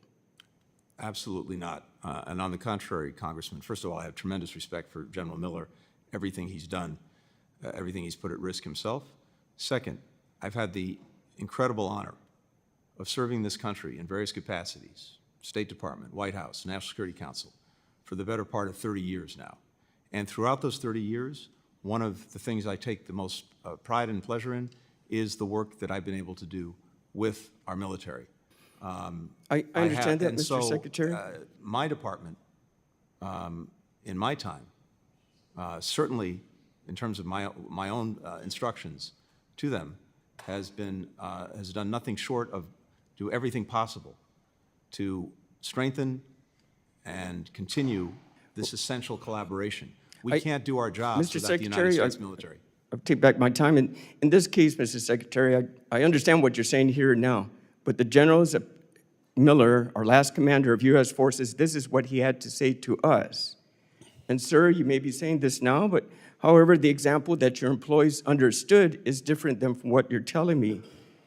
It's as if there was an absence of leadership that put the State Department of Employees in America and America at risk. And I'm sorry to say, sir, that this type of attitude that your State Department has had regarding... I would ask the gentleman to please expedite the question. Yes, sir, Mr. Chairman. Basically, sir, it didn't work out, according to General Miller, our last commander of U.S. forces. Thank you, Mr. Chairman. I yield back. Gentleman yields back. Chair recognizes Mr. Van Orden. Thank you, Mr. Chairman. Thank you for having me on your committee, and thank you for your leadership throughout the years. Mr. Secretary, thanks for coming here. I'm just going to establish some bona fides. I'm going to ask you a couple quick series of questions, and then I'm going to actually give you the chance, sir, to make sure that you could leave with your last hearing by doing something good for your legacy. I have served multiple tours in Afghanistan and Iraq, including one where I held one of my friend's hands as he was dying, listening to his wife crying through a satellite phone into his ear because she knew she would never see her husband again. And the Gold Star families here have my greatest sympathy. And we owe you a debt that does not go away. It's not a mortgage. It's not a 30-year commitment. It's forever. I'm the longest serving enlisted member of the United States military to ever be elected to Congress in the history of our nation. I was responsible for writing contingency plans for the entire continent of Europe and making sure that they worked. So with that said, I mean, I want you to know that because a lot of the stuff that you said to my colleagues is either not true, and that's either on purpose or due to incompetence. I would encourage you to hand to your successor Joint Publication 3 Tech 68 and have them open up to Chapter 5, Page 1, Paragraph C, because what you told these guys about who can do this is just not true. So you said that there was a plan. When was it written? Okay. You're referring to the NEO plan? Through the course of the spring. Okay, through the course of the spring. That should have been done years before. When was it rehearsed? Can I add to that? I'm sorry, Congressman, just to be very precise. We have a team of people that go to every embassy, especially embassies of concern, every year, including Afghanistan. I know, sir. I participated in those teams. So work on this. Did it include removing the military and leaving civilians to fend for themselves against terrorists and then reinserting the military in a panic to help rescue the Americans that you abandoned in Afghanistan? Was that an annex on the plan? It was based on the premise that It the wasn't. government Okay, wouldn't collapse. did it include flying over 170,000 unvetted Afghans and distributing them throughout the country, including the 13,000 that you sent to my district in Fort McCoy, Wisconsin? No? Okay. Where are those Afghans, by the way? We don't know. And I was just given this note, what you just testified under oath is not true. The ambassador who led the led the NEO said they weren't operating on a plan. So you just lied under oath. That is not true. Okay, did your plan include intentionally abandoning American citizens and green card holders to terrorists in Afghanistan? Of course not. Did it include unintentionally abandoning American citizens and green card holders to terrorists in Afghanistan? No, of course not. Well, it happened, didn't it? Were American citizens and green card holders left in Afghanistan? The answer to that is correct. How many? You can't tell me. And you know Hey, why listen, that is. man, I forgot to mention that, like my colleague Corey, I was one of the guys who went to go rescue American citizens. So I know you couldn't tell me. We knew, and you either didn't know or you lied. And here is my question. You are the Secretary of State now. Can you, with Secretary Mayorkas, grant a green card to someone who can absolutely 100% be verified for saving hundreds and hundreds of American service members and risking his life for over a decade, who is currently here under humanitarian parole? Can you guys do that? I would be happy to work with you on that. His name is Azizullah Aziz. Happy to pursue that with you, Congressman. Thank you very much, sir. And I'll tell you right now, you get this done, it is going to go, it's going to be one of the best things you could possibly do to redeem your reputation and your legacy as Secretary of State. And with that, I yield back. Joan yields. Let me just say thank you, Mr. Secretary, for being here. I want to thank you for your service as well. I think you'll be pleased to know this will be the last time you will appear before this committee as Secretary of State and me as Chairman. And there's been a lot of talk about legacy. I know we've been working on legislation together called the Overseas Crises Response Implementation System and Immediate Strategy Act, or Overseas Crises. I hope that could be part of your legacy and mine as we close the chapter on Afghanistan, sir. And I wish you Godspeed to the Middle East. And again, thank you for your service. Pursuant to committee rules, all members may have 5 days to submit questions. Without objection, the committee stands adjourned.